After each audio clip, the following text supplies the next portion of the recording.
Journey of Souls, Case Studies of Life Between Lives, by Michael Newton, Ph.D. Narrated by Peter Burkrot. First edition copyright, 1994. Fifth revised edition copyright, 1996 by Michael Newton. This unabridged audiobook is published by arrangement with Llewellyn Worldwide Limited, and was produced in the year 2011 by Tantor Media, Incorporated, which holds the copyright thereto. You would know the hidden realm where all souls dwell. The journey's way lies through death's misty fell. Within this timeless passage, a guiding light does dance, lost from conscious memory, but visible in trance. Michael Newton. Introduction. Are you afraid of death? Do you wonder what is going to happen to you after you die? Is it possible you have a spirit which came from somewhere else and will return there after your body dies? Or is this just wishful thinking because you are afraid? It is a paradox that humans, alone of all creatures of the earth, must repress the fear of death in order to lead normal lives. Yet our biological instinct never lets us forget this ultimate danger to our being. As we grow older, the specter of death rises in our consciousness. Even religious people fear death as the end of personhood. Our greatest dread of death brings thoughts about the nothingness of death, which will end all associations with family and friends.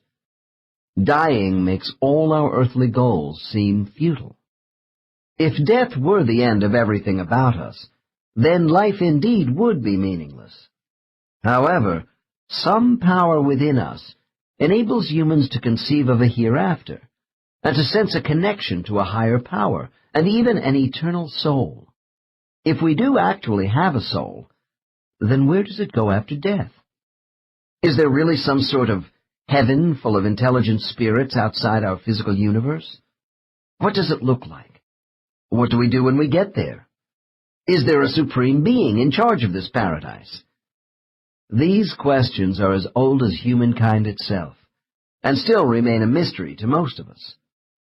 The true answers to the mystery of life after death remain locked behind a spiritual door for most people. This is because we have built-in amnesia about our soul identity, which on a conscious level aids in the merging of the soul and human brain. In the last few years, the general public has heard about people who temporarily died and then came back to life to tell about seeing a long tunnel, bright lights, and even brief encounters with friendly spirits. But none of these accounts, written in the many books on reincarnation, has ever given us anything more than a glimpse of all there is to know about life after death. This book is an intimate journal about the spirit world.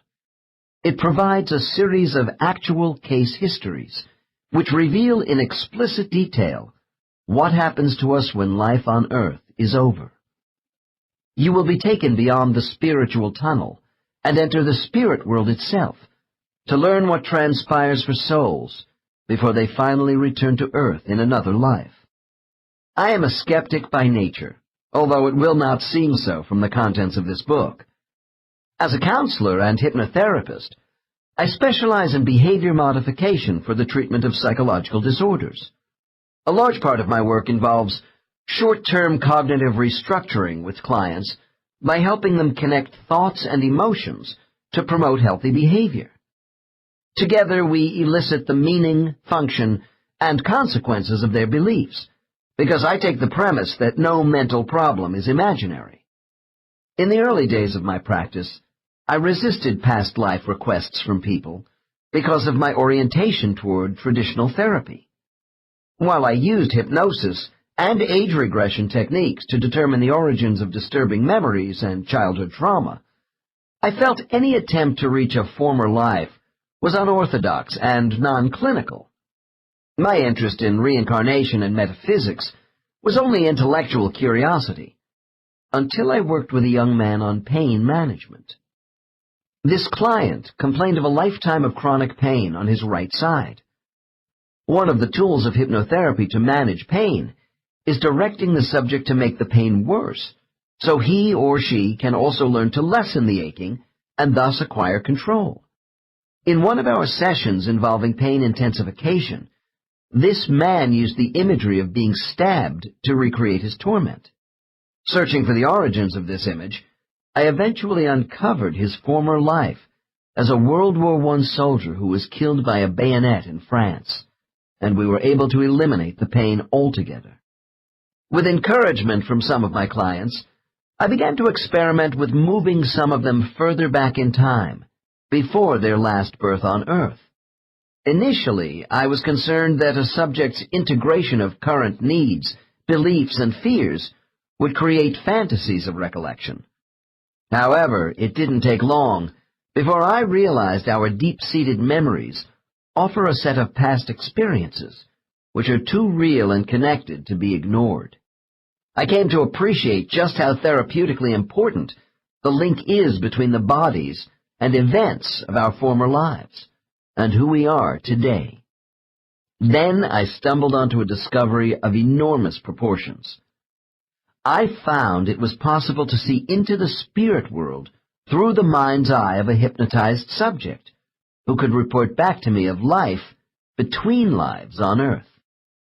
The case that opened the door to the spirit world for me was a middle-aged woman who was an especially receptive hypnosis subject. She had been talking to me about her feelings of loneliness and isolation in that delicate stage when a subject has finished recalling their most recent past life. This unusual individual slipped into the highest state of altered consciousness almost by herself. Without realizing I had initiated an overly short command for this action, I suggested she go to the source of her loss of companionship. At the same moment, I inadvertently used one of the trigger words to spiritual recall. I also asked if she had a specific group of friends whom she missed. Suddenly, my client started to cry. When I directed her to tell me what was wrong, she blurted out, "I miss some friends in my group, and that's why I get so lonely on Earth." I was confused, and questioned her further about where this group of friends was actually located. "Here, in my permanent home," she answered simply, "and I'm looking at all of them right now." After finishing with this client and reviewing her tape recordings, I recognized that finding the spirit world involves an extension of past life regression. There are many books about past lives, but none I could find which told about our lives as souls, or how to properly access the spiritual recollections of people. I decided to do the research myself, and with practice, I acquired greater skill in entering the spirit world through my subjects. I also learned that finding their place in the spirit world was far more meaningful to people than recounting their former lives on Earth. How is it possible to reach the soul through hypnosis? Visualize the mind as having 3 concentric circles, each smaller than the last and within the other, separated only by layers of connected mind consciousness. The first outer layer is represented by the conscious mind, which is our critical, analytic reasoning source.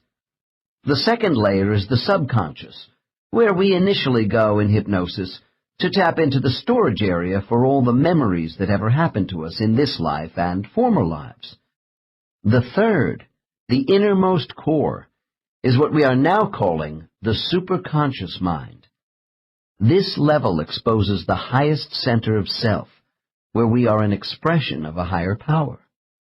The superconscious houses our real identity, augmented by the subconscious, which contains the memories of the many alter egos assumed by us in our former human bodies.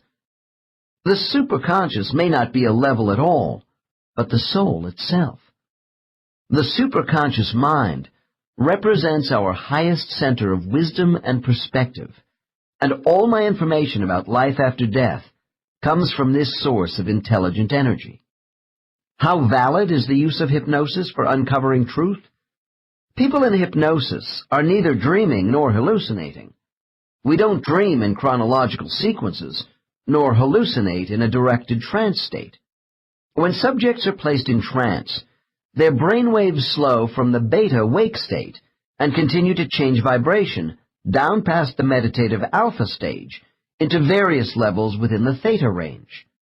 Theta is hypnosis, not sleep.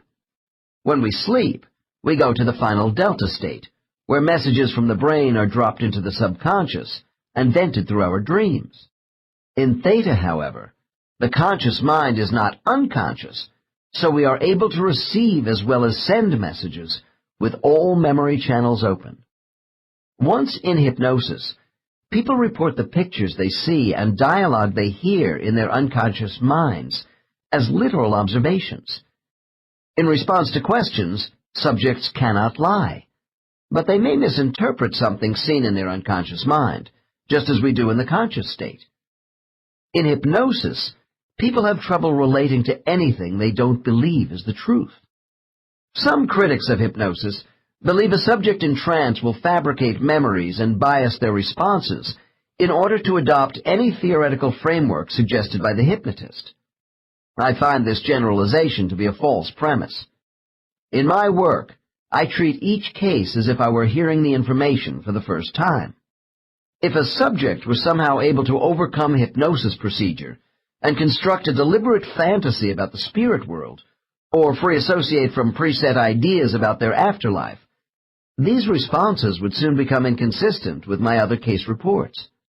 I learned the value of careful cross-examination early in my work, and I found no evidence of anyone faking their spiritual experiences to please me. In fact, subjects in hypnosis are not hesitant in correcting my misinterpretations of their statements. As my case files grew, I discovered by trial and error to phrase questions about the spirit world in a proper sequence. Subjects in a superconscious state are not particularly motivated to volunteer information about the whole plan of soul life in the spirit world. One must have the right set of keys for specific doors. Eventually, I was able to perfect a reliable method of memory access to different parts of the spirit world by knowing which door to open at the right time during a session. As I gained confidence with each session, more people sensed I was comfortable with the hereafter and felt it was all right to speak to me about it. The clients in my cases represent some men and women who were very religious, while others had no particular spiritual beliefs at all. Most fall somewhere in between, with a mixed bag of personal philosophies about life. The astounding thing I found as I progressed with my research was that once subjects were regressed back into their soul state, they all displayed a remarkable consistency in responding to questions about the spirit world. People even used the same words and graphic descriptions in colloquial language when discussing their lives as souls. However, this homogeneity of experience by so many clients did not stop me from continually trying to verify statements between my subjects and corroborate specific functional activities of souls. There were some differences in narrative reporting between cases, but this was due more to the level of soul development than to variances in how each subject basically saw the spirit world. The research was painfully slow, but as the body of my cases grew, I finally had a working model of the eternal world where our souls live. I found thoughts about the spirit world would involve universal truths among the souls of people living on earth. It was these perceptions by so many different types of people which convinced me their statements were believable. I am not a religious person, but I found the place where we go after death to be one of order and direction, and I have come to appreciate that there is a grand design to life and afterlife. When I considered how best to present my findings, I determined the case study method would provide the most descriptive way in which the reader could evaluate client recall about the afterlife. Each case I have selected represents a direct dialogue between myself and the subject. The case testimonies are taken from tape recordings from my sessions. This book is not intended to be about my subjects' past lives, but rather a documentation of their experiences in the spirit world relating to those lives. For readers who may have trouble conceptualizing our souls as non-material objects, the case histories listed in the early chapters explain how souls appear and the way in which they function. Each case history is abbreviated to some extent because of space constraints, and to give the reader an orderly arrangement of soul activity. The chapters are designed to show the normal progression of souls into and out of the spirit world, incorporated with other spiritual information. The travels of souls from the time of death to their next incarnation has come to me from over 30 years of life between lives hypnotherapy. The travels of souls from the time of death to their next incarnation has engaged my studies since the 1970s, growing with each decade. However, most of the LBL cases in this book were collected within the past 10 years. It surprised me at first that I had people who remembered parts of their soul life more clearly after distant lifetimes than recent ones. Yet, for some reason, no one subject was able to recall the entire chronology of soul activities I have presented in this book. My clients remember certain aspects of their spiritual life quite vividly, while others' experiences are hazy to them. As a result, even with these 29 cases, I found I could not give the reader the full range of information I have gathered about the spirit world. Thus, my chapters contain details from more cases than just the 29 listed. The reader may consider my questioning in certain cases to be rather demanding. In hypnosis, it is necessary to keep the subject on track. When working in the spiritual realm, the demands on a facilitator are higher than with past life recall. In trance, the average subject tends to let his or her soul mind wander while watching interesting scenes unfold. My clients often want me to stop talking so they can detach from reporting what they see and just enjoy their past experiences as souls. I try to be gentle and not overly structured, but my sessions are usually single ones, which run 3 hours in length, and there is a lot to cover. People may come long distances to see me and not be able to return. I find it very rewarding to watch the look of wonder on a client's face when his or her session ends. For those of us who have had the opportunity to actually see our immortality, a new depth of self-understanding and empowerment emerges. Before awakening my subjects, I often implant appropriate post-suggestion memories. Having a conscious knowledge of their soul life in the spirit world and a history of physical existences on planets gives these people a stronger sense of direction and energy for life. Finally, I should say that what you are about to read may come as a shock to your preconceptions about death. The material presented here may go against your philosophical and religious beliefs. There will be those readers who will find support for their existing opinions. For others, the information offered in these cases will all appear to be subjective tales, resembling a science fiction story. Whatever your persuasion, I hope you will reflect upon the implications for humanity, if what my subjects have to say about life after death is accurate.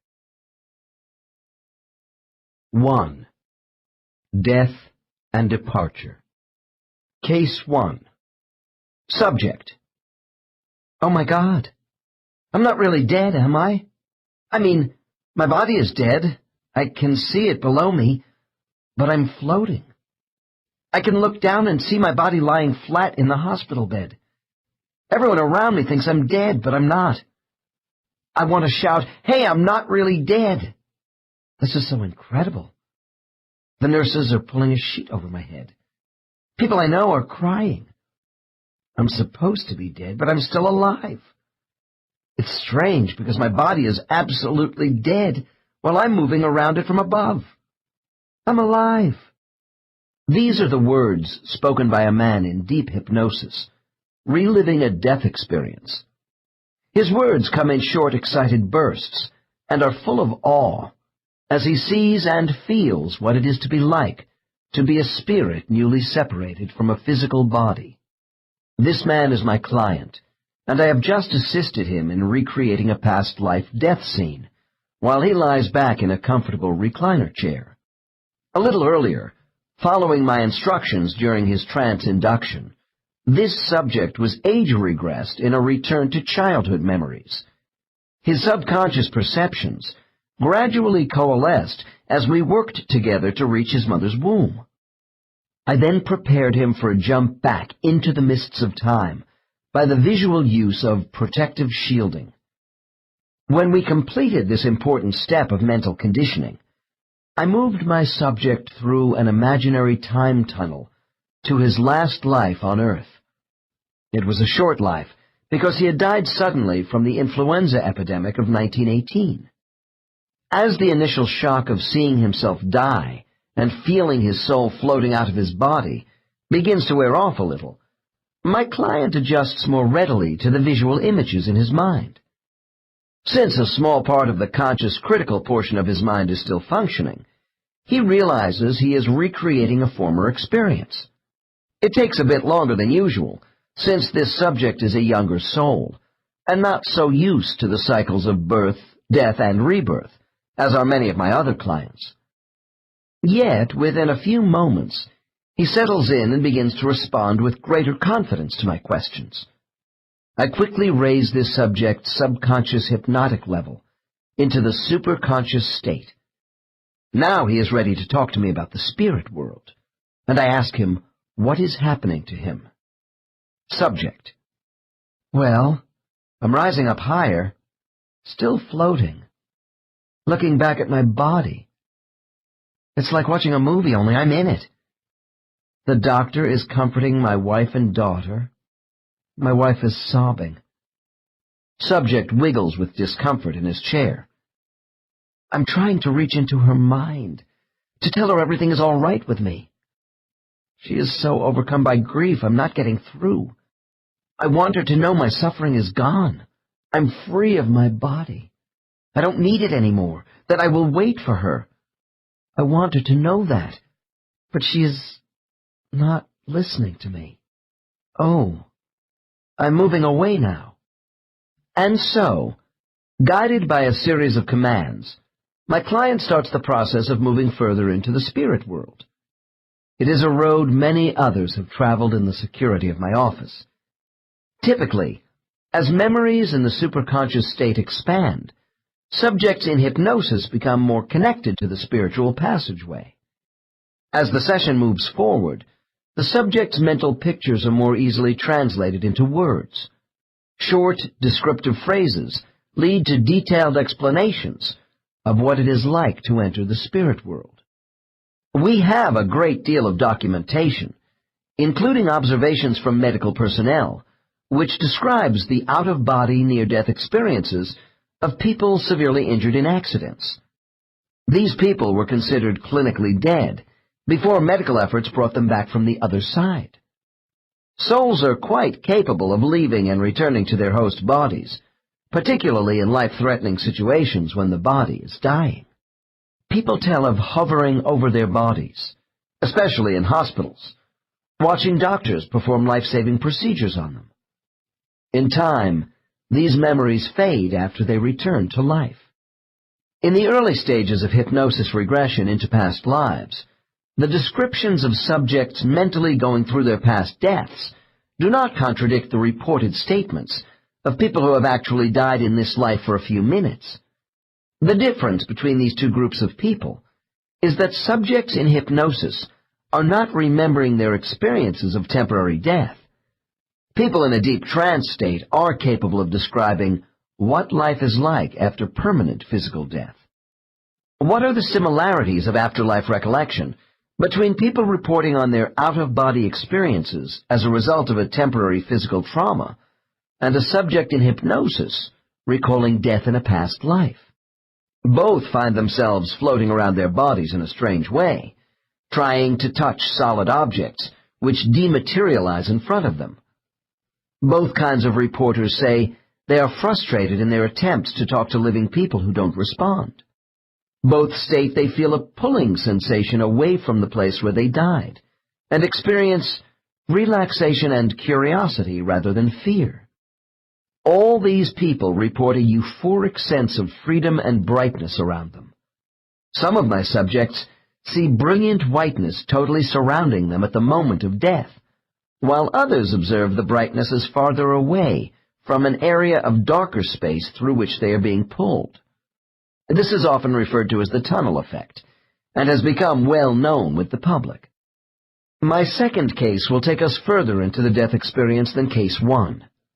The subject here is a man in his 60s, describing to me the events of his death as a young woman called Sally, who was killed by Kiowa Indians in an attack on a wagon train in 1866. Although this case and the last one relate death experiences after their most immediate past lives, a particular death date in history has no special relevance because it is recent. I find no significant differences between ancient and modern times in terms of graphic spirit world recall or the quality of lessons learned. I should also say the average subject in trance has an uncanny ability to zero in on the dates and geographic locations of many past lives. This is true even in earlier periods of human civilization, when national borders and place names were different than exist today. Former names, dates, and locations may not always be easily recalled in every past life, but descriptions about returning to the spirit world and life in that world are consistently vivid. The scene in Case 2 opens on the American Southern Plains right after an arrow has struck Sally in the neck at close range. I am always careful with death scenes involving violent trauma in past lives, because the subconscious mind often still retains these experiences. The subject in this case came to me because of a lifetime of throat discomfort. Release therapy and deprogramming is usually required in these cases. In all past life recall, I use the time around death for quiet review and place the subject in observer status to soften pain and emotion. Case 2. Dr. N. Are you in great pain from the arrow? Subject. Yes. The point has torn my throat. I'm dying. Subject begins to whisper while holding his hands at the throat. I'm choking. Blood pouring down. Will, husband, is holding me. The pain. Terrible. I'm getting out now. It's over anyway. Note: souls often leave their human hosts moments before actual death, when their bodies are in great pain. Who can blame them? Nevertheless, they do stay close by the dying body. After calming techniques, I raise this subject from the subconscious to the superconscious level for the transition to spiritual memories. Dr. N. All right, Sally. You have accepted being killed by these Indians. Will you please describe to me the exact sensation you feel at the time of death? Subject. Like a force of some kind, pushing me up out of my body. Dr. N. Pushing you? Out where? Subject. I'm ejected out the top of my head. Dr. N. And what was pushed out? Subject. Well, me. Dr. N. Describe what me means. What does the thing that is you look like going out of the head of your body? Subject. Pause. Like a pinpoint of light, radiating. Dr. N. How do you radiate light? Subject. From my energy. I look sort of transparent white. My soul. Dr. N. And does this energy light stay the same after leaving your body? Subject. Pause. I seem to grow a little as I move around. Dr. N. If your light expands, then what do you look like now? Subject. Wispy, string, hanging. Dr. N. And what does the process of moving out of your body actually feel like to you? Subject. Well, it's as if I shed my skin, peeling a banana. I just lose my body in one swoosh. Dr. N. Is the feeling unpleasant? Subject. Oh, no. It's wonderful to feel so free with no more pain, but I am disoriented. I didn't expect to die. Sadness is creeping into my client's voice, and I want him to stay focused on his soul for a minute more, rather than what is taking place on the ground with his body. Dr. N. I understand, Sally. You are feeling a little displacement at the moment as a soul. This is normal in your situation for what you have just gone through. Listen and respond to my questions. You said you were floating. Are you able to move around freely right after death? Subject. It's strange. It's as if I'm suspended in air that isn't air. There are no limits, no gravity. I'm weightless. Dr. N. You mean it's sort of like being in a vacuum for you? Subject. Yes, nothing around me is a solid mass. There are no obstacles to bump into. I'm drifting. Dr. N. Can you control your movements? Where are you going? Subject. Yes, I can do some of that, but there is a pulling into a bright whiteness. It's so bright. Dr. N. Is the intensity of whiteness the same everywhere? Subject. Brighter away from me. It's a little darker white, gray, in the direction of my body. Starts to cry. Oh, my poor body. I'm not ready to leave yet. Subject pulls back in his chair as if he is resisting something. Dr. N. It's all right, Sally. I'm with you. I want you to relax and tell me if the force that took you out of your head at the moment of death is still pulling you away, and if you can stop it. Subject. Pause. When I was free of my body, the pulling lessened. Now I feel a nudge, drawing me away from my body. I don't want to go yet, but something wants me to go soon. Dr. N. I understand, Sally, but I suspect you are learning that you have some element of control. How would you describe this thing that is pulling you? Subject.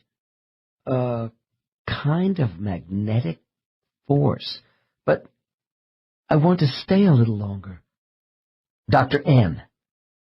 Can your soul resist this pulling sensation for as long as you want? Subject. There is a long pause while the subject appears to be carrying on an internal debate with himself in his former life as Sally. Yes, I can if I really want to stay. Subject starts to cry. Oh, it's awful what those savages did to my body. There is blood all over my pretty blue dress. My husband Will is trying to hold me and still fight with our friends against the Kiowa. Note. I reinforce the imagery of a protective shield around this subject, which is so important as a foundation to calming procedures. Sally's soul is still hovering over her body after I move the scene forward in time to when the Indians are driven off by the wagon train rifles. Dr. N. Sally, what is your husband doing right after the attack? Subject. Oh, good.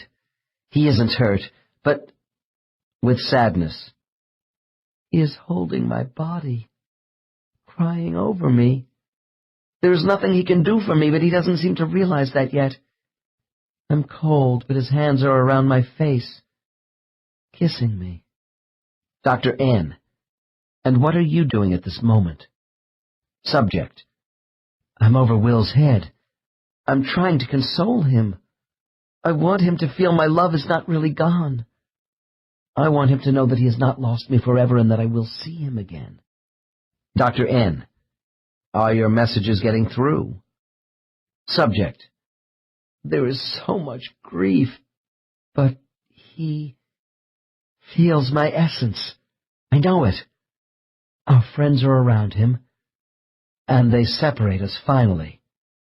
They want to reform the wagons and get started again. Dr. N. And what is going on now with your soul? Subject. I'm still resisting the pulling sensation. I want to stay. Dr. N. Why is that? Subject. Well, I know I'm dead, but I'm not ready to leave Will yet, and I want to watch them bury me. Dr. N. Do you see or feel any other spiritual entity around you at this moment? Subject. Pause. They are near. Soon I will see them. I feel their love as I want Will to feel mine. They are waiting until I am ready. Dr. N. As time passes, are you able to comfort Will? Subject. I'm trying to reach inside his mind. Dr. N. And are you successful? Subject. Pause. I think a little. He feels me. He realizes. Love. Dr. N. All right, Sally. Now we are going to move forward in relative time again. Do you see your wagon train friends placing your body in some kind of grave? Subject. Voice is more confident. Yes, they have buried me. It's time for me to go. They are coming for me now. I'm moving into a brighter light. Contrary to what some people believe, souls often have little interest in what happens to their bodies once they are physically dead. This is not callousness over personal situations and the people they leave behind on earth, but an acknowledgement of these souls to the finality of mortal death. They have a desire to hurry on their way to the beauty of the spirit world. However, many other souls want to hover around the place where they died for a few earth days, usually until after their funerals. Time is apparently accelerated for souls, and days on earth may be only minutes to them. There are a variety of motivations for the lingering soul. For instance, someone who has been murdered or killed unexpectedly in an accident often does not want to leave right away. I find these souls are frequently bewildered or angry. The hovering soul syndrome is particularly true of deaths with young people. To abruptly detach from a human form, even after a long illness, is still a jolt to the average soul, and this too may make the soul reluctant to depart at the moment of death. There is also something symbolic about the normal 3 to 5 day funeral arrangement periods for souls. Souls really have no morbid curiosity to see themselves buried, because emotions in the spirit world are not the same as we experience here on earth. Yet I find soul entities appreciate the respect given to the memory of their physical life by surviving relatives and friends. As we saw in the last case, there is one basic reason for many spirits not wanting to immediately leave the place of their physical death. This comes from a desire to mentally reach out, to comfort loved ones before progressing further into the spirit world. Those who have just died are not devastated about their death, because they know those left on earth will see them again in the spirit world, and probably later in other lives as well. On the other hand, mourners at a funeral generally feel they have lost a loved one forever. During hypnosis, my subjects do recall frustration at being unable to effectively use their energy to mentally touch a human being who is unreceptive due to shock and grief. Emotional trauma of the living may overwhelm their inner minds to such an extent that their mental capabilities to communicate with souls are inhibited. When a newly departed soul does find a way to give solace to the living, however briefly, they usually are satisfied and want to then move on quickly away from Earth's astral plane. I had a typical example of spiritual consolation in my own life. My mother died suddenly from a heart attack. During her burial service, my sister and I were so filled with sadness, our minds were numb at the ceremony. A few hours later, we returned to my mother's empty house with our spouses and decided to take a needed rest. My sister and I must have reached the receptive alpha state at about the same time. Appearing in 2 separate rooms, my mother came through our subconscious minds as a dreamlike brush of whiteness above our heads. Reaching out, she smiled, indicating her acceptance of death and current well-being. Then she floated away. Lasting only seconds, this act was a meaningful form of closure, causing both of us to release into a sound sleep of the delta state. We are capable of feeling the comforting presence of the souls of lost loved ones, especially during or right after funerals. For spiritual communication to come through the shock of mourning, it is necessary to try to relax and clear your mind, at least for short periods. At these moments, our receptivity to a paranormal experience is more open to receive positive communications of love, forgiveness, hope, encouragement, and the reassurance your loved one is in a good place. When a widow with young children says to me, "A part of my husband comes to me during the difficult times," I believe her. My clients tell me as souls they are able to help those on earth connect their inner minds to the spirit world itself. As it has been wisely said, people are not really gone as long as they are remembered by those left on earth. In the chapters ahead, we will see how specific memory is a reflection of our own soul, while collective memories are the atoms of pure energy for all souls. Death does not break our continuity with the immortal soul of those we love, simply because they have lost the physical personhood of a mortal body. Despite their many activities, these departed souls are still able to reach us if called upon. Occasionally, a disturbed spirit does not want to leave the earth after physical death. This is due to some unresolved problem which has had a severe impact on its consciousness. In these abnormal cases, help is available from higher caring entities who can assist in the adjustment process from the other side. We also have the means to aid disturbed spirits in letting go on earth as well. I will have more to say about troubled souls in Chapter 4, but the enigma of ghosts portrayed in books and movies has been greatly overblown. How should we best prepare for our own death?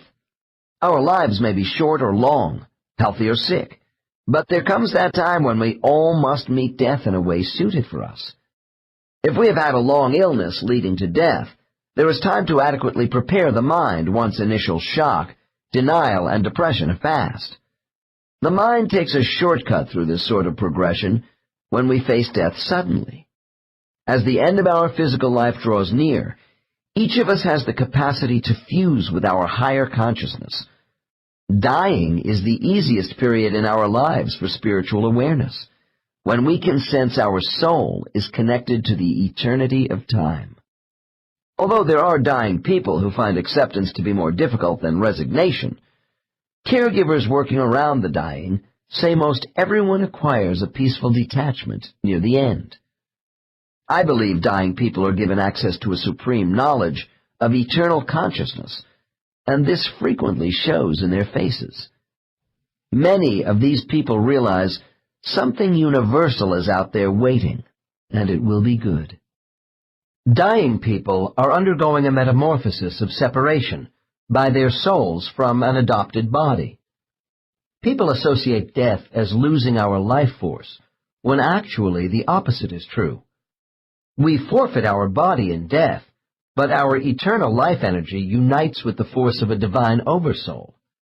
Death is not darkness, but light. My clients say after recalling former death experiences, they are so filled with rediscovered freedom from their earthbound bodies that they are anxious to get started on their spiritual journey to a place of peace and familiarity. In the cases which follow, we will learn what life is like for them in afterlife. 2. Gateway to the Spirit World.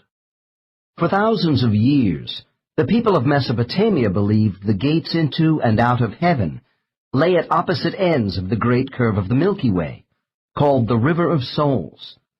After death, souls had to wait for the rising doorway of Sagittarius and the autumn equinox, when day and night are equal. Reincarnation back to Earth could only take place during the spring equinox through the Gemini exit in their night sky. My subjects tell me that soul migration is actually much easier. The tunnel effect they experience when leaving Earth is the portal into the spirit world. Although souls leave their bodies swiftly, it seems to me entry into the spirit world is a carefully measured process.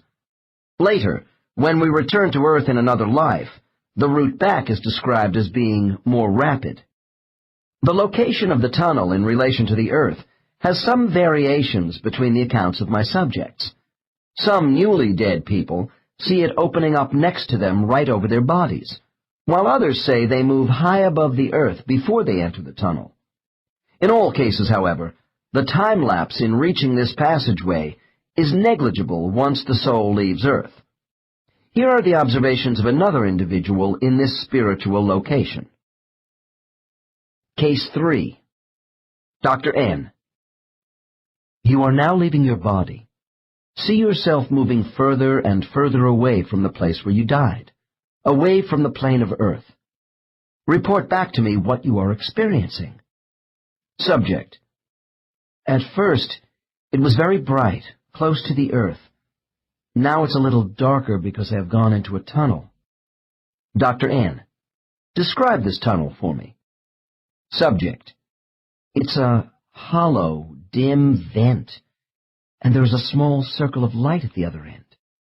Dr. N. Okay, what happens to you next? Subject. I feel a tugging, a gentle pulling. I think I'm supposed to drift through this tunnel, and I do. It is more gray than dark now, because the bright circle is expanding in front of me. It's as if... Client stops. Dr. N. Go on. Subject. I'm being summoned forward. Dr. N. Let the circle of light expand in front of you at the end of the tunnel, and continue to explain what is happening to you. Subject. The circle of light grows very wide, and I'm out of the tunnel. There's a cloudy brightness, a light fog. I'm filtering through it. Dr. N. As you leave the tunnel, what else stands out in your mind, besides the lack of absolute visual clarity? Subject. Subject lowers voice. It's so still. It is such a quiet place to be in. I am in the place of the spirits. Dr. N. Do you have any other impressions at this moment as a soul? Subject. Thought. I feel the power of thought all around me. Dr. N. Just relax completely and let your impressions come through easily as you continue to report back to me exactly what is happening to you. Please go on. Subject. Well, it's hard to put into words. I feel thoughts of love, companionship, empathy, and it's all combined with anticipation, as if others are waiting for me. Dr. N. Do you have a sense of security, or are you a little scared? Subject. I'm not scared. When I was in the tunnel, I was more disoriented. Yes, I feel secure. I'm aware of thoughts reaching out to me, of caring, nurturing. It is strange, but there is also the understanding around me of just who I am and why I am here now. Dr. N. Do you see any evidence of this around you? Subject, in a hushed tone. No, I sense it. A harmony of thought everywhere. Dr. N. You mentioned cloud-like substances around you right after leaving the tunnel. Are you in a sky over Earth? Subject. Pause. No, not that. But I seem to be floating through cloud stuff, which is different from Earth. Dr. N. Can you see the Earth at all? Is it below you? Subject. Maybe it is, but I haven't seen it since I went in the tunnel. Dr. N. Do you sense you are still connected to Earth through another dimension, perhaps? Subject. That's a possibility, yes. In my mind, Earth seems close, and I still feel connected to Earth, but I know I'm in another space. Dr. N. What can you tell me about your present location? Subject. It's still a little murky, but I'm moving out of this. This particular subject, having been taken through the death experience and the tunnel, continues to make tranquil mental adjustments to her bodiless state while pulling further into the spirit world.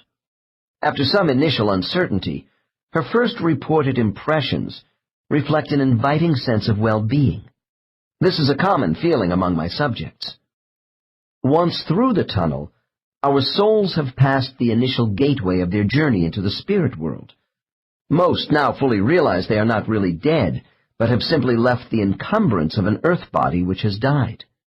With this awareness comes acceptance in varying degrees, depending upon the soul.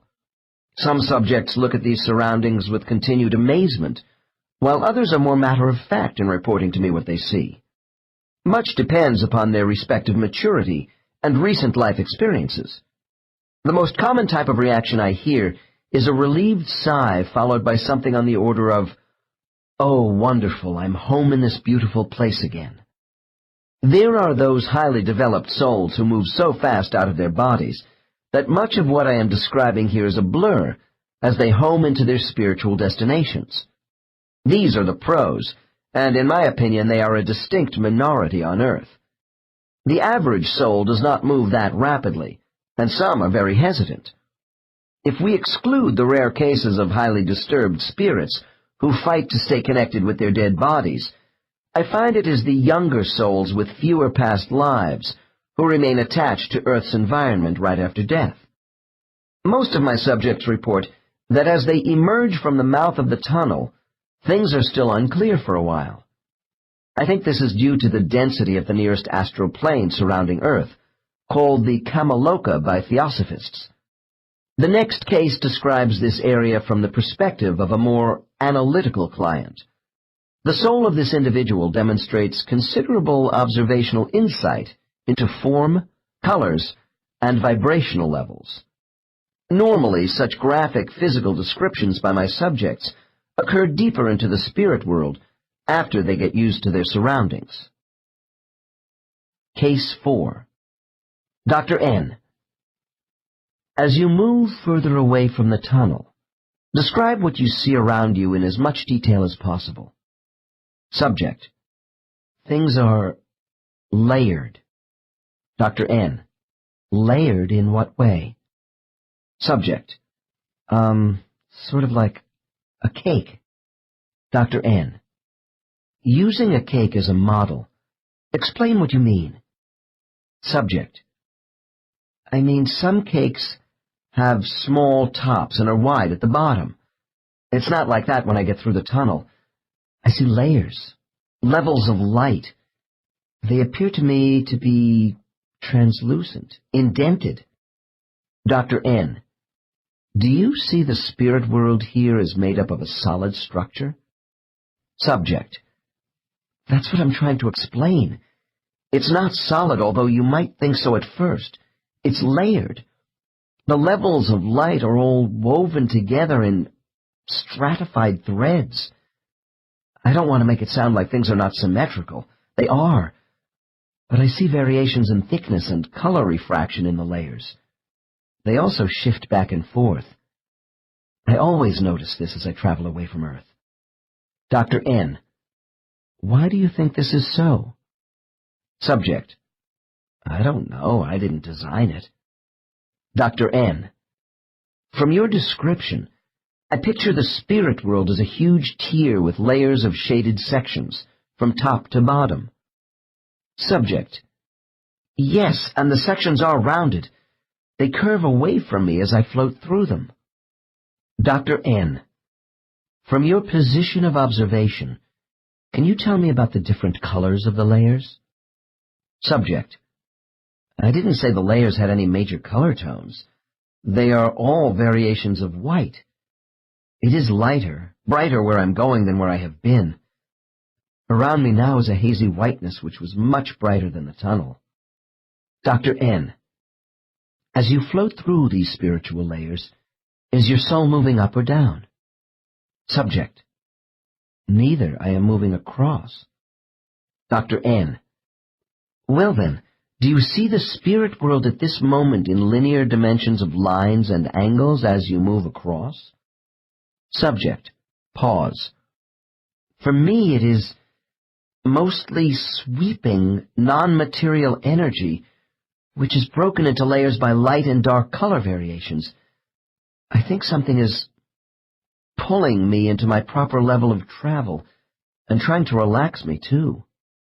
Dr. N. In what way? Subject. I'm hearing sounds. Dr. N. What sounds? Subject. An echo of music. Musical tingling, wind chimes, vibrating with my movements. So relaxing. Dr. N. Other people have defined these sounds as vibrational in nature, similar to riding on the resonance from the twang of a tuning fork. Do you agree or disagree with this description? Subject nods in assent. Yes, that's what this is. And I have a memory of scent and taste, too. Dr. N. Does this mean our physical senses stay with us after death? Subject. Yes, the memory of them. The waves of musical notes here are so beautiful. Bells, strings, such tranquility. Many spirit world travelers report back to me about the relaxing sensations of musical vibrations. Noise sensations start quite early after death.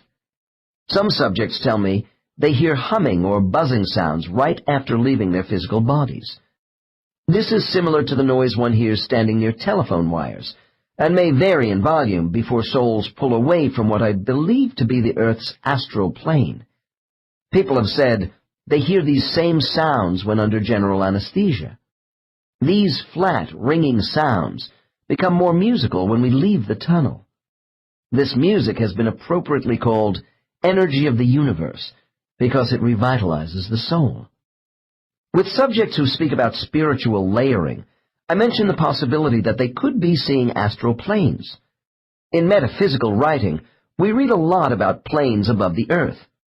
Beginning with ancient Indian scriptures called the Vedas, followed by later Eastern texts, astral planes have historically represented a series of rising dimensions above the physical or tangible world, which blend into the spiritual.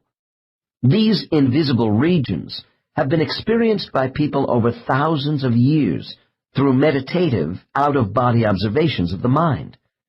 Astral planes also have been described as being less dense as one moves farther away from the heavy influences of Earth. The next case represents a soul who is still troubled after passing through the spiritual tunnel. This is a man who, at age 36, died of a heart attack on a Chicago street in 1902. He left behind a large family of young children and a wife who was deeply loved. They were very poor. Case 5. Dr. N. Can you see clearly yet as you travel beyond the tunnel? Subject. I'm still passing through these foamy clouds around me. Dr. N. I want you to move all the way through this and tell me what you see now. Subject. Pause. Oh, I'm out of it. My God, this place is big. It's so bright and clean it even smells good. I am looking at a beautiful ice palace. Dr. N. Tell me more. Subject, with amazement. It's enormous. It looks like bright, sparkling crystal, colored stones shining all around me. Dr. N. When you say crystalline, I think of a clear color. Subject. Well, there are mostly grays and white, but as I float along, I do see other colors. Mosaics, all glittery. Dr. N. Look into the distance from within this ice palace. Do you see any boundaries anywhere? Subject. No. This place is infinite, so majestic and peaceful. Dr. N. What are you feeling right now? Subject. I can't fully enjoy it. I don't want to go further. Maggie. Subject's widow. Dr. N. I can see you are still disturbed about the Chicago life. But does this inhibit your progress into the spirit world? Subject. Subject jerks upright in my office chair. Good. I see my guide coming towards me. She knows what I need. Dr. N. Tell me what transpires between you and your guide. Subject. I say to her I can't go on, that I need to know Maggie and the children are going to be okay. Dr. N. And how does your guide respond? Subject. She is comforting me, but I'm too loaded down. Dr. N. What do you say to her? Subject, shouting. I tell her, why did you allow this to happen? How could you do this to me? You made me go through such pain and hardship with Maggie, and now you cut off our life together. Dr. N. What does your guide do? Subject. She is trying to soothe me, telling me I did a good job and that I will see my life ran its intended course. Dr. N. Do you accept what she says? Subject. Pause. In my mind, information comes to me of the future on Earth, that the family is getting on without me, accepting that I am gone. They are going to make it, and we will all see each other again. Dr. N. And how does this make you feel? Subject. I feel peace. With a sigh. I am ready to go on now. Before touching on the significance of Case 5 meeting his guide here, I want to mention this man's interpretation of the spirit world appearing as an ice palace. Further into the spirit world, my subjects will talk about seeing buildings and being in furnished rooms. The state of hypnosis by itself does not create these images. Logically, people should not be recalling such physical structures in a non-material world, unless we consider these scenes of Earth's natural environment are intended to aid in the soul's transition and adjustment from a physical death. These sights have individual meaning for every soul communicating with me, all of whom are affected by their Earth experiences. When the soul sees images in the spirit world which relate to places they have lived or visited on Earth, there is a reason. An unforgotten home, school, garden, mountain, or seashore are seen by souls because a benevolent spiritual force allows for terrestrial mirages to comfort us by their familiarity. Our planetary memories never die. They whisper forever into the soul mind, on the winds of mythical dreams, just as images of the spirit world do so within the human mind.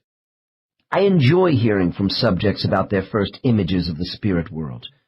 People may see fields of wildflowers, castle towers rising in the distance, or rainbows under an open sky when returning to this place of adoration after an absence.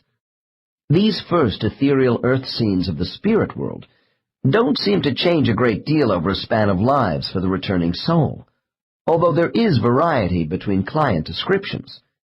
I find that once a subject in trance continues further into the spirit world to describe the functional aspects of spiritual life, their comments become more uniform.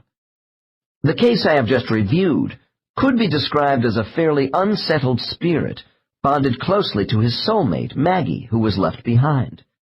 There is no question that some souls do carry the negative baggage of a difficult past life longer than others, despite the calming influences of the spirit world. People tend to think all souls become omniscient at death. This is not completely true, because adjustment periods vary. The time of soul adjustment depends upon the circumstances of death, attachments of each soul to the memories of the life just ended, and level of advancement. I frequently hear anger during age regression, when a young life ends suddenly. Souls re-entering the spirit world under these conditions are often bewildered and confused over leaving people they love without much warning. They are unprepared for death, and some feel sad and deprived right after leaving their bodies. If a soul has been traumatized by unfinished business, usually the first entity it sees right after death is its guide. These highly developed spiritual teachers are prepared to take the initial brunt of a soul's frustration following an untimely death. Case 5 will eventually make a healthy adjustment to the spirit world, by allowing his guide to assist him during the balance of his incoming trip. However, I have found our guides do not encourage the complete working out of thought disorders at the spiritual gateway. There are more appropriate times and places for detailed reviews about karmic learning lessons involving life and death, which I will describe later. The guide in Case 5 offered a brief visualization of accelerated Earth time as a means of soothing this man about the future of his wife and children, so he could continue on his journey with more acceptance. Regardless of their state of mind right after death, my subjects are full of exclamations about rediscovered marvels of the spirit world. Usually, this feeling is combined with euphoria, that all their worldly cares have been left behind, especially physical pain. Above all else, the spirit world represents a place of supreme quiescence to the traveling soul. Although it may at first appear we are alone immediately following death, we are not isolated or unaided. Unseen intelligent energy forces guide each of us through the gate. New arrivals in the spirit world have little time to float around wondering where they are or what is going to happen to them next. Our guides and a number of soulmates and friends wait for us close to the gateway to provide recognition, affection, and the assurance we are all right. Actually, we feel their presence from the moment of death, because much of our initial readjustment depends upon the influence of these kindly entities toward our returning soul. 3. Homecoming. Since encountering friendly spirits who meet us after death is so important, how do we recognize them? I find a general consensus of opinion among subjects in hypnosis about how souls look to each other in the spirit world. A soul may appear as a mass of energy, but apparently it is also possible for non-organic soul energy to display human characteristics. Souls often use their capacity to project former life forms when communicating with each other. Projecting a human life form is only one of an incalculable number of appearances, which can be assumed by souls from their basic energy substance.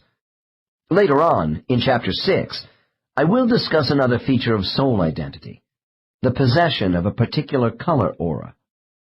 Most of my subjects report the first person they see in the spirit world as their personal guide. However, after any life, we can be met by a soulmate. Guides and soulmates are not the same. If a former relative or close friend appears to the incoming soul, their regular guide might be absent from the scene. I find that usually guides are somewhere in close proximity, monitoring the incomer's arrival in their own way. The soul in my next case has just come through the spiritual gateway and is met by an advanced entity who obviously has had close connections with the subject over a prolonged series of past lives. Although this soulmate entity is not my client's primary guide, he is there to welcome and provide loving encouragement for her. Case 6. Dr. N. What do you see around you? Subject. It's as if I'm drifting along on pure white sand, which is shifting around me. And I'm under a giant beach umbrella with brightly colored panels, all vaporized, but banded together, too. Dr. N. Is anyone here to meet you? Subject. Pause. I thought I was alone, but... A long hesitation.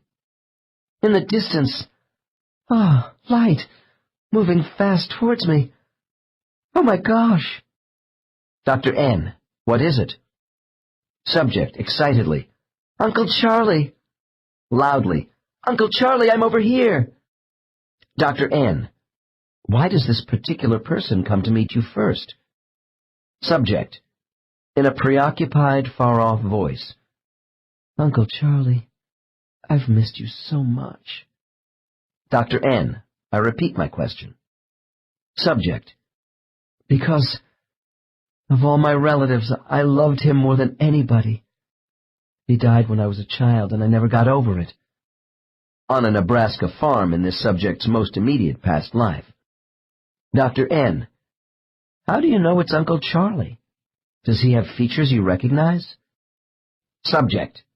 Subject is squirming with excitement in her chair. Sure, just as I remember him. Jolly, kind, lovable. He's next to me. Chuckles. Dr. N. What is so funny? Subject. Uncle Charlie is just as fat as he used to be. Dr. N. And what does he do next? Subject.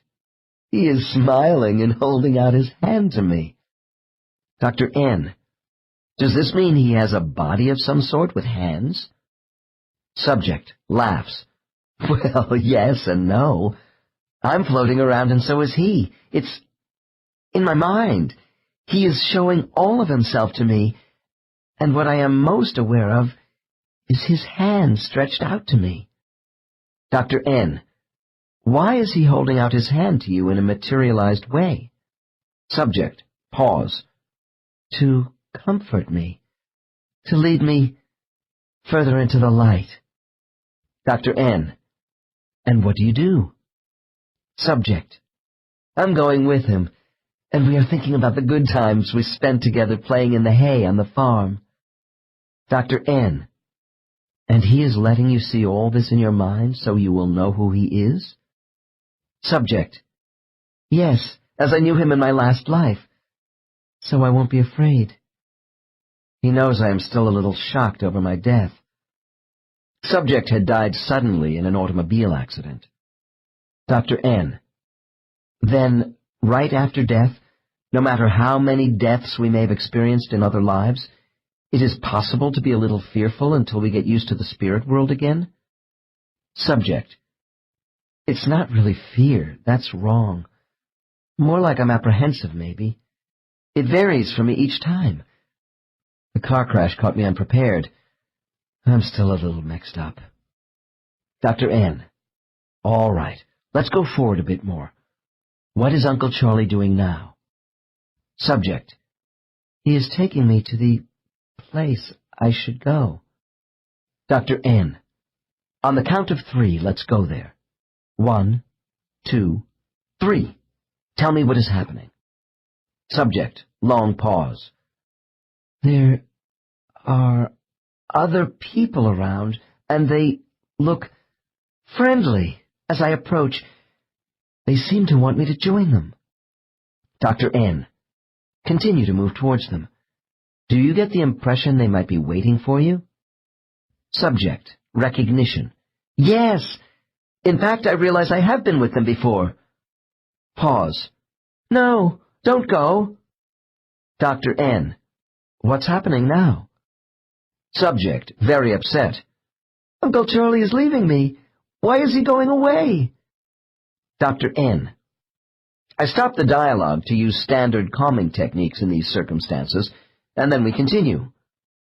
Look deeply with your inner mind. You must realize why Uncle Charlie is leaving you at this point. Subject. More relaxed, but with regret. Yes, he stays in a different place than I do. He just came to meet me, to bring me here. Dr. N. I think I understand. Uncle Charlie's job was to be the first person to meet you after your death and see you were okay. I'd like to know if you feel better now and more at home. Subject. Yes, I do. That's why Uncle Charlie has left me with the others. A curious phenomenon about the spirit world is that important people in our lives are always able to greet us, even though they may already be living another life in a new body.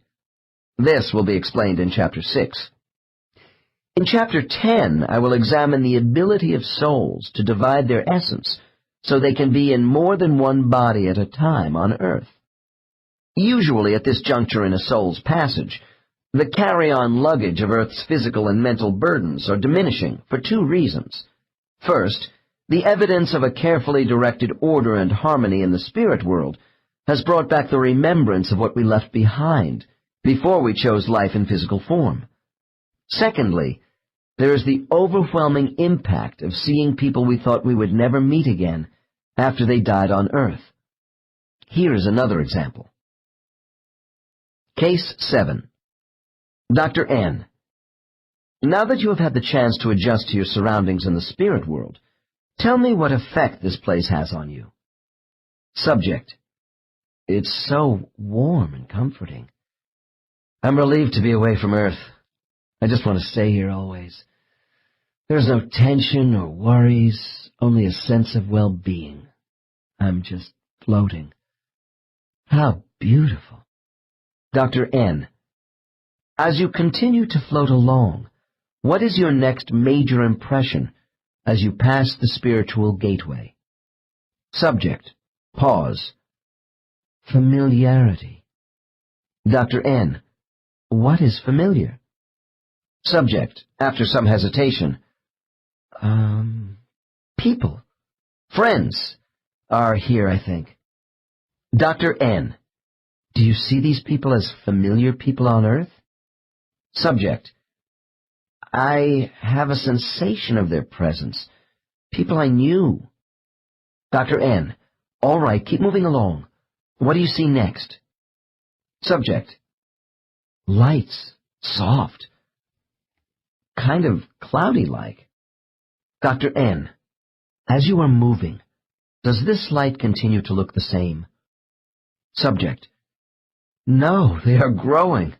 Blobs of energy. And I know they are people. Dr. N: Are you moving toward them, or are they coming toward you? Subject: We are drifting toward each other. But I am going slower than they are because I'm uncertain what to do. Dr. N: Just relax and continue floating while reporting back to me everything you see. Subject: Pause. Now I'm seeing half-formed human shapes.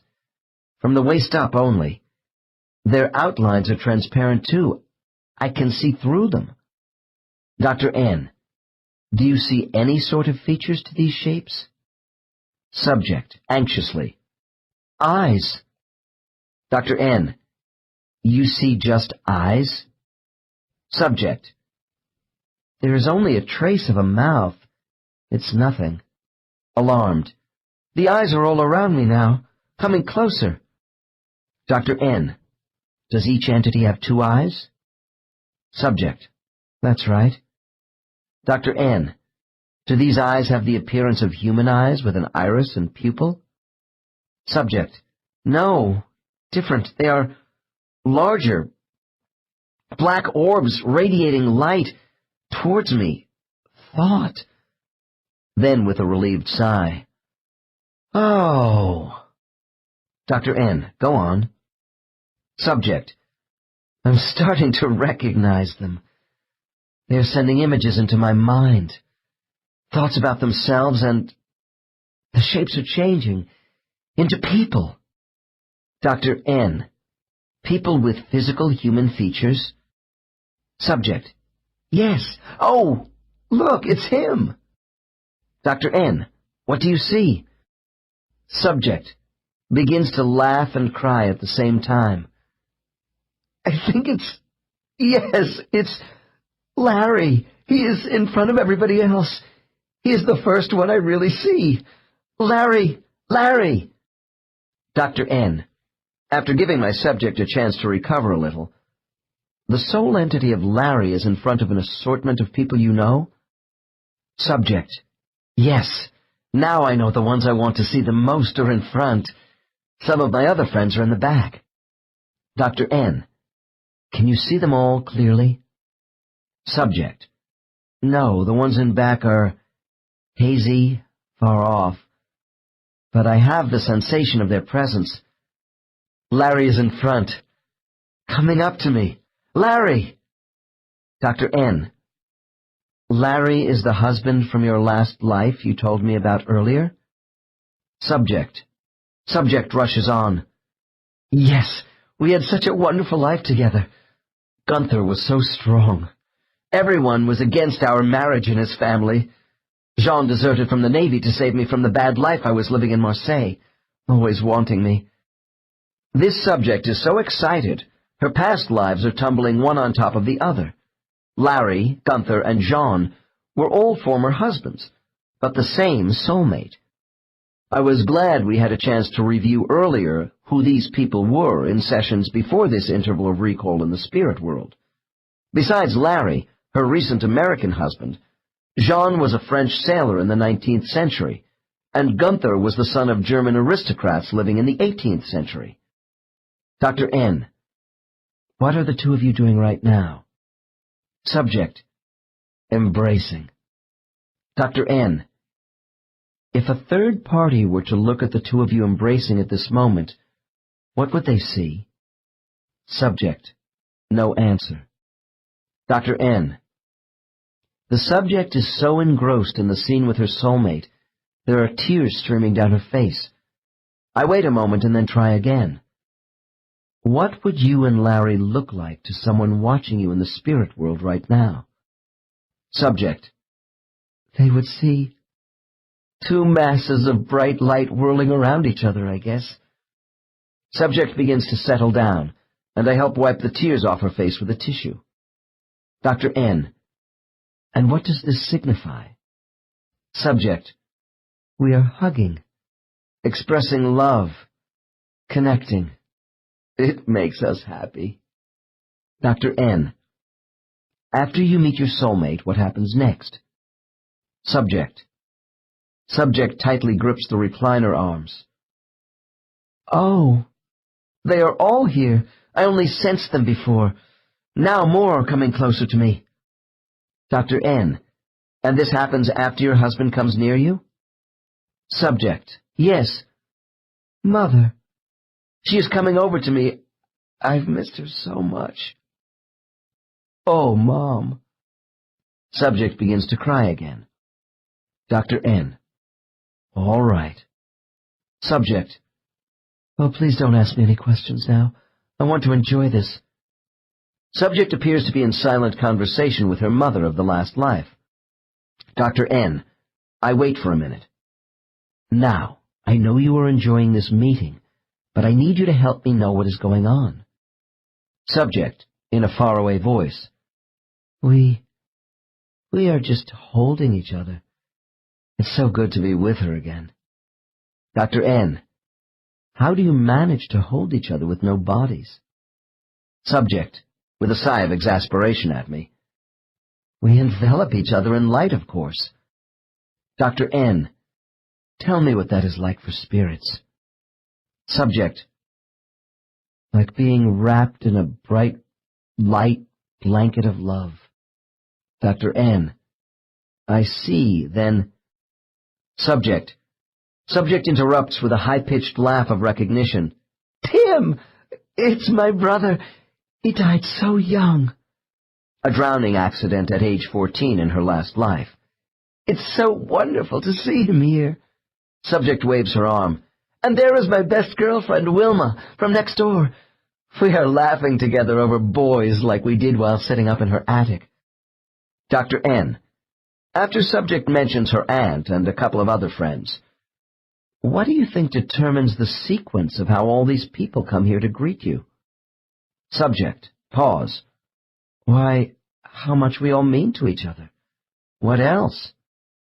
Dr. N. And with some you have lived many lives, while with others perhaps only one or two? Subject. Yes.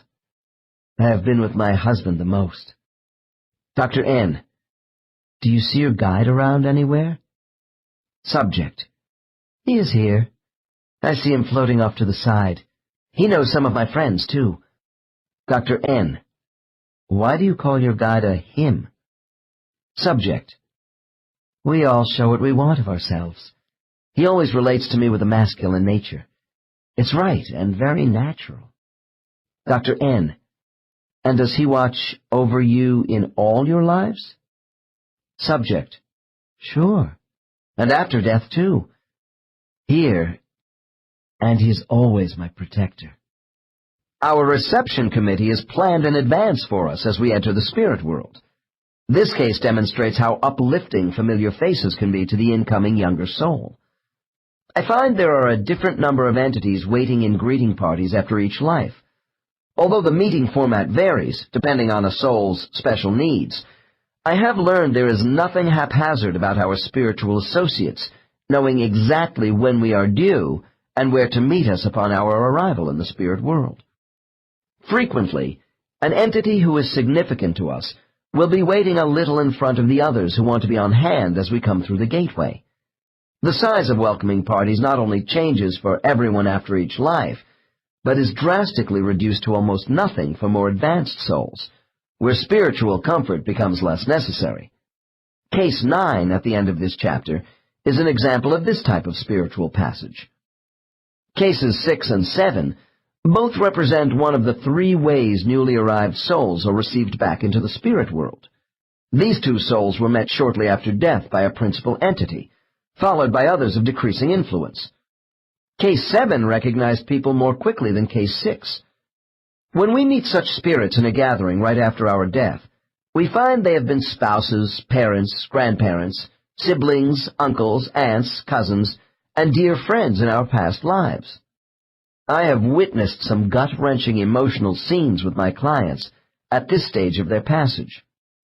The emotional meetings which take place between souls at this interval in a spiritual passage are only a prelude to our eventual placement within a specific group of entities at our own maturity level.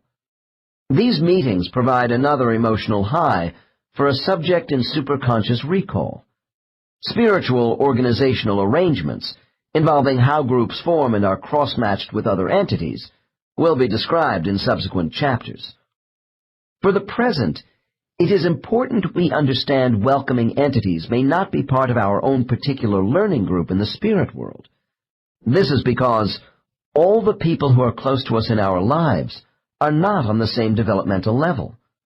Simply because they choose to meet us right after death out of love and kindness does not mean they will be part of our spiritual learning group when we arrive at the final destination of this journey. For instance, in Case 6, Uncle Charlie was clearly a more advanced soul than my subject, and may even have been serving in the capacity of a spiritual guide. It was evident to me that one of the primary tasks of Uncle Charlie's soul was to help Case 6 as a child in the life just ended, and his responsibility continued right after my subject's death.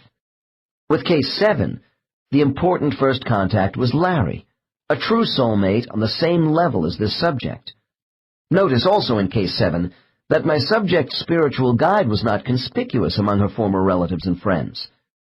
However, as the scene unfolded, there were indications of a spiritual guide orchestrating the whole meeting process, while remaining in the background. I see this in many cases.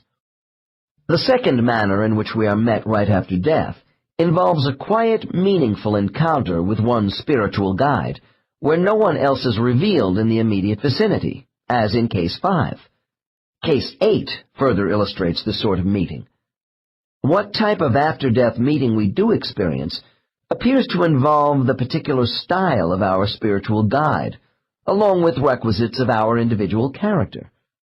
I find the duration of this first meeting with our guides does vary after each life, depending upon the circumstances of that life. Case 8 shows the very close relationships people have with their spiritual guides. Many guides have strange-sounding names, while others are rather conventional. I find it interesting that the old-fashioned religious term of having a guardian angel is now used metaphysically to denote an empathetic spirit.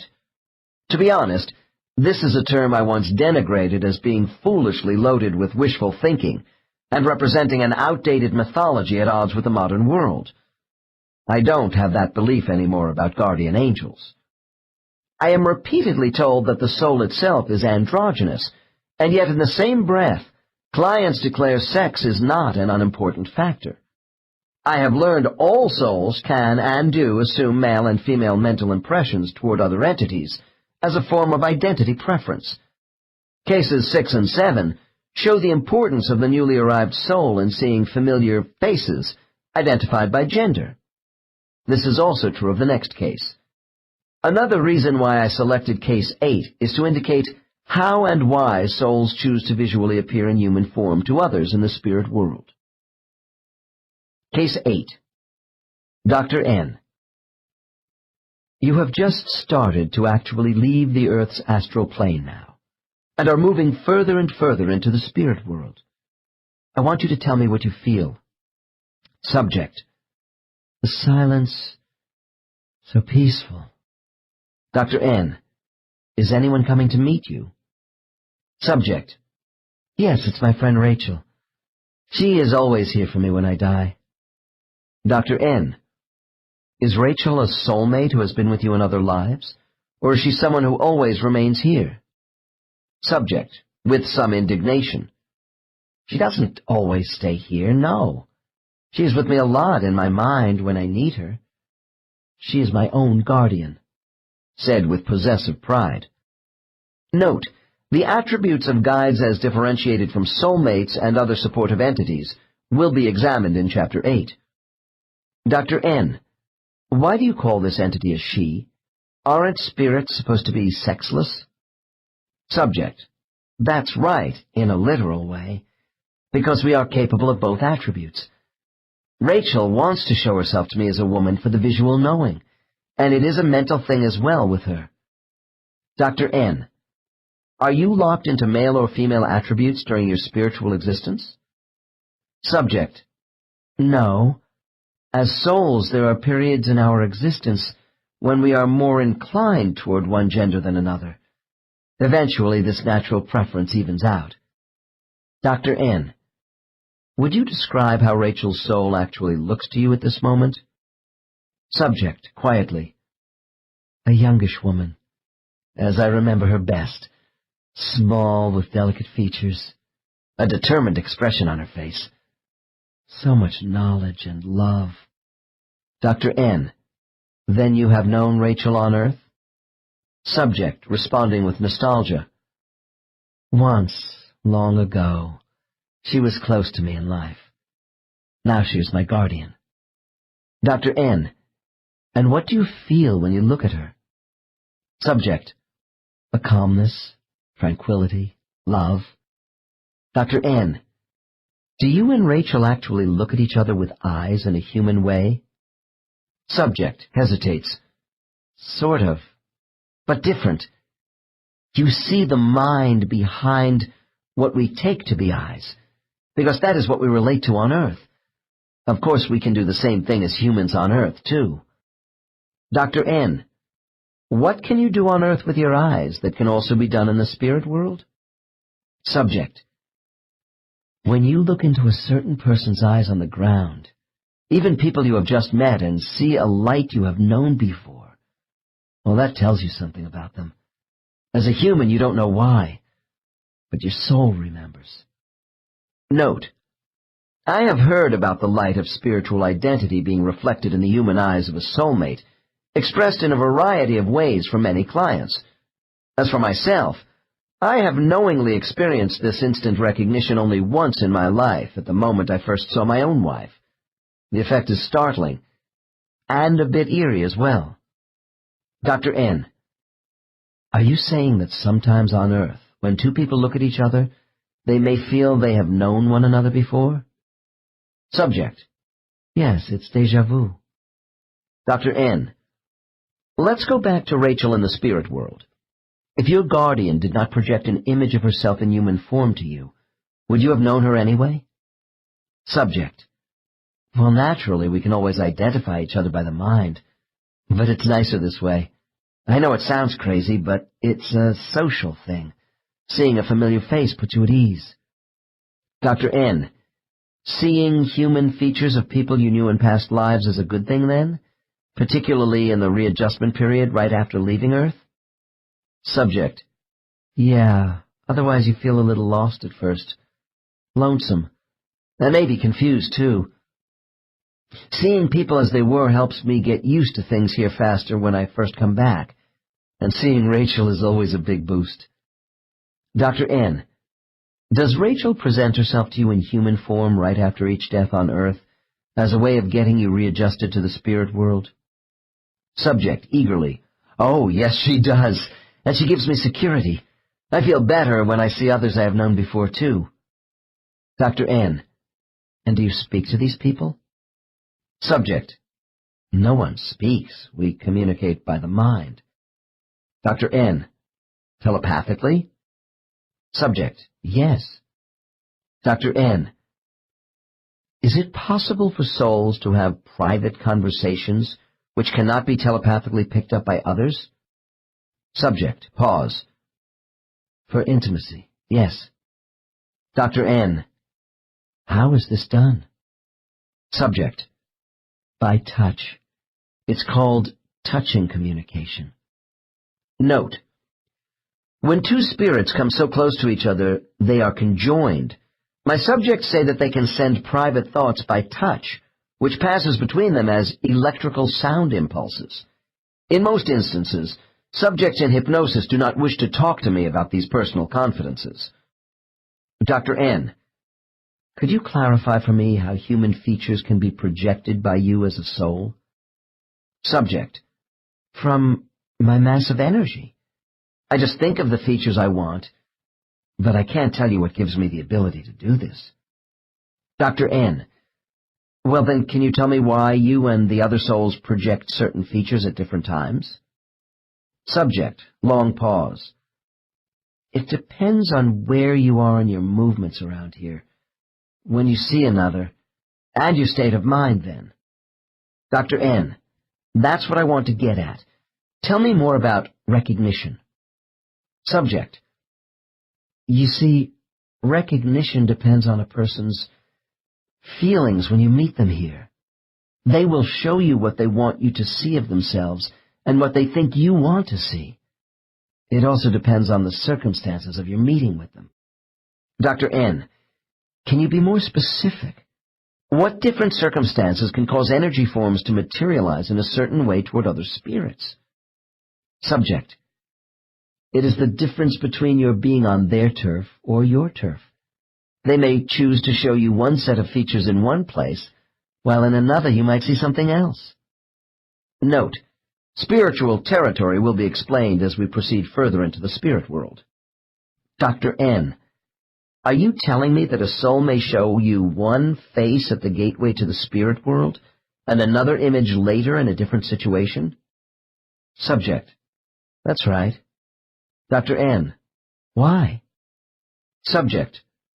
Like I was telling you, a lot of how we present ourselves to each other depends on what we are feeling right then, what relationship we have with a certain person, and where we are. Dr. N. Please tell me if I understand all this correctly.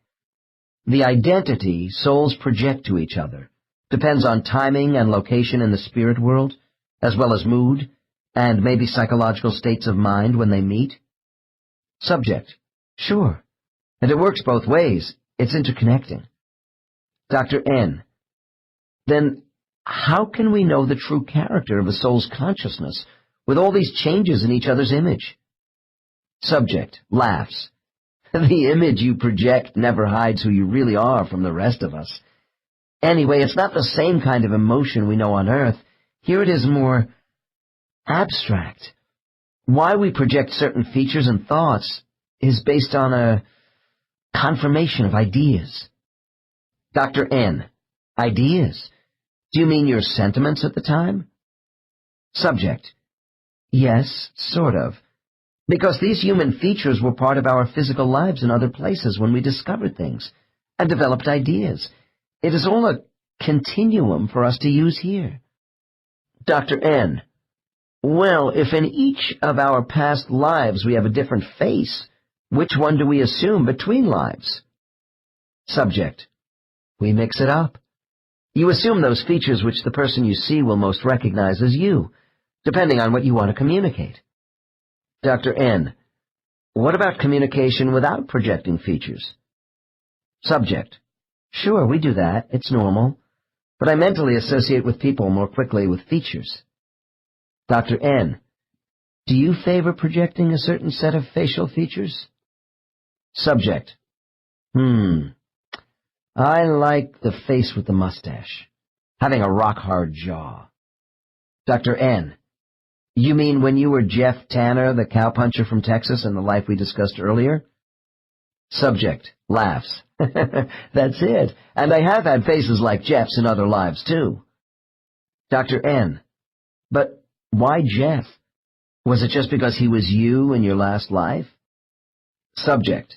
No, I felt good as Jeff. It was a happy, uncomplicated life. Damn, I looked great. My face resembled those billboard smoking ads you used to see along the highway. Chuckling. I enjoy showing off my handlebar mustaches, Jeff. Dr. N. But that was only one life. People not associated with you in that life may not recognize you here. Subject. Oh, they would get it was me soon enough. I could change to something else, but I like myself as Jeff the best right now. Dr. N. So this goes back to what you were saying about all of us really only having one identity, regardless of the number of facial features we might project as souls? Subject.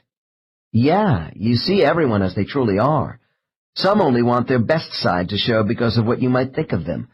They don't fully appreciate that it is what you are striving for which is important, not how you appear. We get a lot of laughs about how spirits think they should look, even taking faces they never had on Earth, and that's okay. Dr. N. Are we talking about the more immature souls, then? Subject. Yes, usually. They can get stuck. We don't judge. In the end, they are going to be all right. Dr. N. I think of the spirit world as a place of supreme, all-knowing, intelligent consciousness. Then you make it appear that souls have moods and vanity as though they were back on Earth. Subject. Burst of laughter. People are people no matter how they look on their physical worlds. Dr. N. Oh, do you see souls who have gone to planets other than Earth? Subject. Pause. Once in a while. Dr. N. What features do souls from other planets besides Earth show you? Subject. Evasively. I kind of stick with my own people, but we can assume any features we want for communication. Note. Gaining information from the subjects I have had who are able to recall leading physical past lives in non-human form on other worlds is always challenging. Recollection of these experiences are usually limited to older, more advanced souls, as we will see later. Dr. N. Is this ability to transmit features to each other as souls a gift the Creator provided for us based upon spiritual need? Subject. How should I know? I'm not God. The concept of souls having fallibility comes as a surprise to some people. The statements of Case 8 and all my other clients indicate most of us are still far from perfect beings in the spirit world. The essential purpose of reincarnation is self-improvement. The psychological ramifications of our development, both in and out of the spirit world, is the foundation of my work. We have seen the importance of meeting other entities while entering the spirit world. Besides uniting with our guides and other familiar beings, I have mentioned a third form of re-entry after death. This is the rather disconcerting manner in which a soul is met by no one.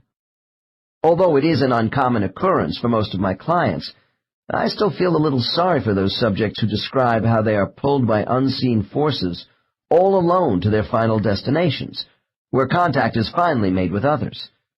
This would be akin to landing in a foreign country where you have been before, but without any baggage handlers or a tourist information desk to assist you with directions. I suppose what bothers me the most about this type of entry is the apparent lack of any soul acclimation. My own conceptions of what it must be like to be alone at the spiritual gateway and beyond is not shared by those souls who utilize the option of going solo. Actually, people in this category are experienced travelers. As older, mature souls, they seem to require no initial support system. They know right where they are going after death. I suspect the process is accelerated for them as well, because they manage to more rapidly wind up where they belong than those who stop to meet others. Case 9 is a client who has had a great number of lives, spanning thousands of years. About 8 lives before his current one, people finally stopped meeting him at the spiritual gate. Case 9. Dr. N. What happens to you at the moment of death? Subject. I feel a great sense of release and I move out fast. Dr. N. How would you characterize your departure from Earth into the spirit world? Subject. I shoot up like a column of light and I'm on my way. Dr. N. Has it always been this fast for you? Subject: No, only after my last series of lives. Dr. N: Why? Subject: I know the way. I don't need to see anybody. I'm in a hurry. Dr. N: And it doesn't bother you that you are not met by anyone? Subject laughs. There was a time when it was good, but I don't require that sort of thing anymore. Dr. N: Whose decision was it to allow you to enter the spirit world without assistance? Subject pause, and then with a shrug. It was a mutual decision between my teacher and me, when I knew I could handle things by myself. Dr. N: And you don't feel rather lost or lonely right now? Subject: Are you kidding? I don't need my hand held anymore. I know where I'm going, and I'm anxious to get there. I'm being pulled along by a magnet, and I just enjoy the ride. Dr. N: Explain to me how this pulling process works, which will take you to your destination. Subject: I am riding on a wave, a beam of light.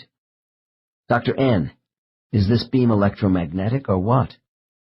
Subject: Well, it's similar to the bands of a radio with someone tuning the dial and finding the right frequency for me. Dr. N: Are you saying you are being guided by an invisible force without much voluntary control, and that you can't speed things up as you did right after death? Subject: Yes, I must go with the wave bands of light. The waves have direction, and I'm flowing with it.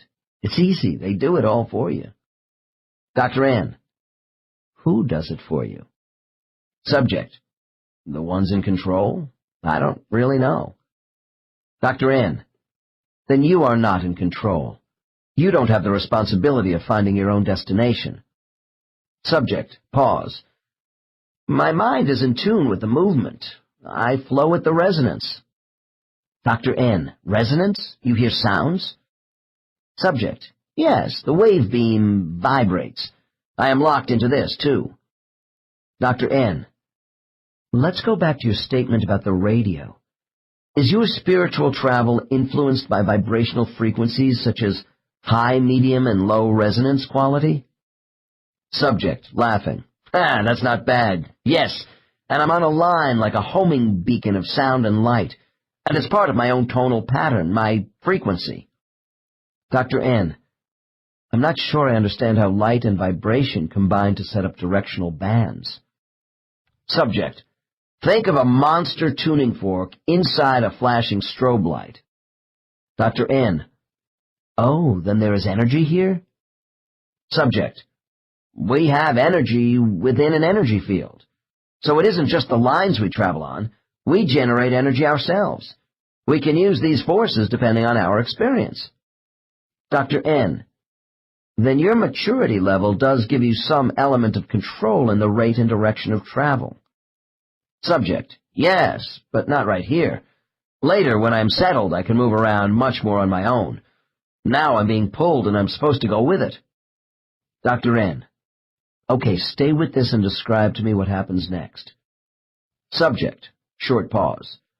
I'm moving alone, being homed into my proper space, going where I belong.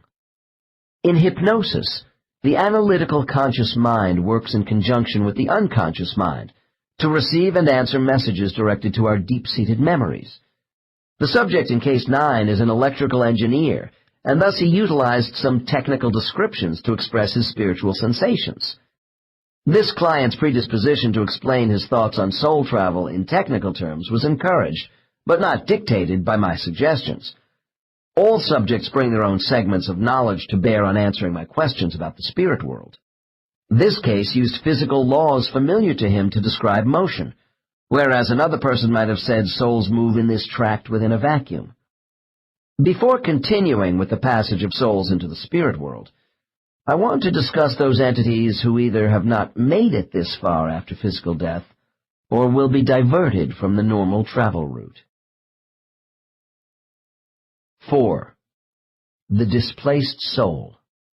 There are souls who have been so severely damaged they are detached from the mainstream of souls going back to a spiritual home base.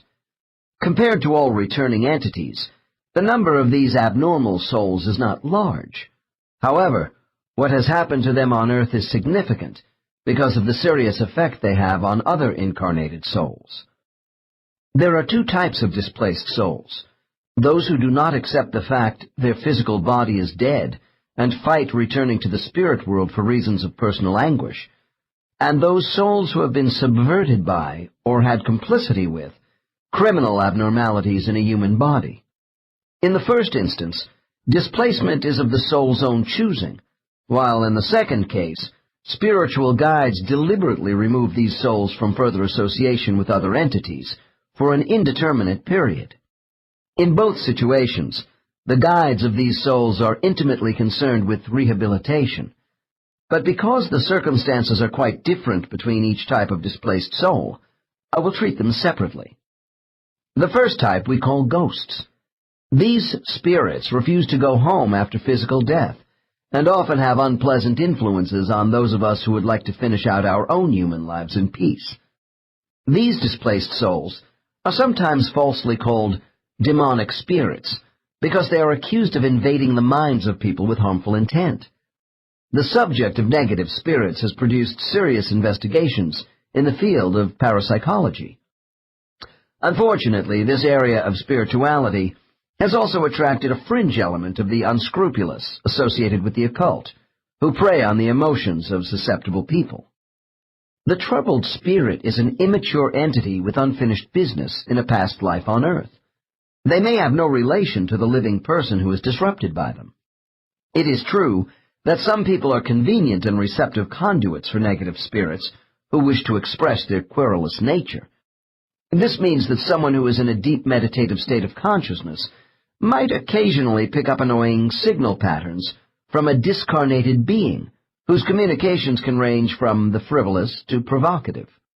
These unsettled entities are not spiritual guides. Real guides are healers and don't intrude with acrimonious messages. More often than not, these uncommon haunted spirits are tied to a particular geographic location. Researchers who have specialized in the phenomena of ghosts indicate those disturbed entities are caught in a no-man's land between the lower astral planes of Earth and the spirit world. From my own research, I don't believe these souls are lost in space, nor are they demonic. They choose to remain within the Earth plane after physical death for a time by their own volition, due to a high level of discontent. In my opinion, they are damaged souls because they evidence confusion, despair, and even hostility to such an extent they want their guides to stay away from them. We do know a negative displaced entity can be reached and handled by various means, such as exorcism, to get them to stop interfering with human beings. Possessing spirits can be persuaded to leave, and eventually make a proper transition into the spirit world. If we have a spirit world governed by order, with guides who care about us, how can maladaptive souls who exert negative energy upon incarnated beings be allowed to exist? One explanation is that we still have free will, even in death. Another is that since we endure so many upheavals in our physical universe, then spiritual irregularities and deviations from the normal exodus of souls ought to be anticipated as well. Also, ghosts only represent a divided portion of a disturbed soul's energy, while the rest has returned to the spirit world for reunification. Discarnate, unhappy spirits who trap themselves are possibly part of a grand design. When they are ready, these souls will be taken by the hand away from Earth's astral plane and guided to their proper place in the spirit world. I turn now to the far more prevalent second type of disturbed soul. These are souls who have been involved with evil acts. We should first speculate if a soul can be considered culpable or guilt-free when it occupied the offending criminal brain. Is the soul mind or human ego responsible, or are they the same? Occasionally, a client will say to me, "I feel possessed by an inner force which tells me to do bad things." There are mentally ill people who feel driven by opposing forces of good and evil, over which they believe they have no control. After working for years with the superconscious minds of people under hypnosis, I have come to the conclusion that the five-sensory human can negatively act upon a soul's psyche. We express our eternal self through dominant biological needs, and the pressures of environmental stimuli which are temporary to the incarnated soul. Although there is no hidden, sinister self within our human form, some souls are not fully assimilated. People not in harmony with their bodies feel detached from themselves in life. This condition does not excuse souls from doing their utmost to prevent evil involvement on earth. We see this in human conscience. It is important we distinguish between what is exerting a negative force on our mind and what is not. Hearing an inner voice, which may suggest self-destruction to ourselves or someone else, is not a demonic spiritual entity, an alien presence, nor a malevolent renegade guide. Negative forces emanate from ourself. The destructive impulses of emotional disorders, if left untreated, inhibit soul development. Those of us who have experienced unresolved personal trauma in our lives carry the seeds of our own destruction. This anguish affects our soul in such a way that it seems we are not whole. For instance, excessive craving and addictive behavior, which is the outgrowth of personal pain, inhibits the expression of a healthy soul, and may even hold a soul in bondage to its host body. Does the extent of contemporary violence mean that we have more souls going wrong today than in the past? If nothing else, our overpopulation and mind-altering drug culture should support this conclusion. On the positive side, Earth's international level of consciousness toward human suffering appears to be rising. I've been told that in every era of Earth's bloody history, there has always been a significant number of souls unable to resist and successfully counter human cruelty. Certain souls, whose hosts have a genetic disposition to abnormal brain chemistry, are particularly at risk in a violent environment. We see how children can be so damaged by physical and emotional family abuse that as adults they commit premeditated acts of atrocity without feelings of remorse. Since souls are not created perfect, their nature can be contaminated during the development of such a life form. If our transgressions are especially serious, we call them evil. My subjects say to me no soul is inherently evil, although it may acquire this label in human life. Pathological evil in humans is characterized by feelings of personal impotence and weakness, which is stimulated by helpless victims. Although souls who are involved with truly evil acts should generally be considered at a low level of development, soul immaturity does not automatically invite malevolent behavior from a damaged human personality. The evolution of souls involves a transition from imperfection to perfection based upon overcoming many difficult body assignments during their task-oriented lives. Souls may also have a predisposition for selecting environments where they consistently don't work well or are subverted. Thus, souls may have their identity damaged by poor life choices. However, all souls are held accountable for their conduct in the bodies they occupy. We will see in the next chapter how souls receive an initial review of their past life, with guides before moving on to join their friends. But what happens to souls who have, through their bodies, caused extreme suffering to another? If a soul is not capable of ameliorating the most violent human urges in its host body, how is it held accountable in afterlife? This brings up the issue of being sent to heaven or hell for good and bad deeds, because accountability has long been a part of our religious traditions. On the wall of my office hangs an Egyptian painting, the judgment scene, as represented in the Book of the Dead, which is a mythological ritual of death over 7,000 years old. The ancient Egyptians had an obsession with death and the world beyond the grave, because in their cosmic pantheon, death explained life. The picture shows a newly deceased man arriving in a place located between the land of the living and the kingdom of the dead. He stands by a set of scales about to be judged for his past deeds on earth. The master of ceremonies is the god Anubis, who carefully weighs the man's heart on one pan of the scale against the ostrich feather of truth on the opposite side. The heart, not the head, represented the embodiment of a person's soul conscience to the Egyptians. It is a tense moment. A crocodile-headed monster is crouched nearby with his mouth open, ready to devour the heart if the man's wrongs outweigh the good he did in life. Failure at the scales would end the existence of this soul. I get quite a few comments from my clients about this picture. A metaphysically oriented person would insist no one is denied entrance into the kingdom of afterlife, regardless of how unfavorably balanced the scales might be toward past conduct. Is this belief true? Are all souls given the opportunity to transmute back into the spirit world the same way, irrespective of their association with the bodies they occupied?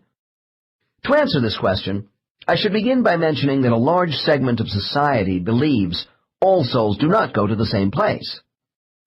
More moderate theology no longer stresses the idea of hellfire and brimstone for sinners.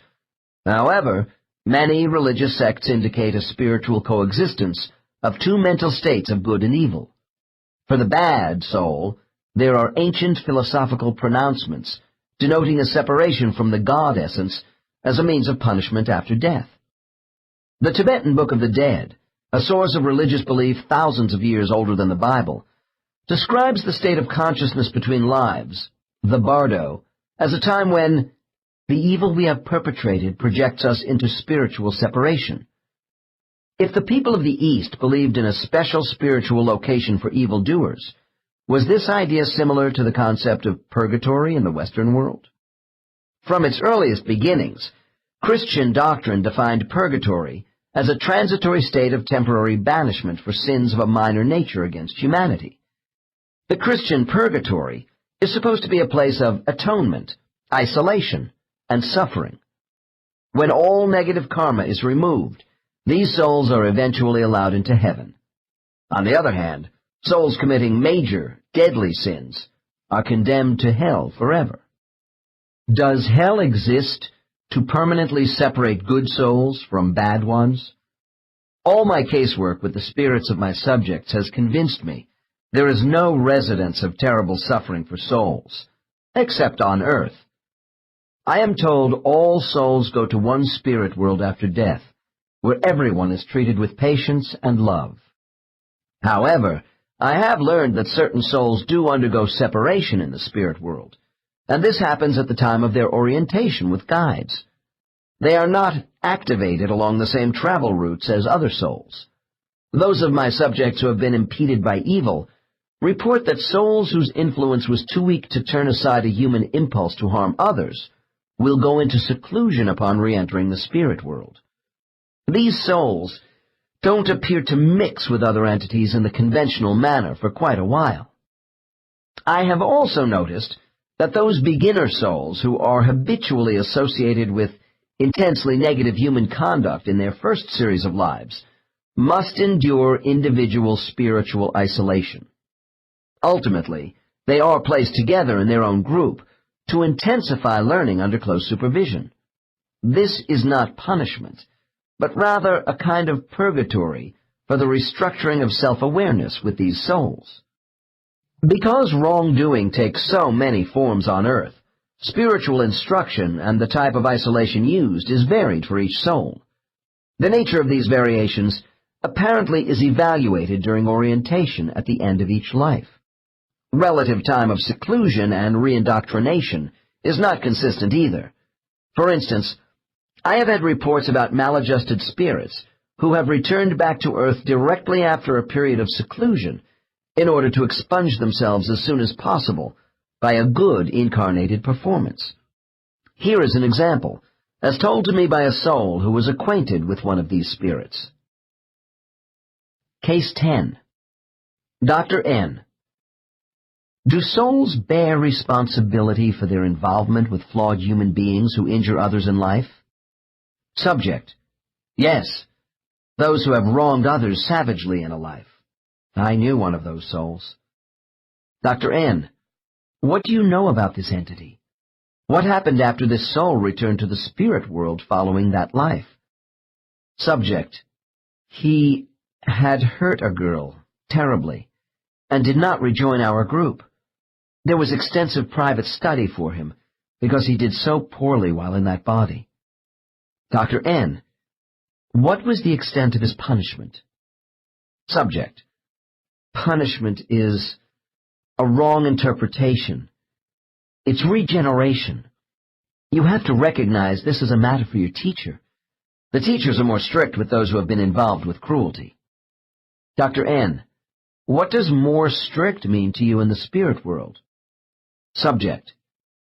Well, my friend didn't go back with us, his friends, after this sad life where he hurt this girl. Dr. N. Did he come through the same spiritual gateway as yourself when he died? Subject. Yes, but he did not meet with anybody.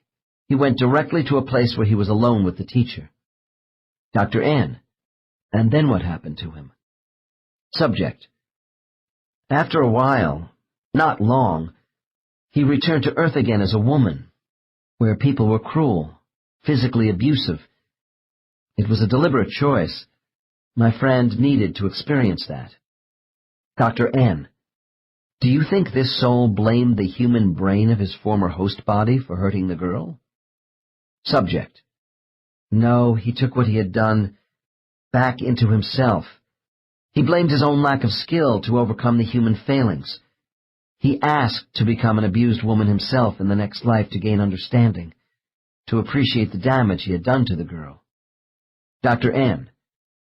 If this friend of yours did not gain understanding and continued involving himself with humans who committed wrongful acts, could he be destroyed as a soul by someone in the spirit world? Subject. Long pause. You can't destroy energy exactly, but it can be reworked. Negativity, which is unmanageable in many lives, can be readjusted. Dr. N. How? Subject. Vaguely. Not by destruction. Remodeling. Case 10 did not respond further to this line of questioning. And other subjects who know something about these damaged souls are rather sparse with their information. Later, we will learn a bit more about the formation and restoration of intelligent energy. Most errant souls are able to solve their own problems of contamination. The price we pay for our misdeeds and the rewards received for good conduct revolve around the laws of karma. Perpetrators of harm to others will do penance by setting themselves up as future victims in a karmic cycle of justice. The Bhagavad Gita, another early Eastern scripture which has stood the test of thousands of years, has a passage which says, "Souls of evil influence must redeem their virtue." No study of life after death would have any meaning without addressing how karma relates to causality and justice for all souls. Karma by itself does not denote good or bad deeds. Rather, it is the result of one's positive and negative actions in life. The statement, "There are no accidents in our lives," does not mean karma by itself impels. What it does is propel us forward by teaching lessons. Our future destiny is influenced by a past from which we cannot escape, especially when we injure others. The key to growth is understanding we are given the ability to make mid-course corrections in our life, and having the courage to make necessary changes when what we are doing is not working for us. By conquering fear and taking risks, our karmic pattern adjusts to the effects of new choices. At the end of every life, rather than having a monster waiting to devour our souls, we serve as our most severe critic in front of teacher guides. This is why karma is both just and merciful. With the help of our spiritual counselors and peers, we decide on the proper mode of justice for our conduct. Some people who believe in reincarnation also think if negative souls do not learn their lessons within a reasonable span of lives, they will be eliminated and replaced by more willing souls. My subjects deny this premise. There is no set path of self-discovery designed for all souls. As one subject told me, souls are assigned to Earth for the duration of the war. This means souls are given the time and opportunity to make changes for growth. Souls who continue to display negative attitudes through their human hosts must overcome these difficulties by continually making an effort to change. From what I have seen, no negative karma remains attached to a soul who is willing to work during their many lives on this planet. It is an open question whether a soul should be held entirely at fault for humanity's irrational, unsocialized, and destructive acts. Souls must learn to cope in different ways with each new human being assigned to them. The permanent identity of a soul stamps the human mind with a distinctive character which is individual to that soul. However, I find there is a strange dual nature between the soul mind and human brain. I will discuss this concept further in later chapters, after the reader learns more about the existence of souls in the spirit world. 5. Orientation. After those entities who meet us during our homecoming have dispersed, we are ready to be taken to a space of healing. This will be followed by another stop, involving the soul's reorientation to a spiritual environment. In this place, we are often examined by our guide. I tend to call the cosmology of all spiritual locations as places or spaces, simply for convenient identification, because we are dealing with a non-physical universe. The similarity of descriptions among clients of what they do as souls at the next two combined stops is remarkable, although they do have different names for them. I hear such terms as chambers, travel berths, and interspace stopover zones, but the most common is the place of healing. I think of the healing station as a field hospital, or MASH unit, for damaged souls coming off Earth's battlefields. I have selected a rather advanced male subject who has been through this revitalization process many times to describe the nature of this next stop. Case 11. Dr. N. After you leave the friends who greeted you following your death, where does your soul go next in the spirit world? Subject. I am alone for a while, moving through vast distances. Dr. N. Then what happens to you? Subject. I am being guided by a force I can't see, into a more enclosed space, an opening into a place of pure energy. Dr. N. What is this area like? Subject.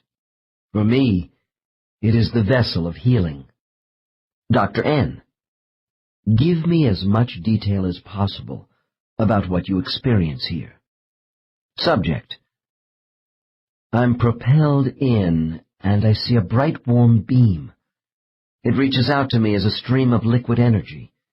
There is a vapor-like steam swirling around me at first, then gently touching my soul as if it were alive. Then it is absorbed into me as fire, and I am bathed and cleansed from my hurts. Dr. N. Is someone bathing you, or is this light beam enveloping you from out of nowhere? Subject. I am alone, but it is directed. My essence is being bathed, restoring me after my exposure to Earth. Dr. N. I have heard this place is similar to taking a refreshing shower after a hard day's work. Subject laughs. After a lifetime of work, it's better, and you don't get wet either. Dr. N. You also don't have a physical body anymore, so how can this energy shower heal a soul? Subject. By reaching into my being. I'm so tired from my last life and with the body I had. Dr. N. Are you saying the ravages of the physical body and the human mind leave an emotional mark on the soul after death? Subject. God, yes. My very expression, who I am as a being, was affected by the brain and body I occupied. Dr. N. Even though you are now separated from that body forever? Subject. Each body leaves an imprint on you, at least for a while. There are some bodies I have had that I can never get away from altogether. Even though you are free of them, you keep some of the outstanding memories of your bodies in certain lives. Dr. N. Okay, now I want you to finish with your shower of healing and tell me what you feel. Subject. I am suspended in the light. It permeates through my soul, washing out most of the negative viruses. It allows me to let go of the bonds of my last life, bringing about my transformation so I can become whole again. Dr. N, does the shower have the same effect upon everyone? Subject, pause. When I was younger and less experienced, I came here more damaged. The energy here seemed less effective because I didn't know how to use it to completely purge the negativity. I carried old wounds with me longer despite the healing energy. Dr. N, I think I understand. So what do you do now? Subject, when I am restored, I leave here and go to a quiet place to talk to my guide. This place I have come to call the shower of healing is only a prelude for the rehabilitation of returning souls. The orientation stage, which immediately follows, especially with younger souls, involves a substantial counseling session with one's guide. The newly refreshed soul arrives at this station to undergo a debriefing of the life just ended. Orientation is also designed as an intake interview to provide further emotional release and readjustment back into the spirit world. People in hypnosis who discuss the type of counseling which goes on during orientation say their guides are gentle but probing. Imagine your favorite elementary school teacher and you have the idea. Think of a firm but concerned entity who knows all about your learning habits, your strong and weak points, and your fears, who is always ready to work with you as long as you continue to try. When you don't, everything remains stationary in your development. Nothing can be hidden by students from their spiritual teachers. No subterfuge or deception exists in a telepathic world. There are a multitude of differences in orientation scenes, depending upon the soul's individual makeup and their state of mind after the life just ended. Souls report their orientation often takes place in a room. The furnishings of these settings and the intensity of this first conference can vary after each life.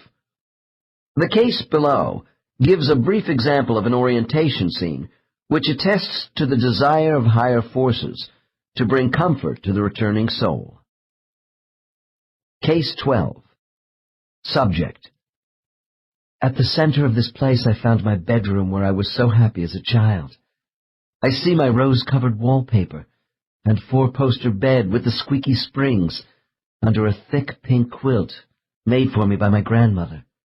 My grandmother and I used to have heart-to-heart chats whenever I was troubled, and she is here too, just sitting on the edge of my bed with my favorite stuffed animals around her, waiting for me. Her wrinkled face is full of love as always. After a while, I see she is actually my guide, Amorphous. I talk to Amorphous about the sad and happy times of the life I have finished. I know I made mistakes, but she is so kind to me. We laugh and cry together while I reminisce. Then we discuss all the things I didn't do that I might have done with my life. But in the end, it's okay. She knows I must rest in this beautiful world. I'm going to relax. I don't care if I ever go back to Earth again, because my real home is here. Apparently, the more advanced souls do not require any orientation at this stage. This does not mean that 10% of my clients in this category just sail right by their guides with a wave upon their return from Earth. Everybody is held accountable for their past lives. Performance is judged upon how each individual interpreted and acted upon their life roles. Intake interviews for the advanced souls are conducted with master teachers later. The less experienced entities are usually given special attention by counselors because the abrupt transition from the physical to a spiritual form is more difficult for them. The next case I have selected has a more in-depth therapeutic spiritual orientation. The exploration of attitudes and feelings with a view to reorienting future behavior is typical of guides. The client in case 13 is a strong, imposing, 32-year-old woman of above-average height and weight. Dressed in jeans, boots, and a loose-fitting sweatshirt, Hester arrived at my office one day in a state of agitation.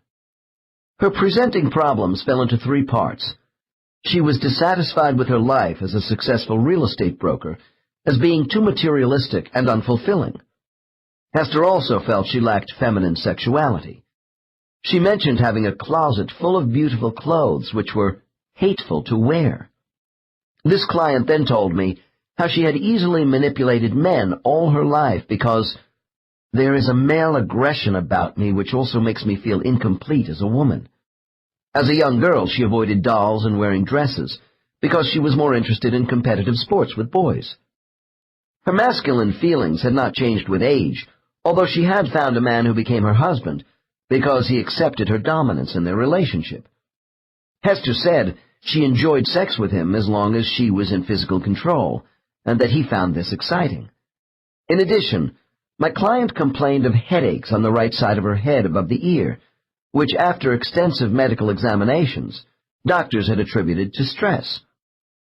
During our session, I learned this subject had experienced a recent series of male lives, culminating with a short life as a prosecuting attorney called Ross Felden in the state of Oklahoma during the 1880s. As Ross, my client had committed suicide at age 33 in a hotel room by shooting himself in the head. Ross was in despair over the direction his life had taken as a courtroom prosecutor. As the dialogue progresses, the reader will notice displays of intense emotion. Regression therapists call this heightened response, being in a state of revivification, meaning to give new life, as opposed to the alternative trance state, where subjects are observer participants. Case 13. Dr. N. Now that you have left the shower of healing, where are you going? Subject, apprehensively. To see my advisor. Dr. N. And who is that? Subject, pause. Dees. No, his name is Clodies. Dr. N. Did you talk to Clodies when you entered the spirit world? Subject. I wasn't ready yet. I just wanted to see my parents. Dr. N. Why are you going to see Clodies now? Subject. I am going to have to make some kind of accounting of myself. We go through this after all my lives, but this time I'm really in the soup. Dr. N. Why? Subject. Because I killed myself. Dr. N. When a person kills himself on earth, does this mean they will receive some sort of punishment as a spirit? Subject. No, there is no such thing here as punishment. That's an earth condition. Clodies will be disappointed that I bailed out early and didn't have the courage to face my difficulties. By choosing to die as I did, means I have to come back later and deal with the same thing all over again in a different life. I just wasted a lot of time by checking out early. Dr. N. So no one will condemn you for committing suicide? Subject reflects for a moment. Well, my friends won't give me any pats on the back either. I feel sadness at what I did.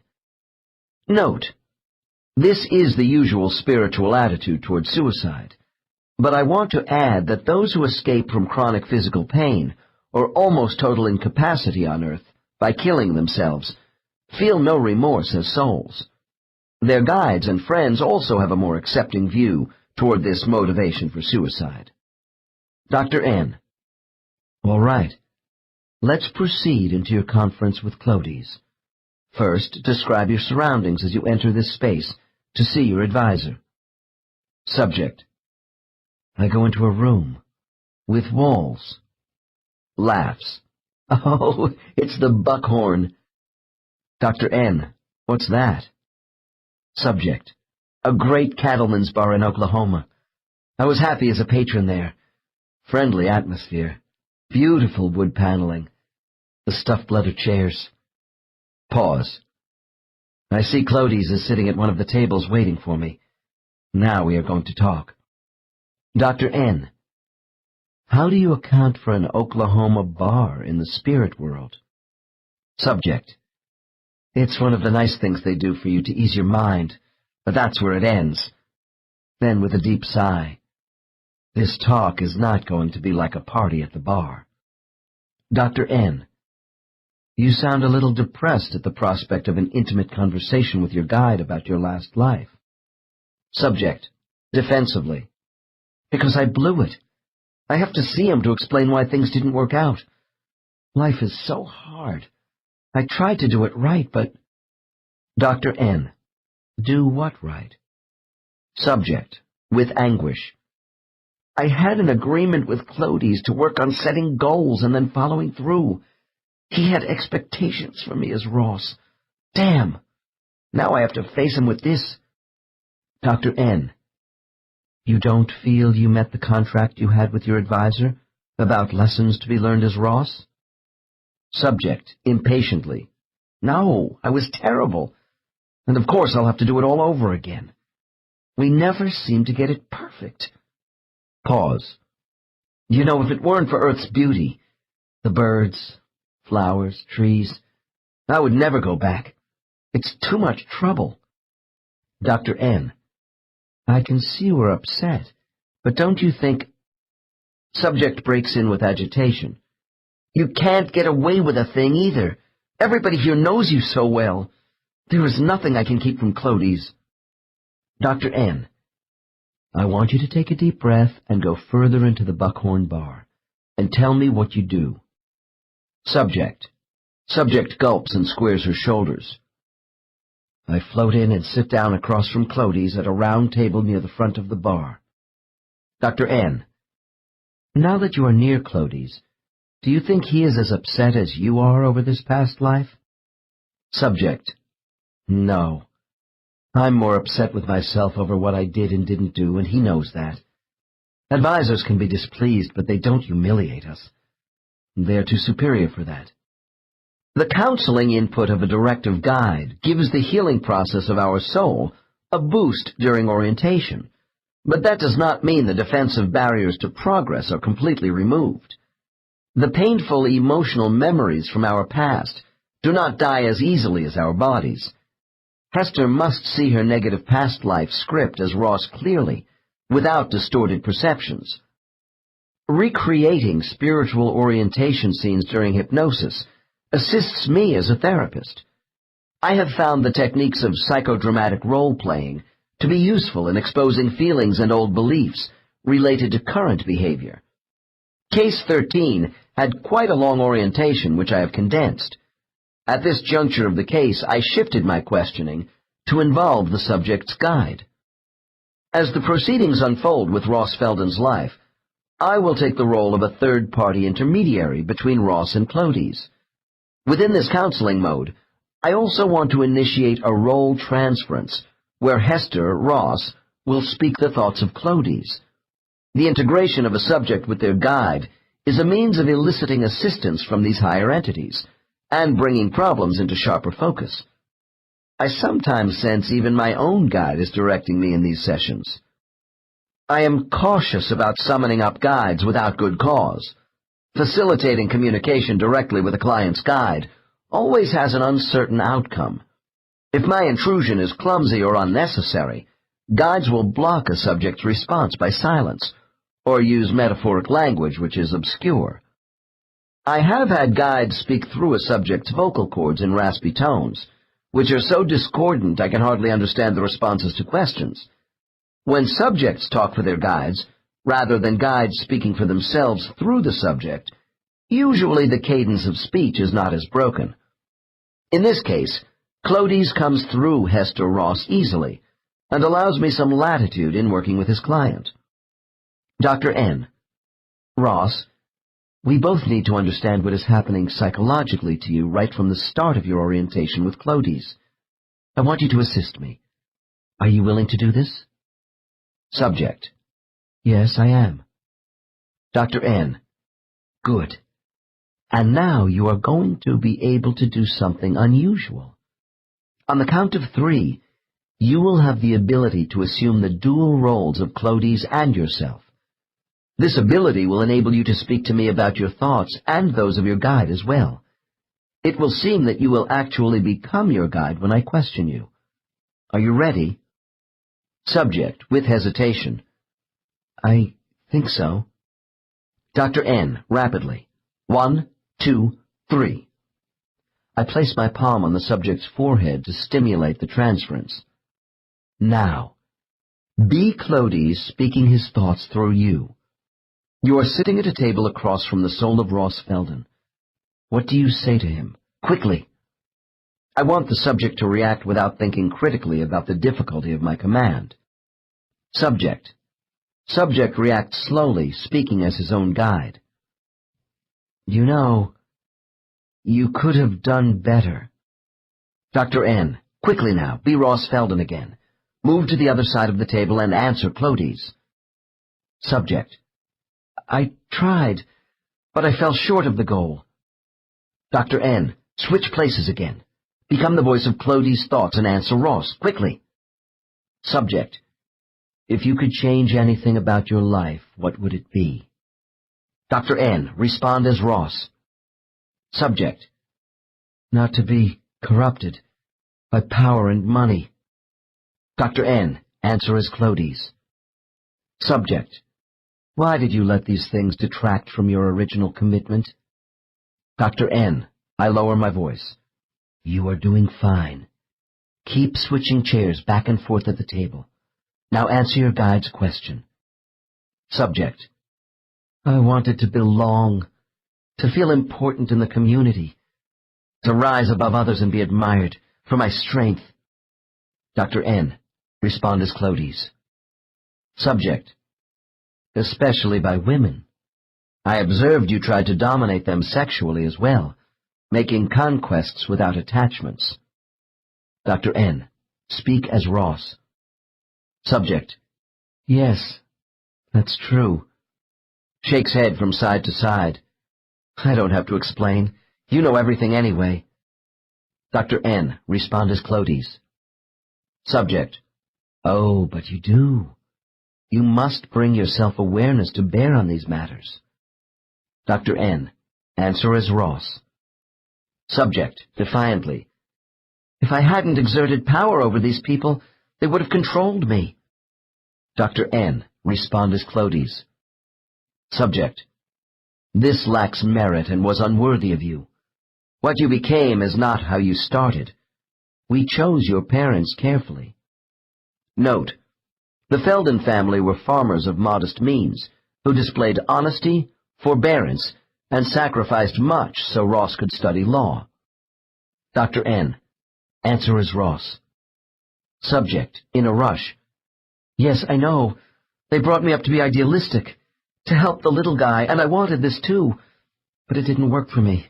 You saw what happened. I was in debt when I began as a lawyer. Ineffective, of no consequence. I didn't want to be poor anymore, defending people who couldn't pay me. I hated the farm, the pigs and the cows. I liked being around substantial people, and when I joined the establishment as a prosecutor, I had the idea of reforming the system and helping farm people. It was the system that was wrong. Dr. N. Respond as Clodies. Subject. Ah, you were corrupted by the system. Explain this to me. Dr. N. Answer as Ross. Subject. Hotly. People had to pay fines they couldn't afford. Others I sent to jail because of offenses they didn't mean to commit. Others I had hung. Voice breaks. I became a legal killer. Dr. N. Respond as Clodies. Subject. Why did you feel responsible for prosecuting criminals who were guilty of hurting others? Dr. N. Answer as Ross. Subject. Few of those, most were just ordinary people like my parents who got caught up in the system, needing money to survive. And there were those who were sick in the head. Dr. N. Respond as Clodies. Subject. What about the victims of the people you prosecuted? Didn't you choose a life of law to help society and to make the farms and the towns safer with justice? Dr. N. Answer as Ross. Subject. Loudly. Don't you see? It didn't work for me. I was turned into a murderer by a primitive society. Dr. N. Respond as Clodies. Subject. And so you murdered yourself? Dr. N. Answer as Ross. Subject. I got off track. I couldn't go back to being a nobody, and I couldn't go forward. Dr. N. Respond as Clodies. Subject: Too easily you became a participant with those whose motivations were for personal gain and notoriety. This was not you. Why did you hide from yourself? Dr. N. Answer as Ross.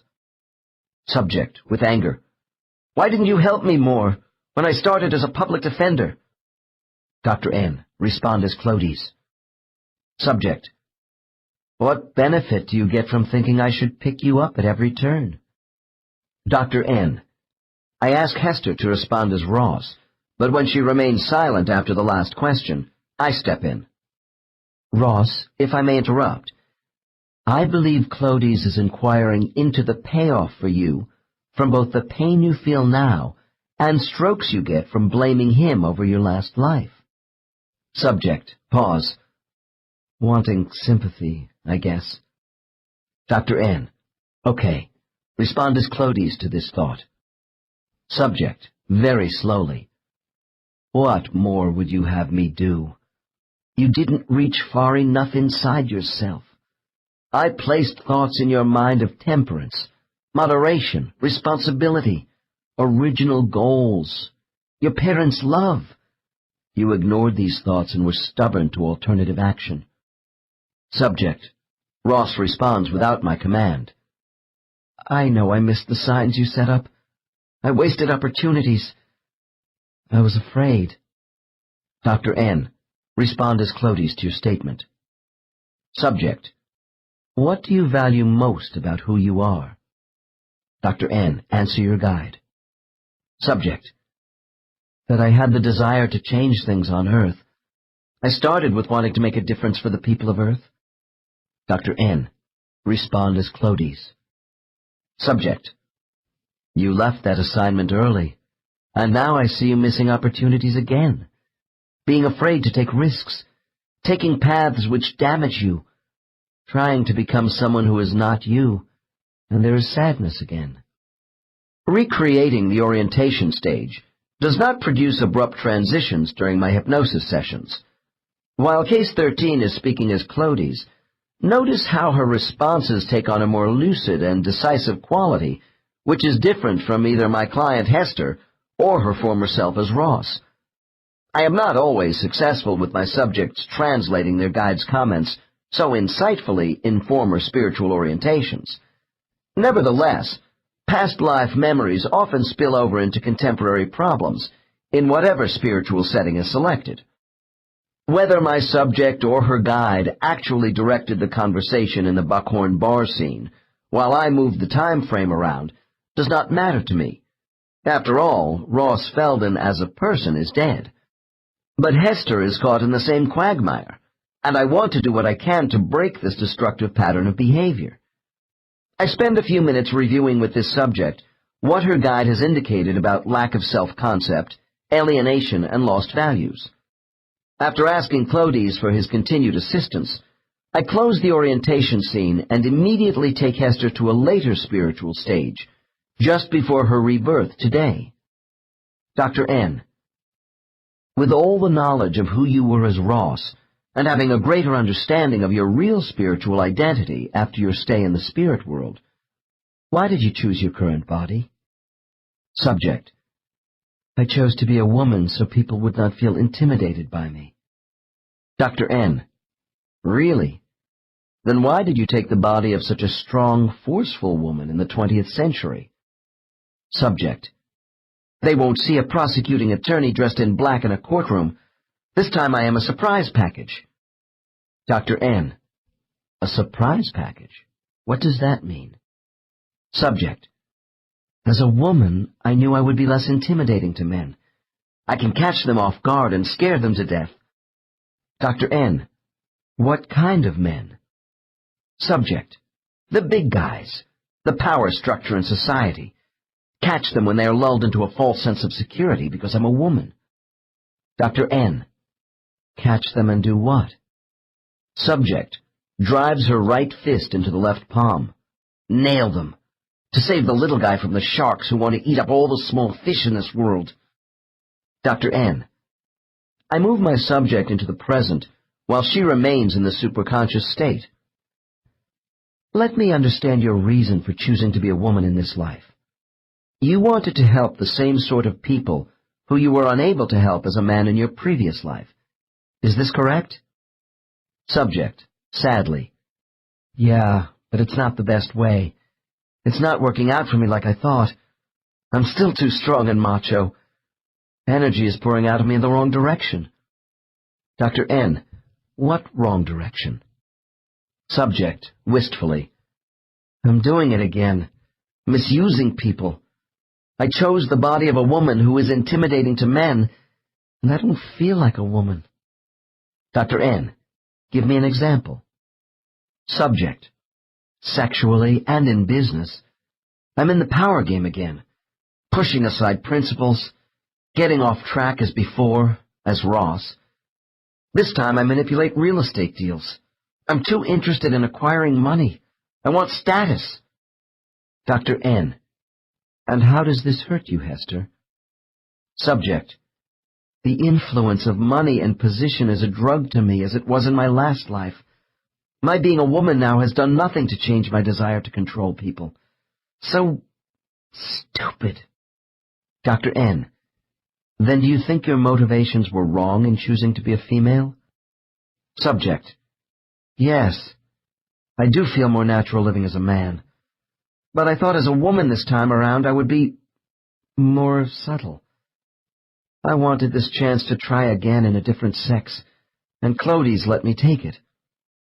Client slumps down in her chair. What a blunder.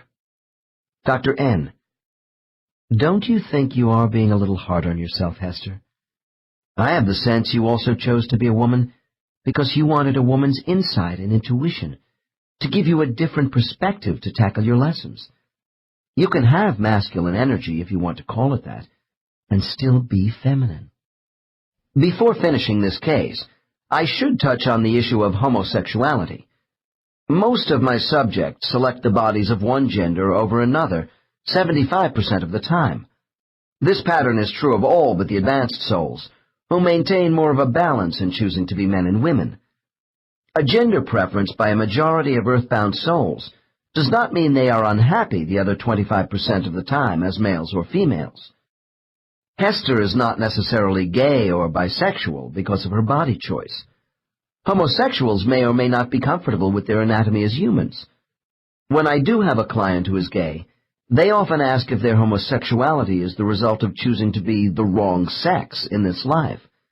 When their sessions are over, this inquiry is usually answered.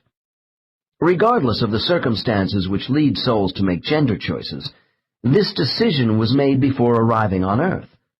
Sometimes I find that gay people have chosen in advance of their current lives to experiment with a sex that was seldom used in former lives.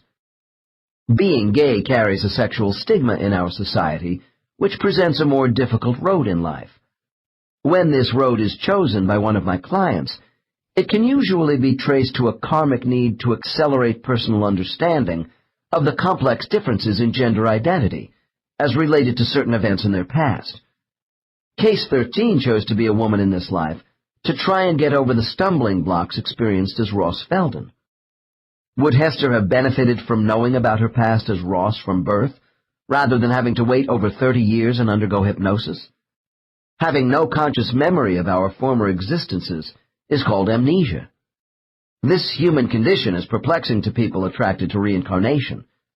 Why should we have to grope around in life trying to figure out who we are and what we are supposed to do, and wondering if some spiritual divinity really cares about us? I closed my session with this woman by asking about her amnesia. Dr. N. Why do you think you had no conscious memory about your life as Ross Felden? Subject.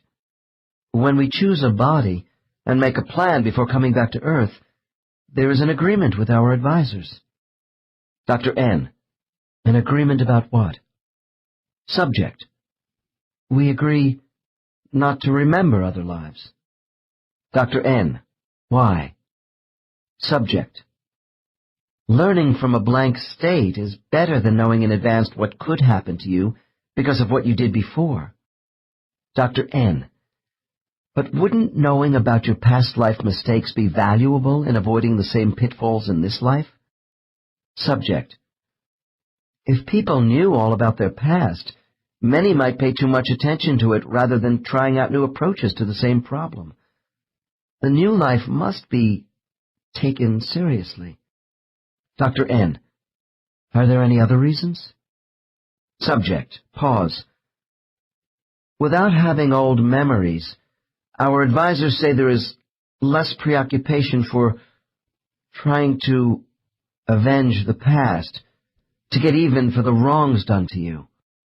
Dr. N: Well, it seems to me that so far this has been part of the motivation and conduct in your life as Hester. Subject: Forcefully: That's why I came to you. Dr. N: And do you still think a total blackout of our eternal spiritual life on earth is essential to progress? Subject: Normally, yes, but it's not a total blackout. We get flashes from dreams during times of crisis. People have an inner knowing of what direction to take when it is necessary. And sometimes your friends can fudge a little. Dr. N: By friends, you mean entities from the spirit world? Subject: Uh-huh. They give you hints by flashing ideas. I've done it. Dr. N: Nevertheless, you had to come to me to unlock your conscious amnesia. Subject: Pause. We have the capacity to know when it is necessary. I was ready for change when I heard about you. Clodis allowed me to see the past with you because it was to my benefit. Dr. N: Otherwise your amnesia would have remained intact? Subject: Yes, that would have meant I wasn't supposed to know certain things yet. In my opinion, when clients are unable to go into hypnosis at any given time, or if they have only sketchy memories in trance, there is a reason for this blockage. This does not mean these people have no past memories, just that they are not ready to have them exposed. My client knew something was hindering her growth and wanted it revealed. The superconscious identity of the soul houses our continuous memory, including goals. When the time in our lives is appropriate, we must harmonize human material needs with our soul's purpose for being here. I try to take a common-sense approach in bringing past and present experiences into alignment. Our eternal identity never leaves us alone in the bodies we choose, despite our current status. In reflection, meditation, or prayer, the memories of who we really are do filter down to us in selective thought each day. In small intuitive ways, through the cloud of amnesia, we are given clues for the justification of our being. By desensitizing the source of her headaches, I completed my session with Hester by reinforcing her choice to be a woman for reasons other than intimidating men. I gave her permission to lower her defenses a little and be less aggressive. We discussed options for restructuring occupational goals toward the helping professions and the possibilities of volunteer service work. She was finally able to see her life today as a great opportunity for learning rather than a failure of gender choice. After a case is completed, I never cease to admire the brutal honesty of souls. When a soul has led a productive life beneficial to themselves and those around them, I notice they return to the spirit world with enthusiasm. However, when subjects like Case 13 report they wasted a past life, especially from early suicide, then they describe going back rather dejected.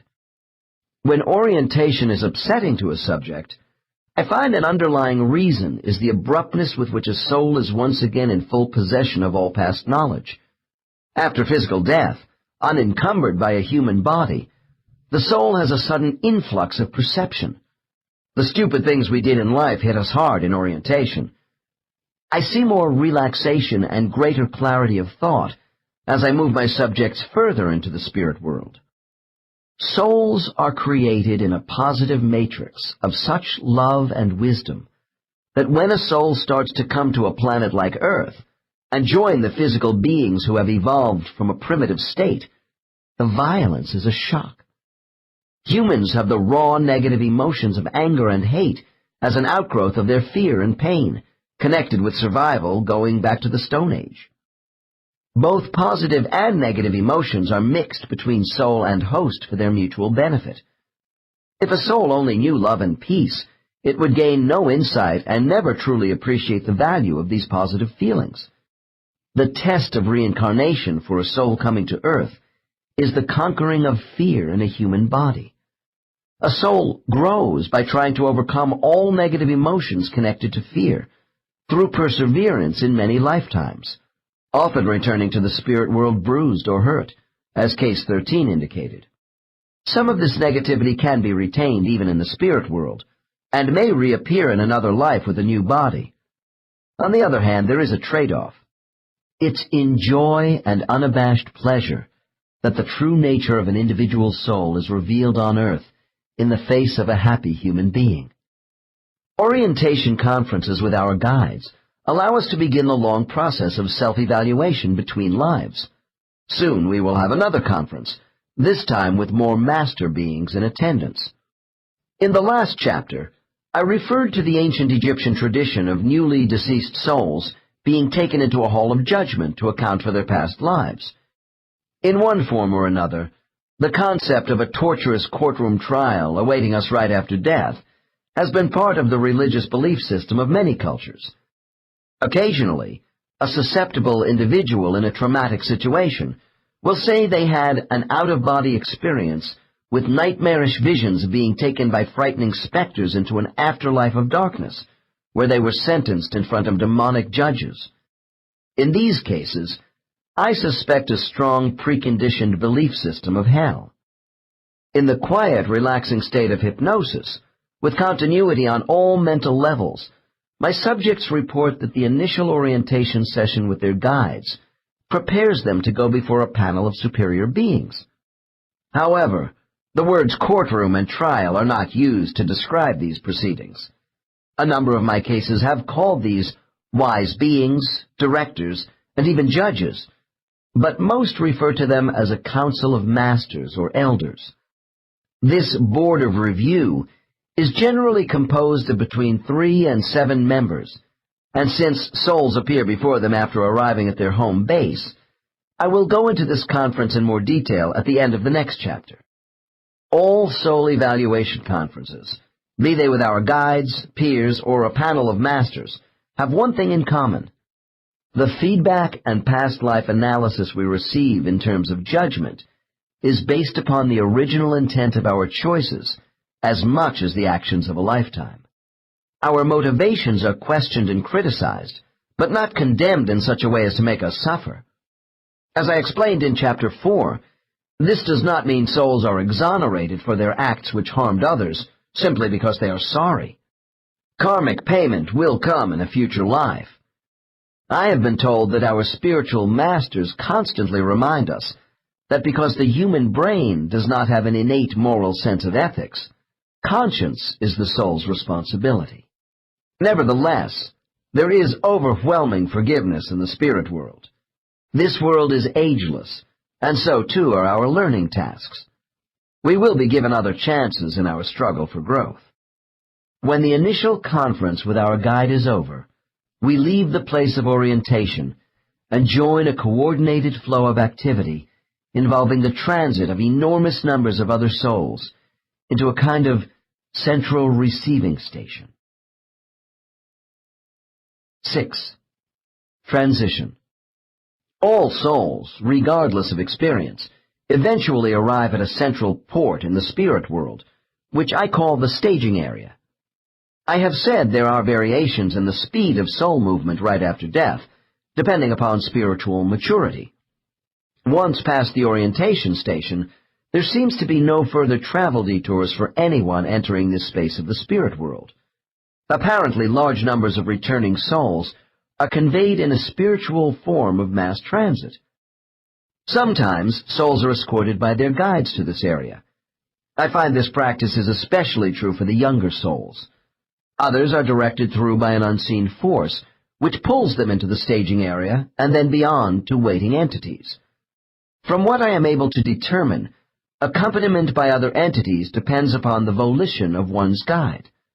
In most cases, haste is not an issue, But souls do not dawdle along on this leg of their journey. The feelings we have along this path depend on our state of mind after each life. The assembly and transfer of souls really involves two phases. The staging area is not an encampment space. Spirits are brought in, collected, and then projected out to their proper final destinations. When I hear accounts of this particular junction, I visualize myself walking with large numbers of travelers through the central terminal of a metropolitan airport, which has the capacity to fly all of us out in any direction. One of my clients described the staging area as resembling the hub of a great wagon wheel, where we are transported from a center along the spokes to our designated places. My subjects say this region appears to them as having a large number of unacquainted spirits moving in and out of the hub in an efficient manner with no congestion. Another person called this area the Los Angeles Freeway without gridlock. There may be other similar wheel hubs with freeway-type on- and off-ramps in the spirit world, but each client considers their own route to and from this center to be the only one. The observations I hear about the nature of the spirit world when entering the staging area have definitely changed from those first impressions of layering and foggy stratification. It is as if the soul is now traveling through the loosely wound arms of a mighty galactic cloud into a more unified celestial field. While their spirits hover in the open arena of the staging area, preparing for further transport out to prescribed spaces, I enjoy listening to the excitement in the voices of my subjects. They are dazzled by an eternal world spread out before them and believe that somewhere within lies the nucleus of creation. When they look at the fully opened canopy around them, subjects will state that the spirit world appears to be a varied luminescence. I hear nothing about the inky blackness we associate with deep space. The gatherings of souls that clients see in the foreground in this amphitheater appear as myriads of sharp starlights, all going in different directions. Some move fast, while others drift. The more distant energy concentrations have been pictured as islands of misty veils. I am told the most outstanding characteristic of the spirit world is a continuous feeling of a powerful mental force directing everything in uncanny harmony. People say this is a place of pure thought. Thought takes many forms. It is at this vantage point in their return that souls begin to anticipate meeting others who wait for them. A few of these companions may have already been seen at the gateway, but most have not.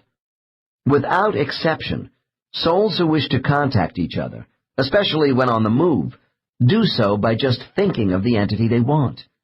Suddenly, the individual called will appear in the soul mind of the traveler.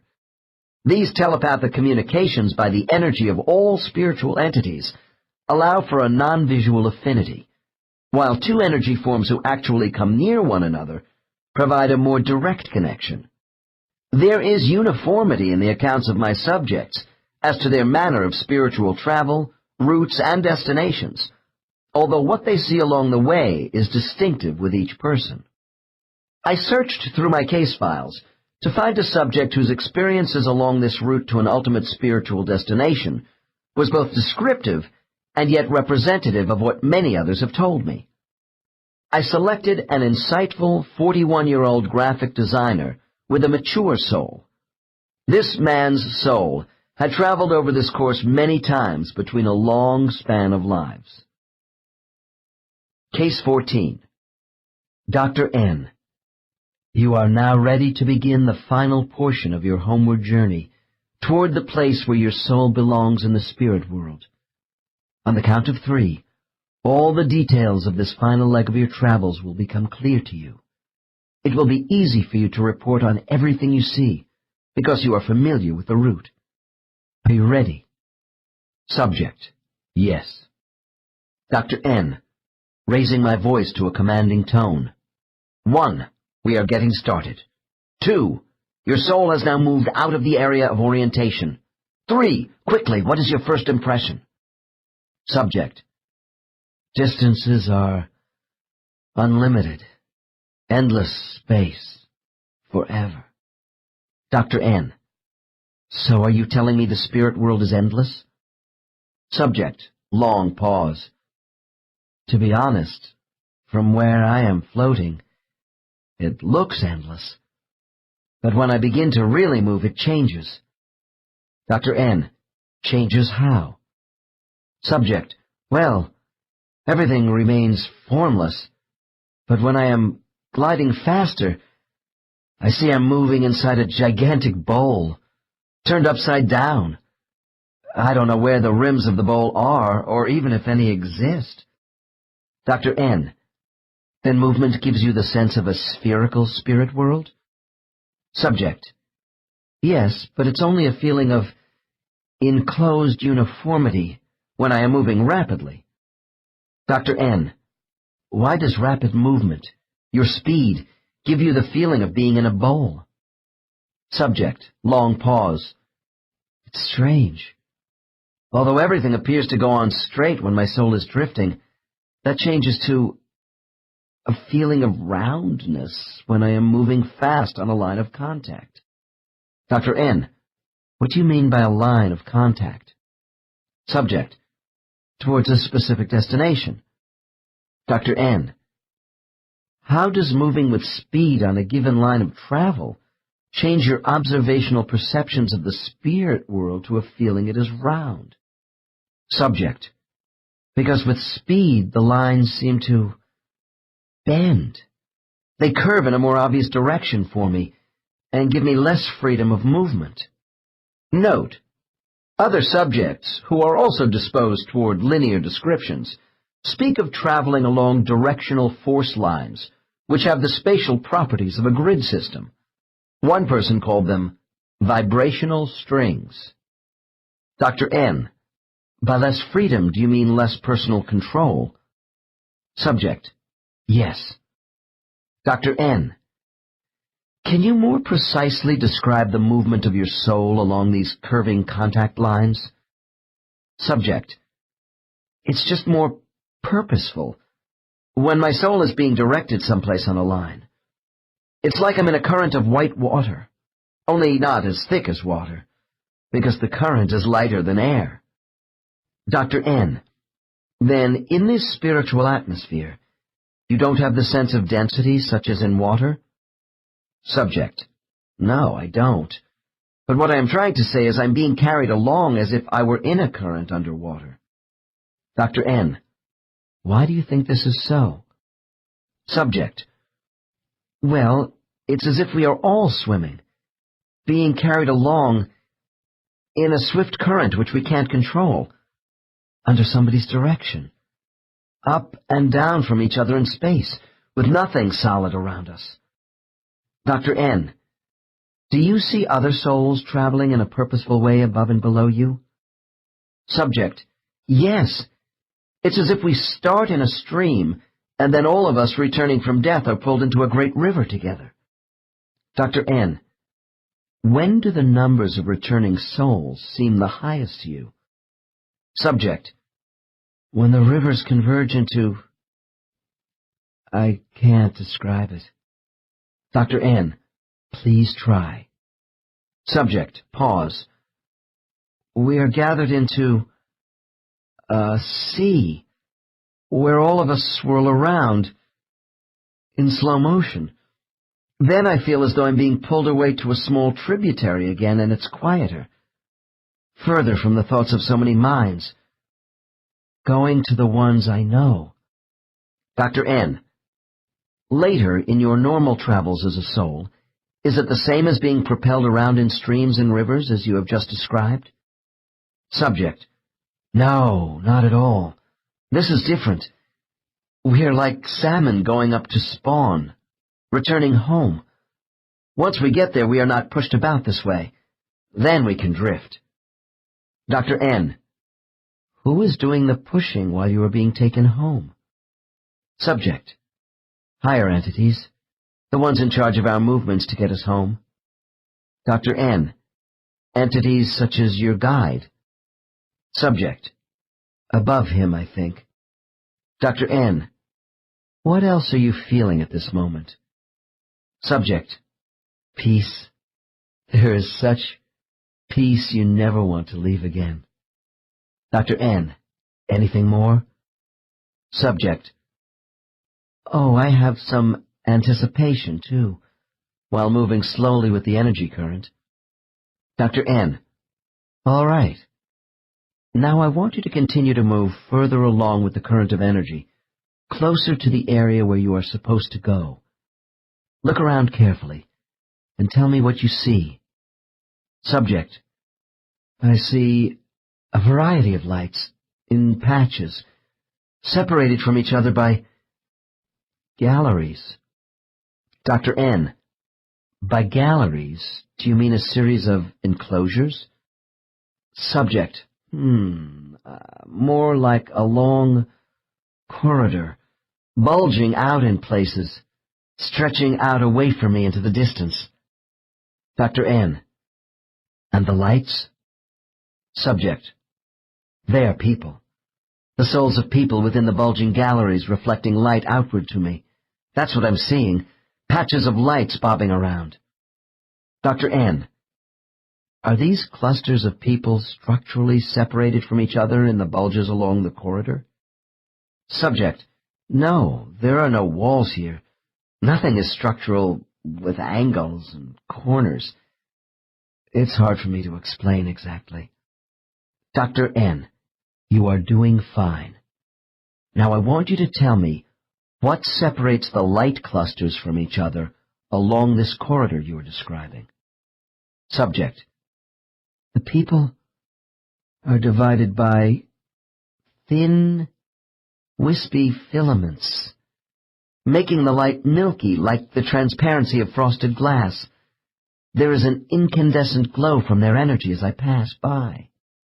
Dr. N. How do you see individual souls within the clusters? Subject. Pause. As light dots. I see masses of dots hanging in clumps, as hanging grapes all lit up. Dr. N. Do these clumps represent various groups of soul energy masses with space between them? Subject. Yes. They are separated into small groups. I am going to my own clump. Dr. N. What else do you feel about them as you pass by on the way to your cluster? Subject. I can feel their thoughts reaching out, so varied, but together too. Such harmony, but... Stops. Dr. N. Go on. Subject. I don't know the ones I'm passing now. It doesn't matter. Dr. N. Okay, let's pass on by these clusters which seem to bulge out along a corridor.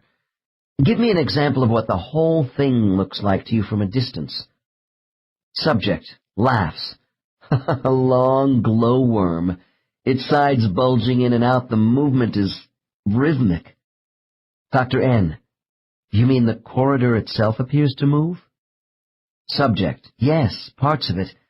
Swaying as a ribbon in the breeze while I am going further away. Dr. N. Continue floating and tell me what happens to you next. Subject. Pause. I'm at the edge of another corridor. I'm slowing down. Dr. N. Why? Subject. Grows excited. Because... Oh, good. I'm coming in towards the site where my friends are attached. Dr. N. And how do you feel at this moment? Subject. Fantastic. There's a familiar pulling of minds, reaching out to me. I'm catching the tail of their kite, joining them in thought. I'm home. Dr. N. Is your particular cluster group of friends isolated from the other groups of souls, living in other corridors? Subject. No one is really isolated, although some of the younger ones may think so. I've been around a long time, though, and I have a lot of connections. Said with modest confidence. Dr. N. So you felt connections with those other corridors, even with spirits in them you might not know from past experience? Subject. I do because of the connections I have had. There is a oneness here. Dr. N. When you are moving around as a spirit, What is the major difference in your interactions with other souls compared to being in human form on Earth? Subject: Here no one is a stranger. There is a total lack of hostility toward anyone. Dr. N: You mean every spirit is friendly to every other spirit, regardless of prior associations in many settings? Subject: That's right.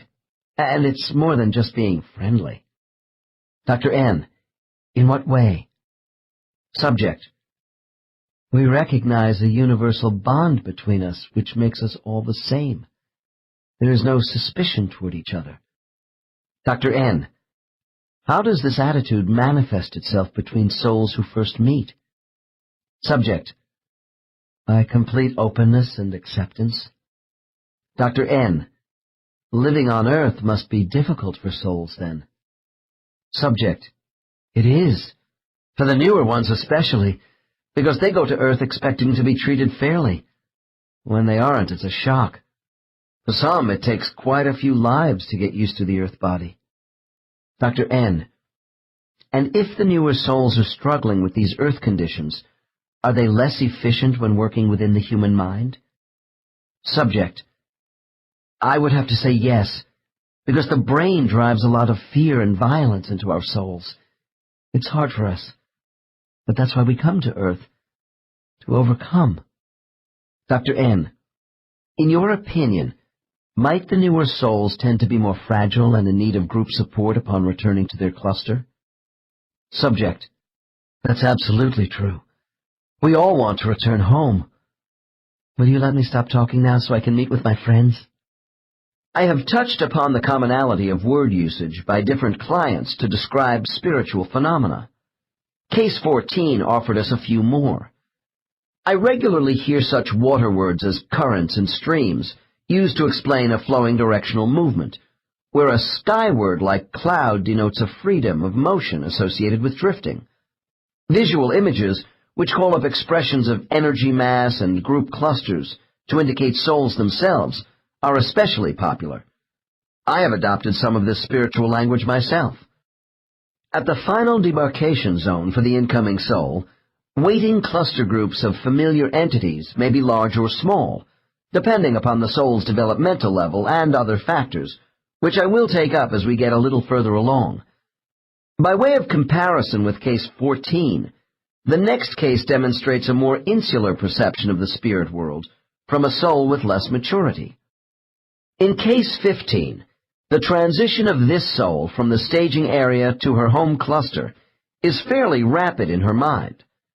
The case is informative because it presents attributes of propriety felt by this soul to a designated space, as well as deference toward those who manage the system. Because this subject is less experienced and a bit edgy over what she sees as a need for conformity, we are given another interpretation of spiritual guidelines for group placement. Case 15. Dr. N: I want to talk to you about your trip into the place where you normally stay in the spirit world. Your soul is now moving toward this destination. Explain what you see and feel. Subject, nervously: I'm going outward somehow. Dr. N: Outward? Subject, puzzled: I am floating along, in a chain of some kind. It's as though I'm weaving through a series of connecting links, a foggy maze. Then it opens up. Oh! Dr. N: What is it?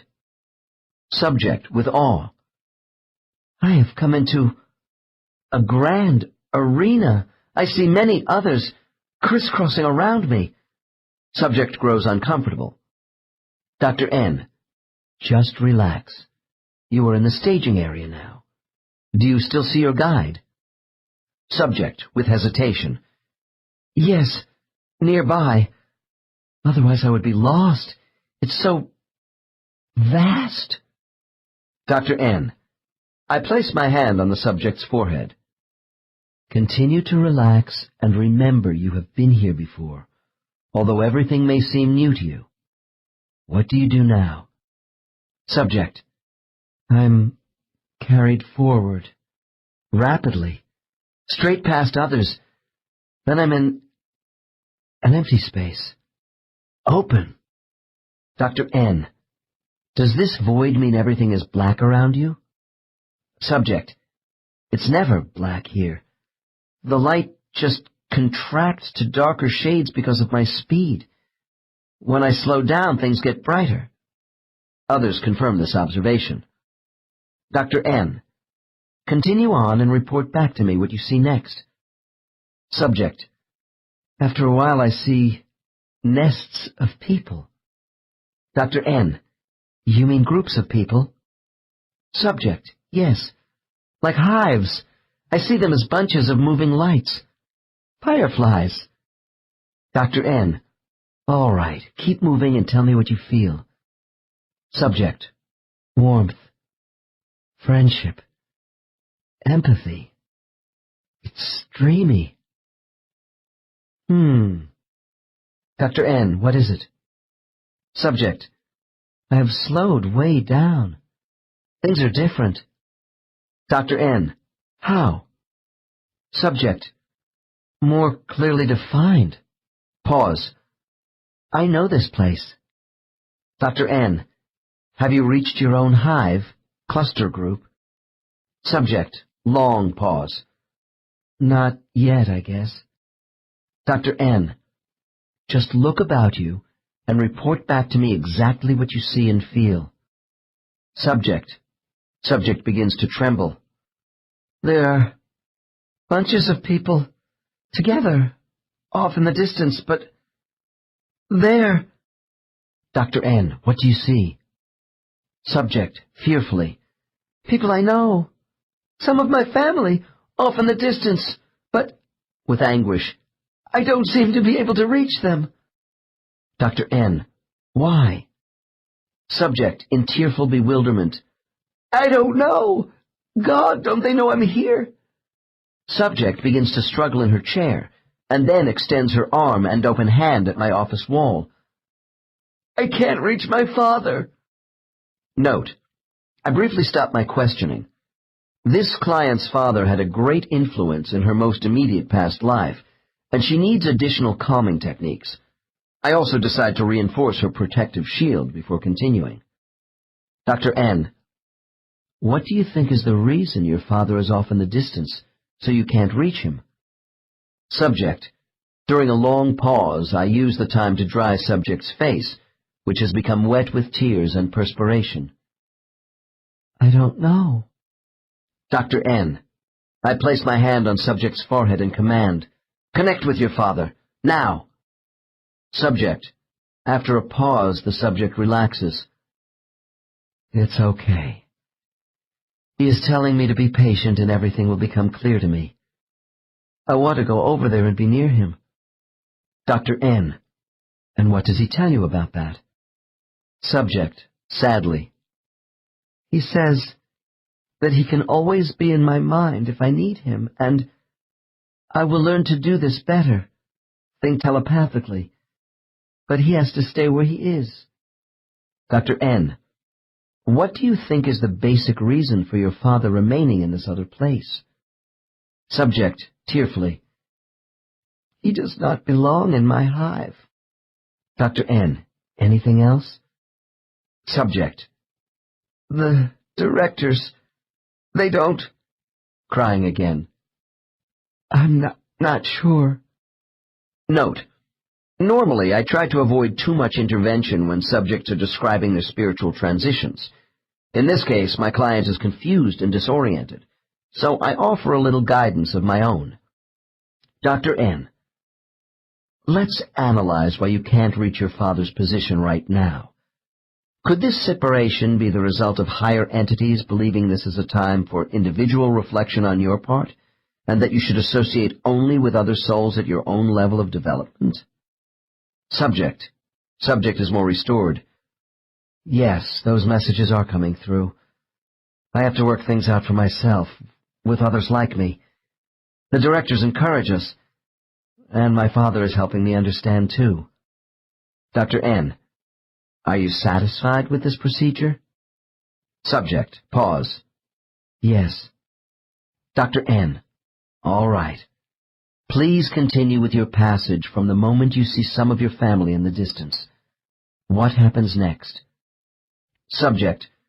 Well, I'm still slowing down, moving gradually. I'm being taken along a course I have been on before. I'm passing some other bunches of people, group clusters. Then I stop. Note: the final transit inward is especially important for the younger souls. One client, upon awakening, described this scene as giving him the sense he was arriving back home at twilight after a long trip. Having passed from the countryside into his town, he finally reached the proper street. The front windows of his neighbors' houses were lit, and he could see people inside as he drove slowly past, before reaching the driveway of his own home. Although people in trance may use such words as clumps and hives to describe how their home spaces look from a distance, this view becomes more individualistic once they go into each cluster. Then the subject's spiritual surroundings are associated with towns, schools, and other living areas identified with earthly landmarks of security and pleasure. Dr. N. Now that you are stationary, what are your impressions? Subject. It's large activity. There are a lot of people in the vicinity. Some are familiar to me. Others are not. Dr. N. Can we get a little closer to all of them? Subject. Abruptly, my subject raises her voice with indignation. You don't understand. I don't go over there. Points a finger toward my office wall. Dr. N. What's the problem? Subject. I'm not supposed to. You can't just go off anywhere. Dr. N. But you have reached your destination? Subject. It doesn't matter. I don't go over there. Again points a finger at her mental picture. Dr. N. Does this tie in with the messages you received about your father? Subject. Yes, it does. Dr. N. Are you saying to me your soul energy cannot arbitrarily float anywhere, such as outside your group? Subject, pointing outward. They are not in my group over there. Dr. N. Define what you mean by over there. Subject, in a grave tone of voice. Those others nearby. That is their place. Points down to the floor. This is our place. We are here. Nods head to confirm her statement. Dr. N. Who are they? Subject. Well, the others, of course. People not in my group. In a burst of nervous laughter. Oh, look! My own people! It's wonderful to see them again. They are coming toward me. Dr. N. I act as though I am hearing this information for the first time, to encourage spontaneous answers. Really? This does sound wonderful. Are these the same people who were involved with your past life? Subject.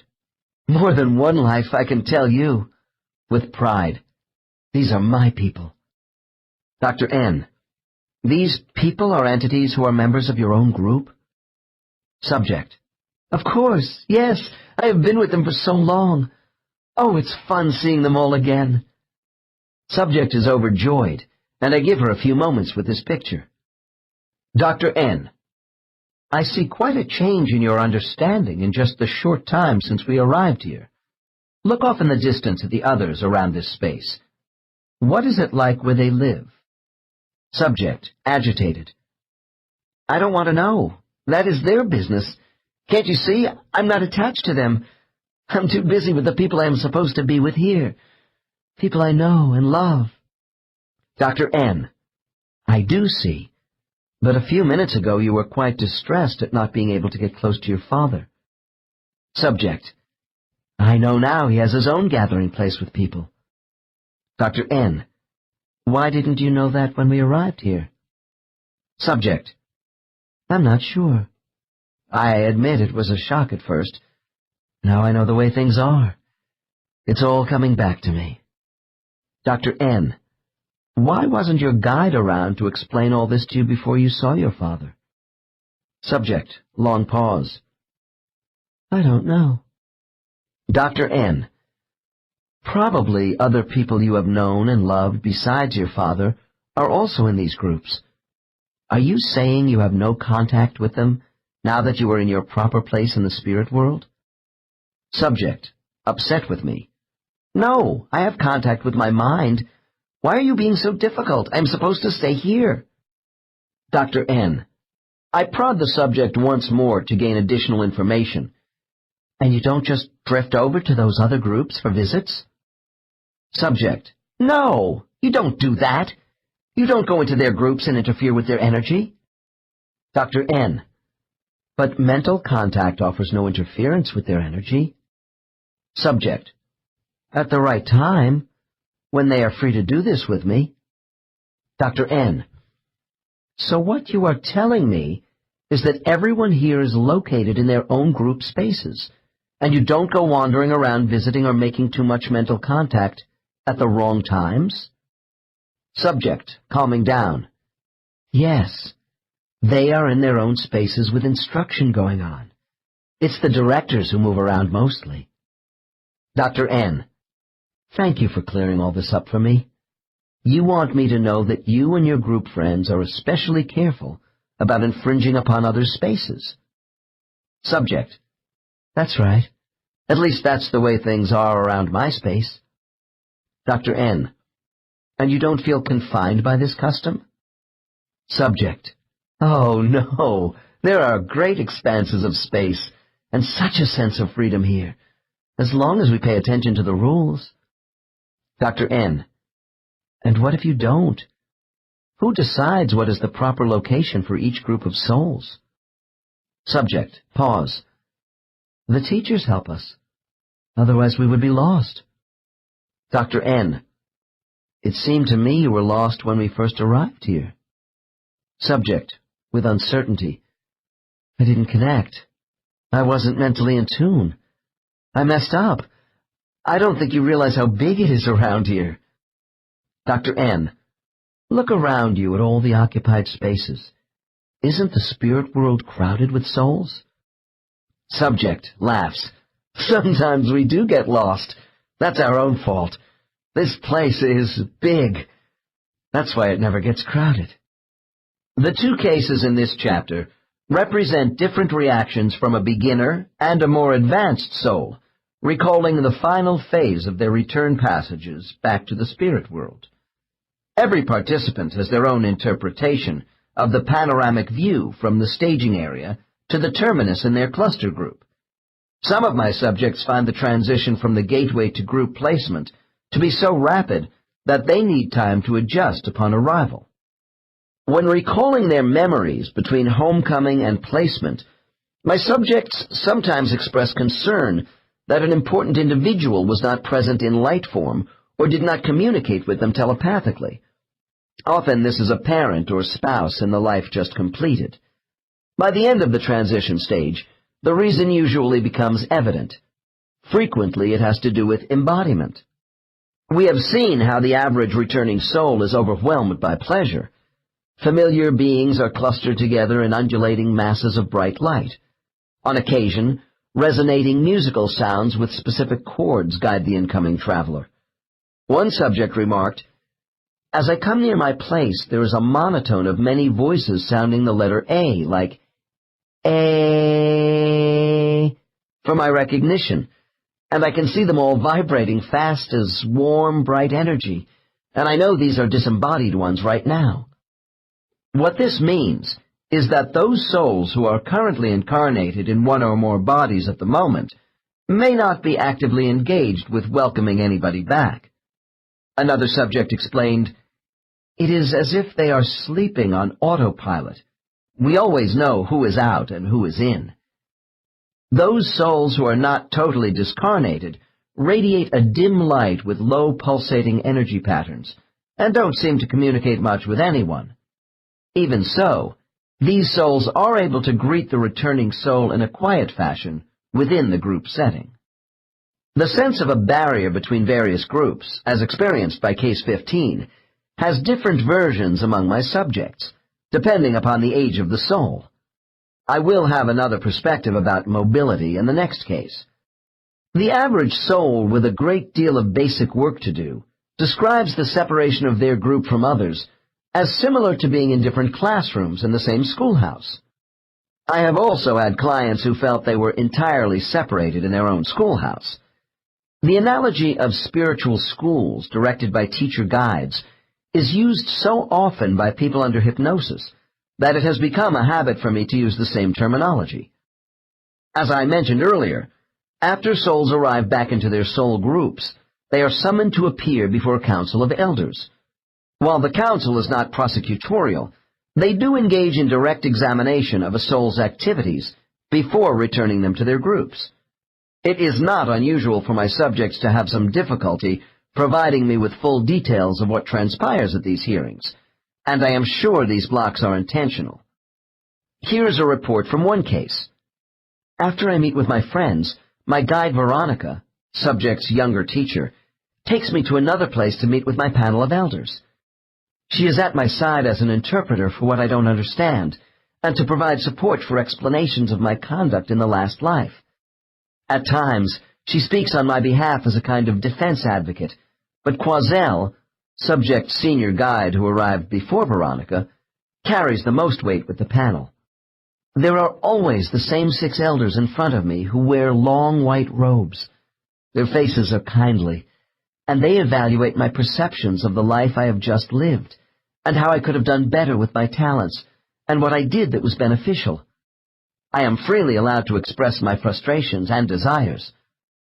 All the elders are familiar to me, especially 2 of them who address me more than the others, and who look younger than the rest. I think I can distinguish appearances which are male or female. Each has a special aspect in the way they question me, but they are honest and truthful, and I am always treated fairly. I can hide nothing from them, but sometimes I get lost when their thoughts are transmitted back and forth in the rapid communication between them.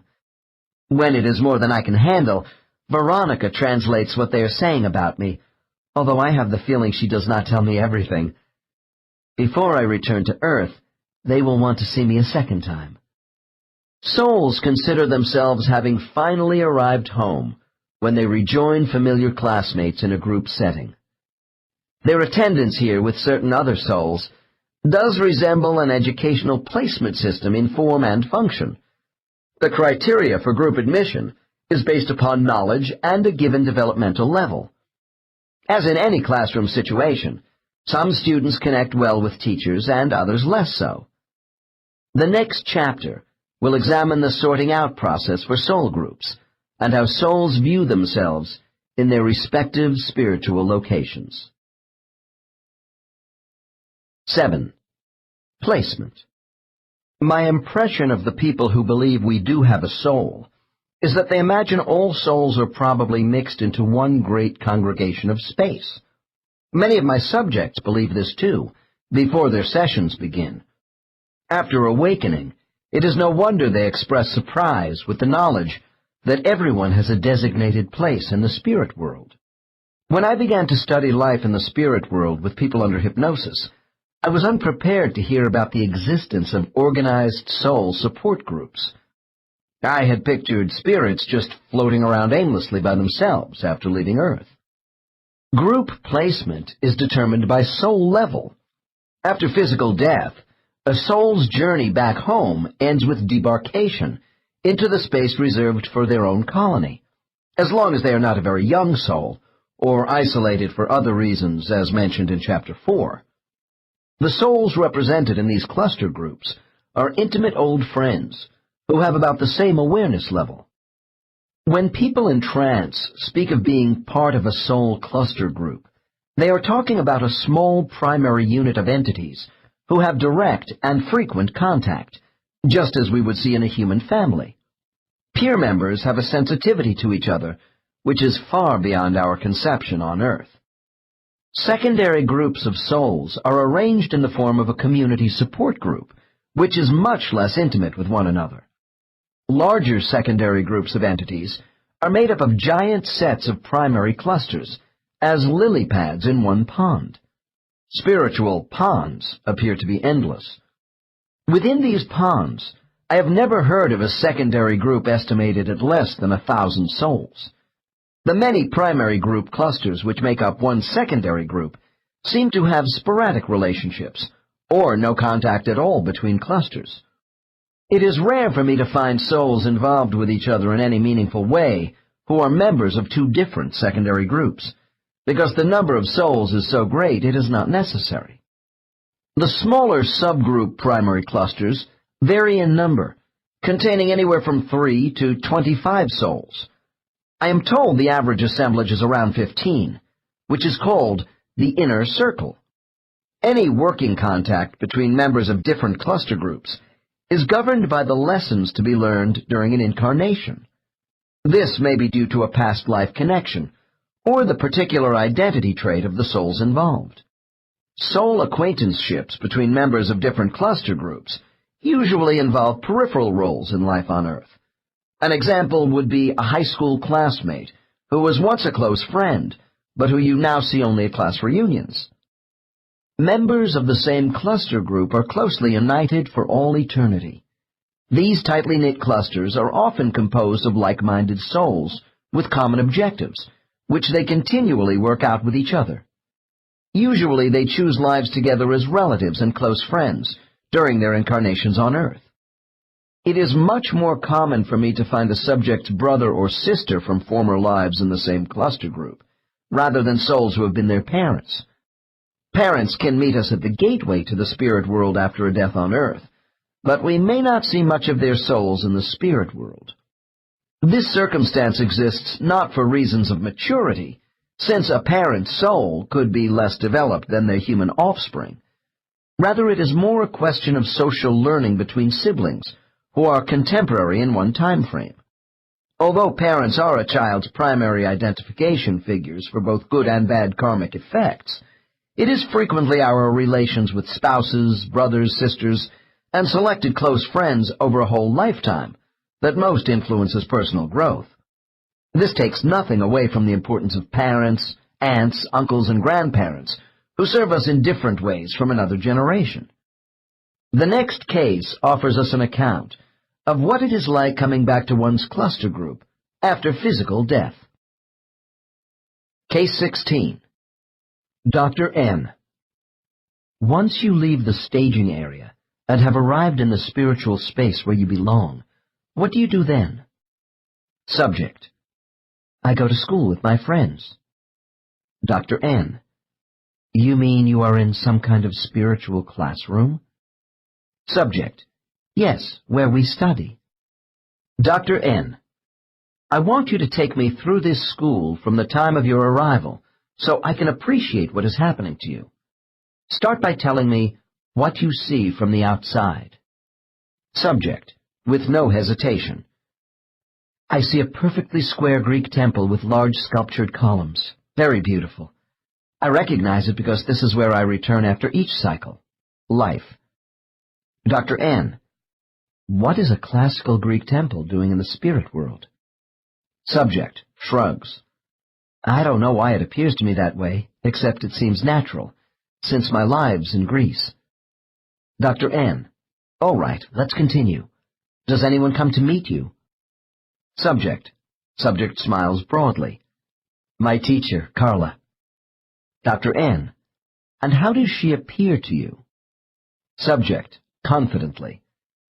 I see her coming out of the entrance of the temple towards me as a goddess, tall, wearing long flowing robes.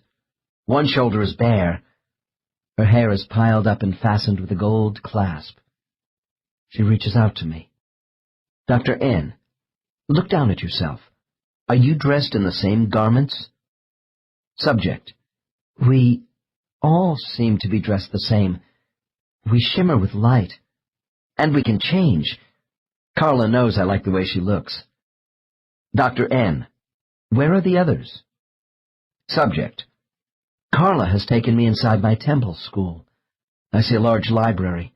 Small gatherings of people are speaking in quiet tones. At tables, it is sedate, warm, a secure feeling which is so familiar to me. Dr. N. Do all these people appear as adult men and women? Subject: Yes, but there are more women in my group. Dr. N: Why? Subject: Because that's the valence they are most comfortable with right now. Note: the word valence used by this subject to indicate gender preference is an odd choice, yet it does fit. Valences in chemistry are positive or negative properties, which when combined with other elements give proportion. Souls in groups may be inclined toward male and female personages or mixed. Dr. N: Okay, what do you do next? Subject: Carla leads me to the nearest table and my friends immediately greet me. Oh, it's so good to be back. Dr. N: Why are these particular people here with you in this temple? Subject: Because we are all in the same study group. I can't tell you how happy I am to be with them once more. Subject becomes distracted with this scene, and it takes me a minute to get her started again. Dr. N: Tell me how many people are in this library with you. Subject pauses while mentally counting. About 20. Dr. N: Are all 20 very close friends of yours? Subject: We are all close. I've known them for ages, but 5 are my dearest friends. Dr. N: Are every one of the 20 people at about the same level of learning? Subject: Almost. Some are a little further along than the rest. Dr. N: Where would you place yourself in the group as far as knowledge? Subject: Around the middle. Dr. N: As to learning lessons, where are you in relation to your 5 closest friends? Subject: Oh, we are about the same. We work together a lot. Dr. N: What do you call them? Subject chuckles. We have pet names for each other. Dr. N: Why do you have nicknames? Subject: To define our essence. We see each other as representing earth things. Dr. N: What is your pet name? Subject: Thistle. Dr. N: And this represents some personal attribute? Subject pause. I am known for sharp reactions to new situations in my rotations, life cycles. Dr. N: What is the entity you feel closest to called, and why? Subject soft laughter. Spray. He goes flat out in his rotations, dispensing his energy so rapidly it splashes in all directions, just like the water he loves so much on Earth. Dr. N: Your family group sounds very distinctive. Now, would you explain to me what you and your friends actually do in this library setting?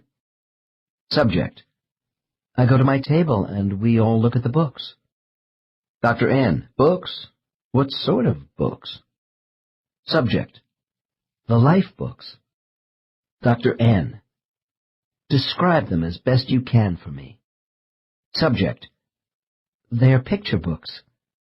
Thick white edges, 2 or 3 inches thick, quite large. Dr. N: Open one of the life books for me and explain what you and your friends at the table see. Subject pause, while the subject's hands come together and move apart, as though she were opening a book. There is no writing.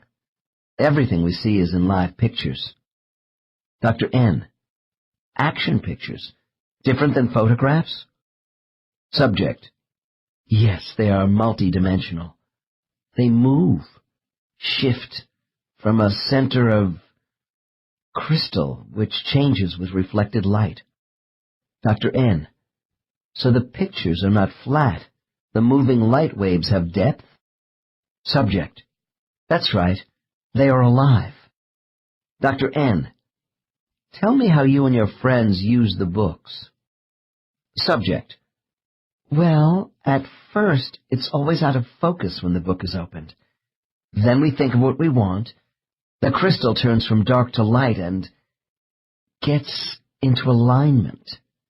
Then we can see, in miniature, our past lives and the alternatives. Dr. N. How is time treated in these books?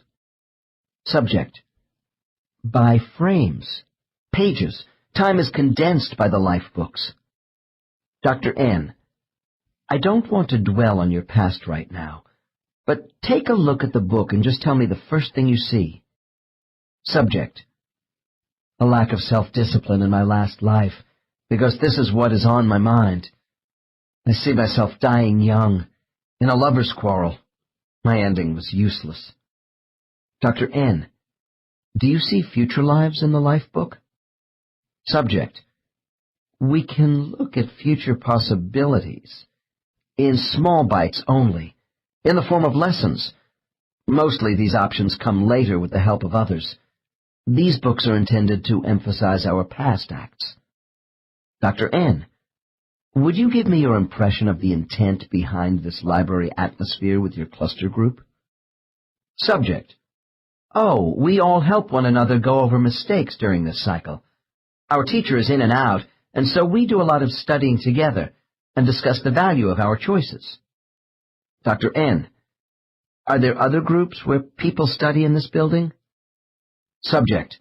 No, this is for our group. There are different buildings where various groups study near us. Dr. N. Are the groups of people who study in these buildings more or less advanced than those in your group? Subject. Both. Dr. N. Are you allowed to visit these other buildings where souls study? Subject. Long pause. There is one which we go to regularly. Dr. N. Which one? Subject. A place for the newer ones. We help them when their teacher is gone. It's nice to be needed. Dr. N. Help them how? Subject. Laughs. With their homework. Dr. N. But don't the teacher guides have that responsibility? Subject. Well, you see, the teachers are so much further along in development. This group appreciates our assistance because we can relate to them easily. Dr. N.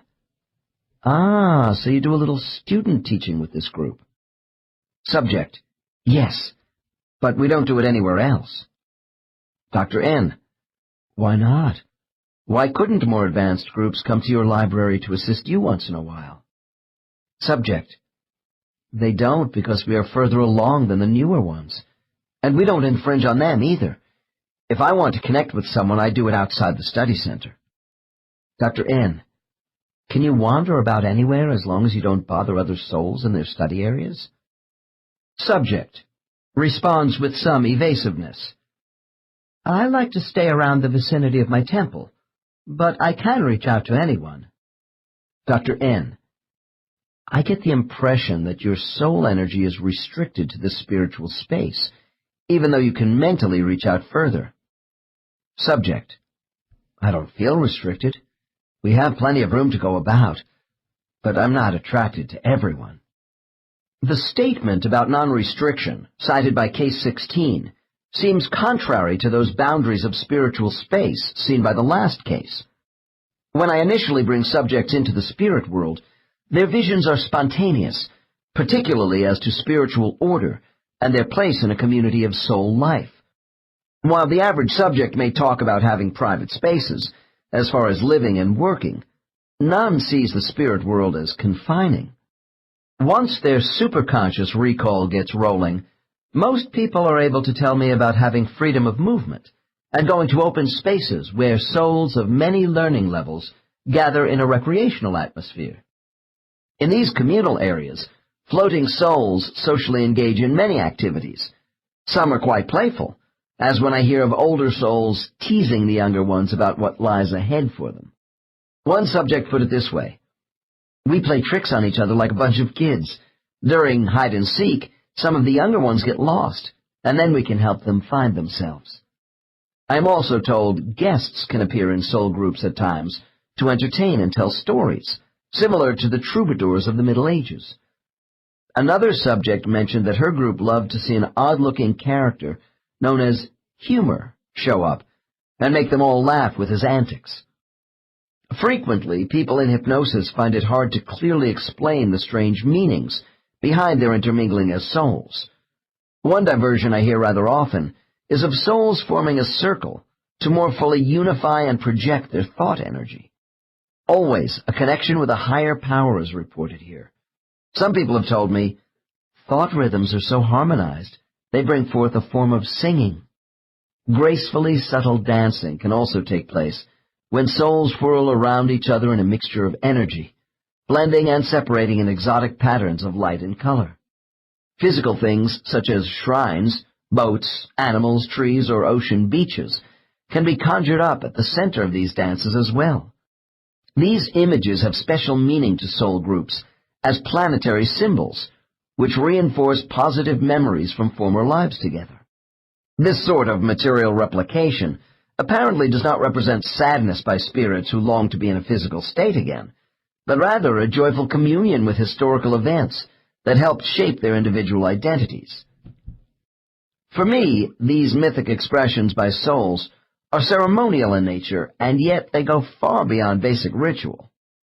Although certain places in the spirit world are described as having the same function by subjects in superconscious, their images in each of these regions can vary.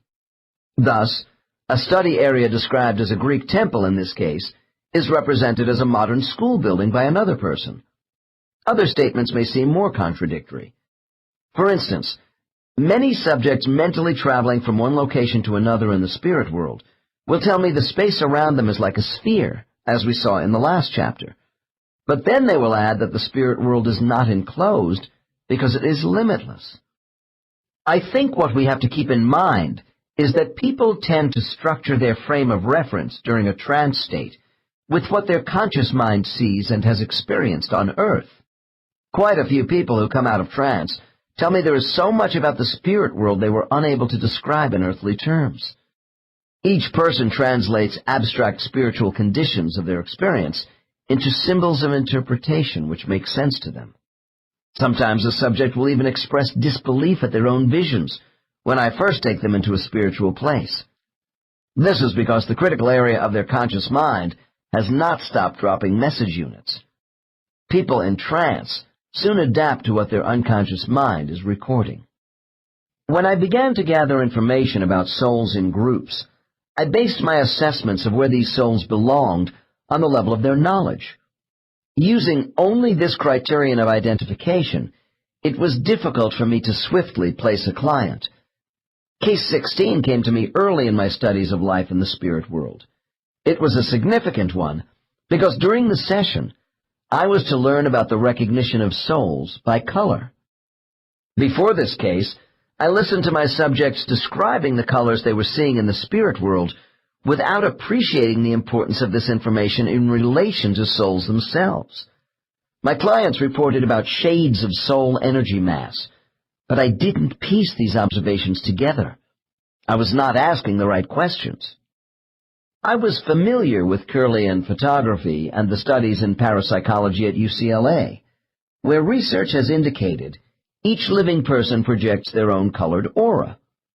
In human form, apparently we have an ionized energy field flowing out and around our physical bodies, connected by a network of vital power points called chakras. Since spiritual energy has been described to me as a moving, living force, the amount of electromagnetic energy required to hold a soul on our physical plane could be another factor in producing different earthly colors.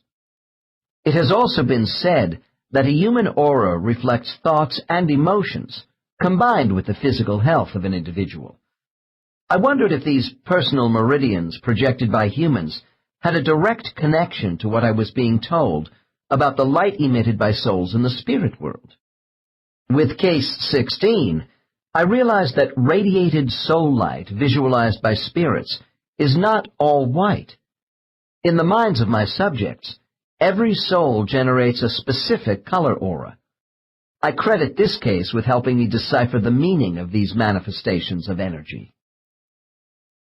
Dr. N. All right. Let's float outside your temple of study. What do you see around you or off in the distance? Subject. People. Large gatherings of people. Dr. N. How many would you say? Subject. In the distance. I can't count. Hundreds and hundreds. There are so many. Dr. N. And do you identify with all these souls? Are you associated with them? Subject. Not really. I can't even see all of them. It's sort of fuzzy out there. But my gang is near me. Dr. N. If I could call your gang of about 20 souls your primary cluster group, are you associated with the larger secondary body of souls around you now? Subject. We are all associated, but not directly. I don't know those others. Dr. N. Do you see the physical features of all these other souls in the same way as you did your own group in the temple? Subject. No, that isn't necessary. It's more natural out here in the open. I see them all as spirits. Dr. N. Look out in the distance from where you are now. How do you see all these spirits? What are they like? Subject. Different lights, buzzing around as fireflies. Dr. N. Can you tell if the souls who work with each other, such as teachers and students, stick together all the time? Subject. People in my gang do, but the teachers kind of stick to themselves when they are not assisting in our lessons. Dr. N. Do you see any teacher guides from where we are now? Subject. Pause. Some, yes. There are much fewer of them than us, of course. I can see Carla with 2 of her friends. Dr. N. And you know they are guides, even without seeing any physical features? You can look out there at all the bright white lights and just mentally tell they are guides? Subject. Sure, we can do that. But they are not all white. Dr. N. You mean souls are not all absolutely white? Subject. That's partially true. The intensity aspect of our energy can make us less brilliant. Dr. N. So Carla and her 2 friends display different shades of white? Subject. No, they aren't white at all. Dr. N. I don't follow you. Subject. She and her 2 friends are teachers. Dr. N. What is the difference? Are you saying these guides radiate energy which is not white? Subject. That's right.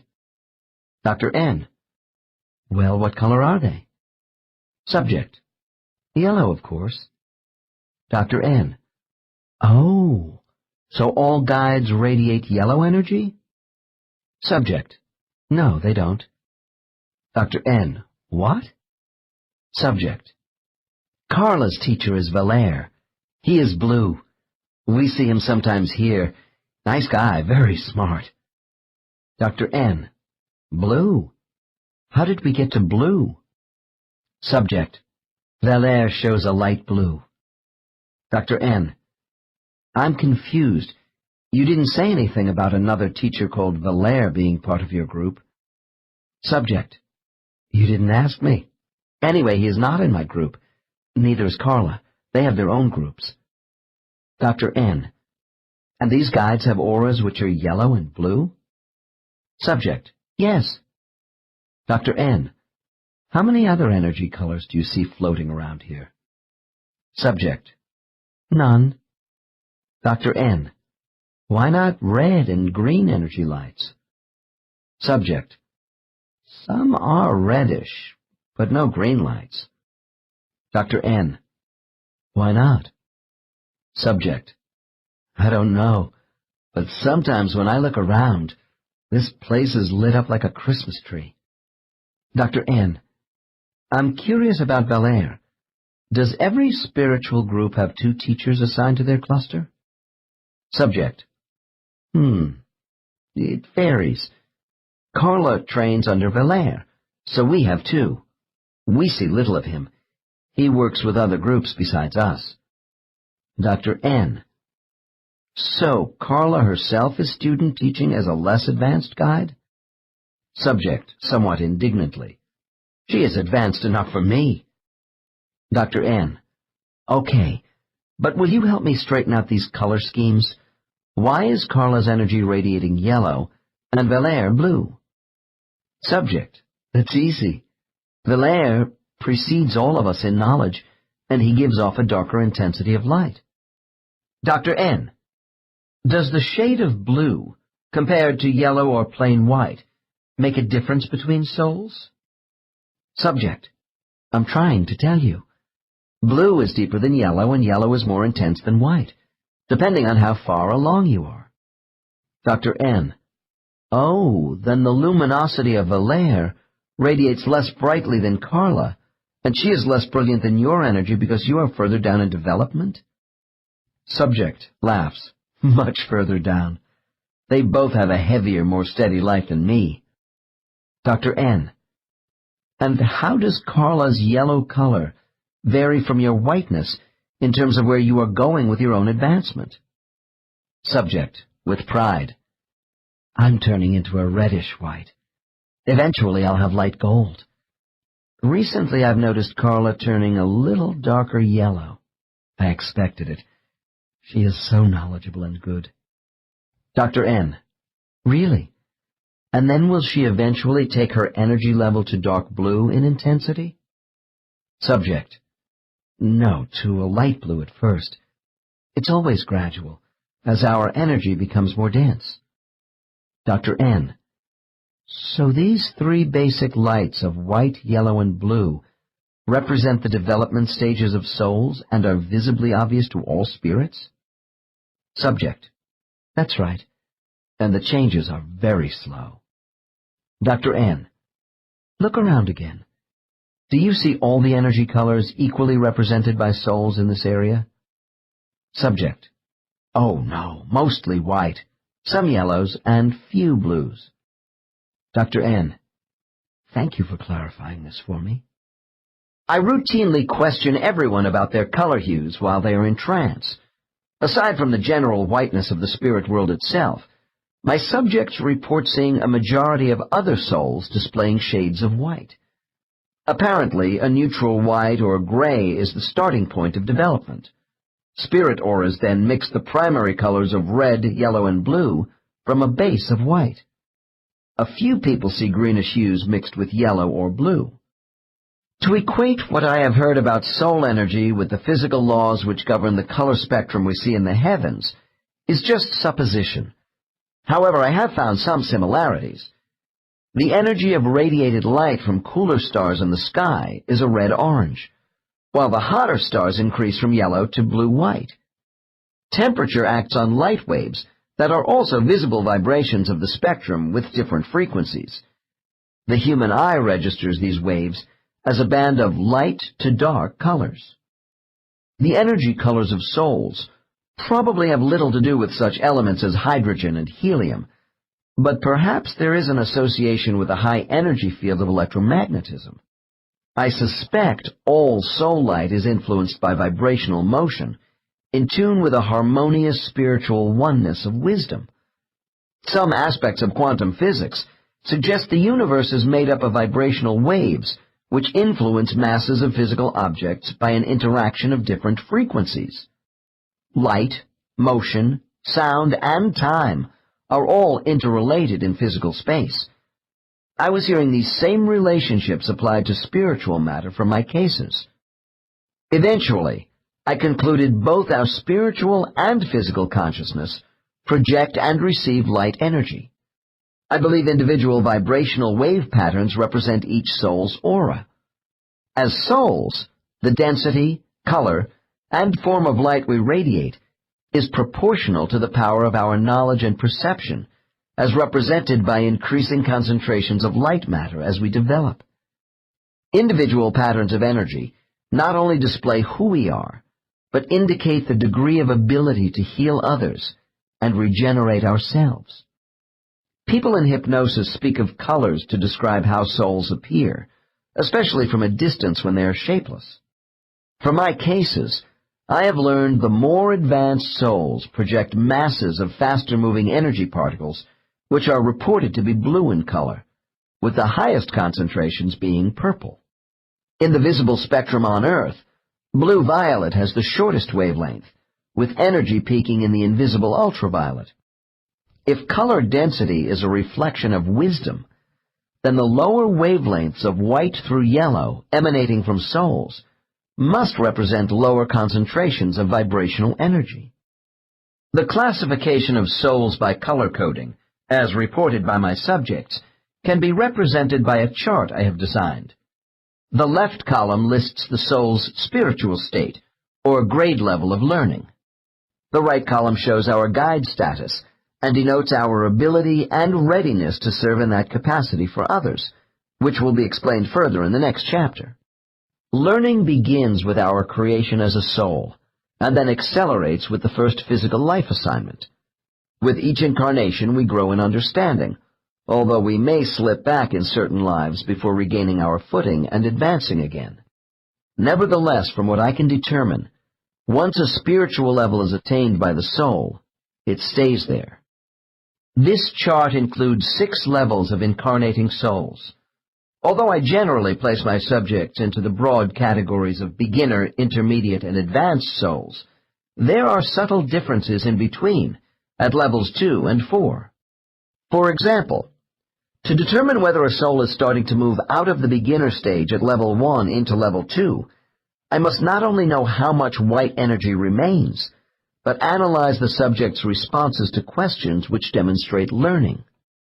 A genealogy of past life successes, future expectations, group associations, and conversations between my subjects and their guides all form a profile of growth. The contents of the chart are as follows. Learning stage, level 1, beginner. Kinetic color range, white, bright and homogeneous. Guide status, none. Learning stage, level 2, lower intermediate. Kinetic color range, off-white, reddish shades ultimately turning into traces of yellow. Guide status, none. Learning stage, level 3, intermediate.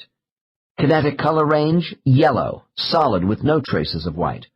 Guide status, none. Learning stage, level 4, upper intermediate. Kinetic color range, dark yellow, a deep gold ultimately turning into traces of blue. Guide status, junior. Learning stage, level 5, advanced. Kinetic color range, light blue, with no traces of yellow, ultimately turning into traces of purple. Guide status, senior. Learning stage, level 6, highly advanced. Kinetic color range, dark bluish-purple, surrounded by radiant light. Guide status, master. Some of my subjects object to my characterizing the spirit world as a place governed by societal structure and organizational management. On the other hand, I continually listen to these same subjects describe a planned and ordered process of self-development influenced by peers and teachers. If the spirit world does resemble one great schoolhouse, with a multitude of classrooms under the direction of teacher souls who monitor our progress, then it has structure. My chart represents a basic working placement model for my own use. I know it has imperfections. I hope follow-up research by regression therapists in future years may build upon my conceptualizations, with their own replications to measure soul maturity. This chapter may give the reader the impression that souls are as segregated by light level in the spirit world as people are by class and communities on Earth. Societal conditions on Earth cannot be compared with the spirit world. The differences in light frequency measuring knowledge in souls all comes from the same energy source. Souls are fully integrated by thought. If all levels of performance in the spirit world were on one grade level, souls would have a poor system of training. The old one-room schoolhouse concept of education on Earth limited students of different ages. In spiritual peer groups, souls work at their own developmental level with others like them. Mature teacher guides prepare succeeding generations of souls to take their places. And so there are practical reasons why conditions exist in the spirit world for a system designed to measure learning and development. The system fosters enlightenment and ultimately the perfection of souls. It is important to understand that while we may suffer the consequences of bad choices in our educational tasks, we are always protected, supported, and directed within the system by master souls. I see this as the spiritual management of souls. The whole idea of a hierarchy of souls has been part of both Eastern and Western cultures for many centuries. Plato spoke of the transformation of souls from childhood to adulthood, passing through many stages of moral reason. The Greeks felt humankind moves from amoral, immature, and violent beings over many lives to people who are finally socialized with pity, patience, forgiveness, honesty, and love. In the 2nd century A.D., the new Christian theology was greatly influenced by Plotinus, whose Neoplatonist cosmology involved souls having a hierarchy of degrees of being. The highest being was a transcendent one, or God creator, out of which the soul self was born, which would occupy humans. Eventually, these lower souls would return to complete reunion with the universal Oversoul. My classification of soul development is intended to be neither socially nor intellectually elitist. Souls in a high state of advancement are often found in humble circumstances on earth. By the same token, people in the upper strata of influence in human society are by no means in a blissful state of soul maturity. Often just the reverse is true. In terms of placement by soul development, I cannot overemphasize the importance of our spiritual groups. Chapter 9 on beginner souls, levels 1 and 2, will more closely examine how a soul group functions. Before going further, however, I want to summarize what I have learned about the basic principles of soul group assignments. Regardless of the relative time of creation after their novice status is completed, all beginner souls are assigned to a new group of souls at their level of understanding. Once a new soul support group is formed, no new members are added in the future. There appears to be a systematic selection procedure for homogeneous groupings of souls. Similarities of ego, cognitive awareness, expression, and desire are all considerations. Irrespective of size, cluster groups do not directly intermix with each other's energy, but souls can communicate with one another across primary and secondary group boundaries. Primary clusters in levels 1 and 2 may split into smaller subgroups for study, but are not separated from the integrated whole within a single cluster of souls. Rates of learning vary among peer group members. Certain souls will advance faster than others in a cluster group, although these students may not be equally competent and effective in all areas of their curricula. Around the intermediate level of learning, souls demonstrating special talents, healing, teaching, creating, etc., are permitted to participate in specialty groups for more advanced work, while still remaining with their cluster group. At the point where a soul's needs, motives, and performance abilities are judged to be fully at level 3 in all areas of self-development, they are then loosely formed into an independent studies work group. Usually, their old guides continue to monitor them through one master teacher. Thus, a new pod of entities graduating into full level 3 could be brought together from many clusters within one or more secondary groups. When they approach level 4, souls are given more independence outside group activities. Although group size diminishes as souls advance, the intimate contact between original peer group members is never lost. Spirit guides have a wide variety of teaching methods and instructional personifications, depending upon group composition. 8. Our guides. I have never worked with a subject in trance who did not have a personal guide. Some guides are more in evidence than others during hypnosis sessions. It is my custom to ask subjects if they see or feel a discarnate presence in the room. If they do, this third party is usually a protective guide. Often, a client will sense the presence of a discarnate figure before visualizing a face or hearing a voice. People who meditate a great deal are naturally more familiar with these visions than someone who has never called upon his or her guide. The recognition of these spiritual teachers brings people into the company of a warm, loving, creative power. Through our guides, we become more acutely aware of the continuity of life and our identity as a soul. Guides are figures of grace in our existence because they are part of the fulfillment of our destiny. Guides are complex entities, especially when they are master guides. The awareness level of the soul determines to some extent the degree of advancement of the guide assigned to them. In fact, the maturity of a particular guide also has a bearing on whether these teachers have only one student or many under their direction. Guides at the senior level of ability and above usually work with an entire group of souls in the spirit world and on earth. These guides have other entities who assist them. From what I can see, every soul group usually has one or more rather new teachers in training. As a result, some people may have more than one guide helping them. The personal names my clients attach to their guides range from ordinary, whimsical, or quaint-sounding words to the bizarre. Frequently, these names can be traced back to a specific past life a teacher spent with a student. Some clients are unable to verbalize their guide's name because the sound cannot be duplicated, even when they see them clearly while under hypnosis. I tell these people it is much more important that they understand the purpose of why certain guides are assigned to them, rather than possessing their names. A subject may simply use a general designation for their guide, such as director, advisor, instructor, or just my friend. One has to be careful how the word friend is interpreted. Usually, when a person in trance talks about a spiritual friend, they are referring to a soulmate or peer group associate rather than a guide.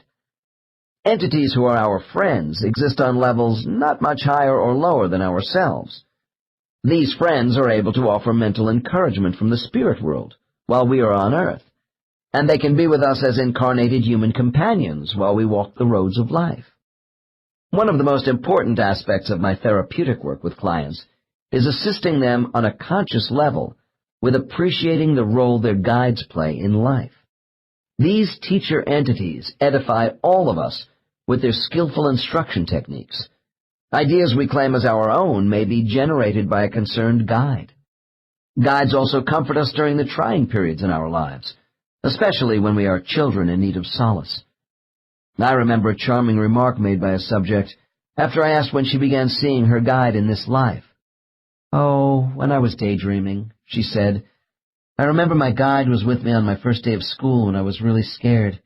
She sat on top of my desk to keep me company, and then showed me the way to the bathroom when I was too afraid to ask the teacher." The concept of personalized spiritual beings goes far back in antiquity to our earliest origins as thinking human beings. Anthropological studies at the sites of prehistoric people suggest their totemic symbols evoked individual protection.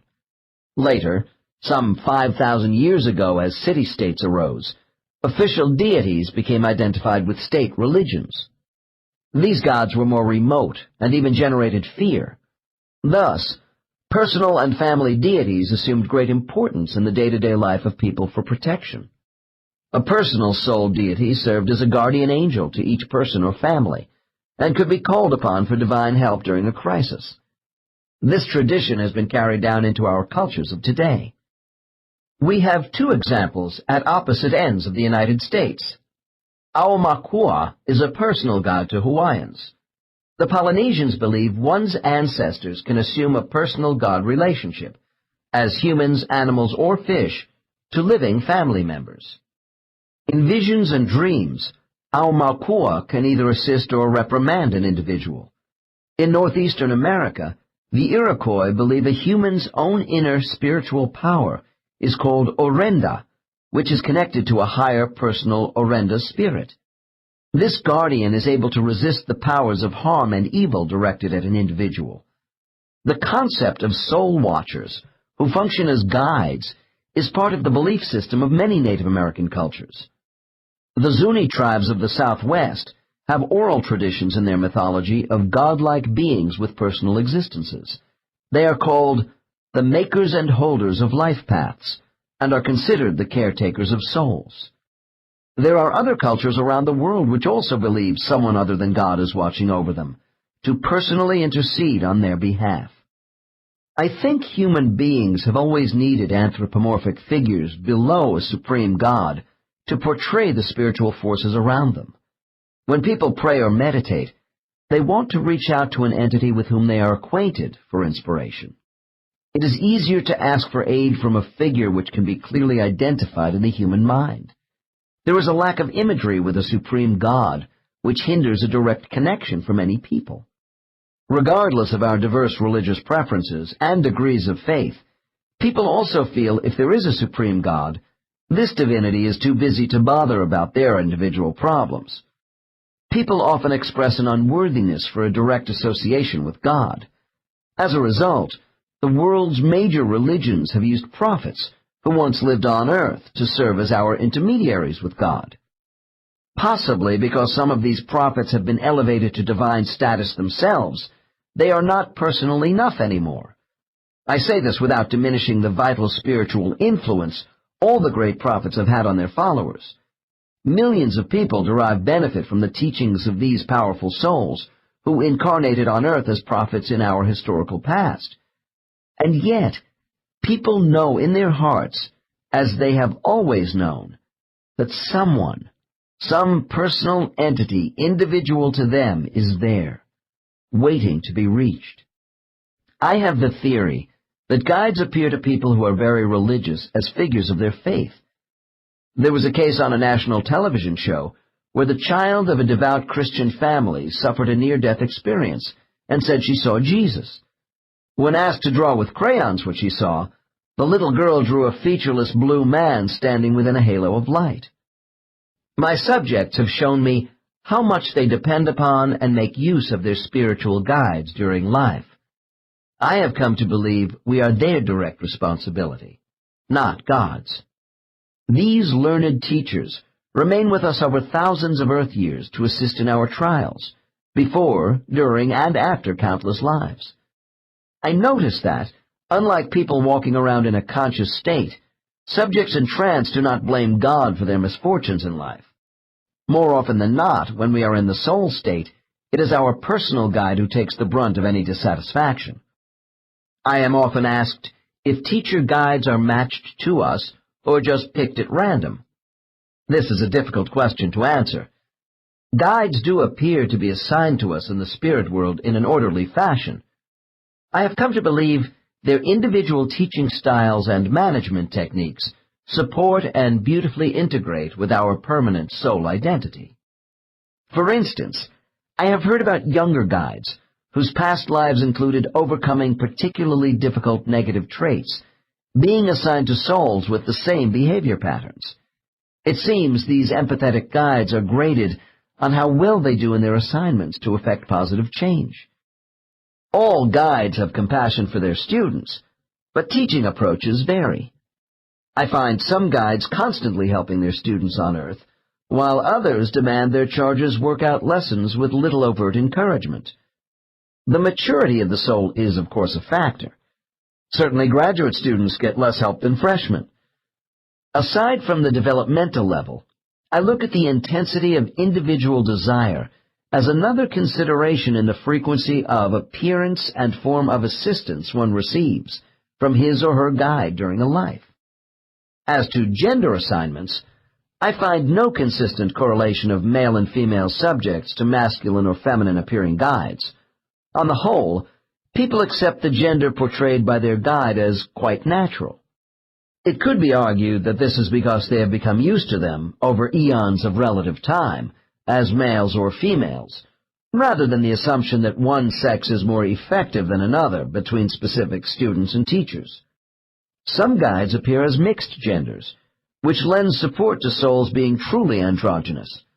One client told me, "My guide is sometimes Alexis or Alex, dropping in and out of both sexes, depending on my need for male or female advice." From what I can determine, the procedure for teacher selection is carefully managed in the spirit world. Every human being has at least one senior or a higher master guide, assigned to their soul, since the soul was first created. Many of us inherit a newer secondary guide later in our existence, such as Carla in the previous chapter. For want of a better term, I have called these student teachers junior guides. Aspiring junior guides can anticipate the beginning of their training near the end of Level 3, as they progress into the upper intermediate stages of development. Actually, we begin our training as subordinate guides long before attaining Level 4. In the lower stages of development, we help others in life as friends, and between lives assist our peer group associates with counseling. Junior and senior teaching assignments appear to reflect the will of master guides, who form a kind of governing body, similar to a trusteeship, over the younger guides of the spirit world. We will see examples of how the process of guide development works in chapters 10 and 11, which cover cases of more advanced souls. Do all guides have the same teaching abilities, and does this affect the size of the group to which we are assigned in the spirit world? The following passage is from the case file of an experienced soul who discussed this question with me. Case 17. Dr. N. I'm curious about teacher assignments in the spirit world in relation to their abilities to help undeveloped souls. When souls progress as guides, are they given quite a few souls to work with? Subject. Only the more practiced ones. Dr. N. I would imagine a large group of souls needing guides could become quite a responsibility for one advanced guide, even with an assistant. Subject. They can handle it. Size doesn't matter. Dr. N. Why not? Subject. Once you attain competency and success as a teacher, the number of souls you are given doesn't matter. Some sections, clusters, have lots of souls, and others don't. Dr. N. So if you are a senior in the blue light aura, class size has no relation to assignments because you have the ability to handle large numbers of souls? Subject. I didn't exactly say that. Much depends upon the types of souls in a section and the experience of the leaders. In the larger sections they have help too, you know. Dr. N. Who does? Subject. The guides you are calling seniors. Dr. N. Well, who helps them? Subject. The overseers. Now they are the real pros. Dr. N. I have heard them also called master teachers. Subject. That's not a bad description for them. Dr. N. What energy color do they project to you? Subject. It's purplish. Note. The lower ranges of a 5-level radiate a sky blue energy. With advancing maturity, this aura grows more dense, first to a muted midnight blue, and finally to deep purple, representing the total integration of a level 6 ascended master. Dr. N. Since guides seem to have different approaches to teaching, what do they all have in common? Subject. They wouldn't be teachers if they didn't have a love of training and a desire to help us join them. Dr. N. Then define for me why souls are selected as guides. Take a typical guide and tell me what qualities that advanced soul possesses. Subject. They must be compassionate without being too easy on you. They aren't judgmental. You don't have to do things their way. They don't restrain by imposing their values on you. Dr. N. Okay, those are things guides don't do. If they don't over-direct souls, what are the important things they do, as you see it? Subject. They build morale in their sections and instill confidence. We all know they have been through a lot themselves. We are accepted for who we are as individuals, with the right to make our own mistakes. Dr. N. I must say I have found souls very loyal to their guides. Subject. That's why, because they never give up on you. Dr. N. What would you say is the most important attribute of any guide? Subject. Without hesitation. The ability to motivate you and instill courage. My next case provides an example of the actions of a still incarnating guide. This guide is called Owa, and he represents the qualities of a devoted teacher reported by the last case. Evidently, His early assignments as a guide involved looking after the subject in Case 18 in a direct fashion, and his methods apparently have not changed. My client was stunned once she recognized her guide's latest incarnation. Owa made his first appearance as a guide in my client's past, about 50 BC. He was described as an old man living in a Judean village, which had been overrun by Roman soldiers. Case 18 was then a young girl, orphaned by a Roman raid against local dissidents. In the opening scene of this past life, she spoke about working in a tavern as a virtual slave. As a serving girl, she was constantly beaten by the owner and occasionally raped by Roman customers. She died at age 26 of overwork, mistreatment, and despair. This subject made the following statement from her subconscious mind about an old man in her village. I worked day and night and felt numb with pain and humiliation. He was the only person who was kind to me, who taught me to trust in myself, to have faith in something higher and finer than the cruel people around me. Later, in the superconscious state, this client detailed parts of other difficult lives where Owa appeared as a trusted friend, and once as a brother. In this state, she saw these people were all the same entity, and was able to name this soul as Owa, her guide. There were many lives when Owa did not appear, and sometimes his physical contact was only fleeting when he came to help her. Abruptly, I asked if Owa might possibly be in her life now. After a moment of hesitation, my subject began to shake uncontrollably. Tears came to her eyes and she cried out from the vision in her mind. Case 18. Subject. Oh, Lord, I knew it. I knew there was something different about him. Dr. N. About who? Subject. My son. Owa is my son Brandon. Dr. N. Your son is actually Owa? Subject. Yes, yes. Laughing and crying at the same time. I knew it. I felt it right from the day I delivered him. Something wonderfully familiar and special to me. More than just a helpless baby. Oh. Dr. N. What did you know the day he was born? Subject. I didn't really know. I felt it inside. Something more than the excitement a mother feels at the time of her firstborn. I felt he came here to help me. Don't you see? Oh, it's so fantastic. It's true. It's him. Dr. N. I work on calming my client before continuing, because her excited wiggling around is about to carry her over the side of the office recliner. Why do you think Owa is here as your baby son, Brandon? Subject. Quieter now, but still crying softly. To get me through this bad time, with hard people who won't accept me. He must have known I was in for a long period of trouble and decided to come to me as my son. We didn't talk about doing this before I was born. What a wonderful surprise. Note: at the time of this session, my client was struggling to gain recognition in a highly competitive business. She was also having marital difficulties at home, partly due to being the major wage earner. I have since learned she is divorced. Dr. N. Did you sense something unusual about your baby after you took him home? Subject. Yes. It started at the hospital, and this feeling never left me.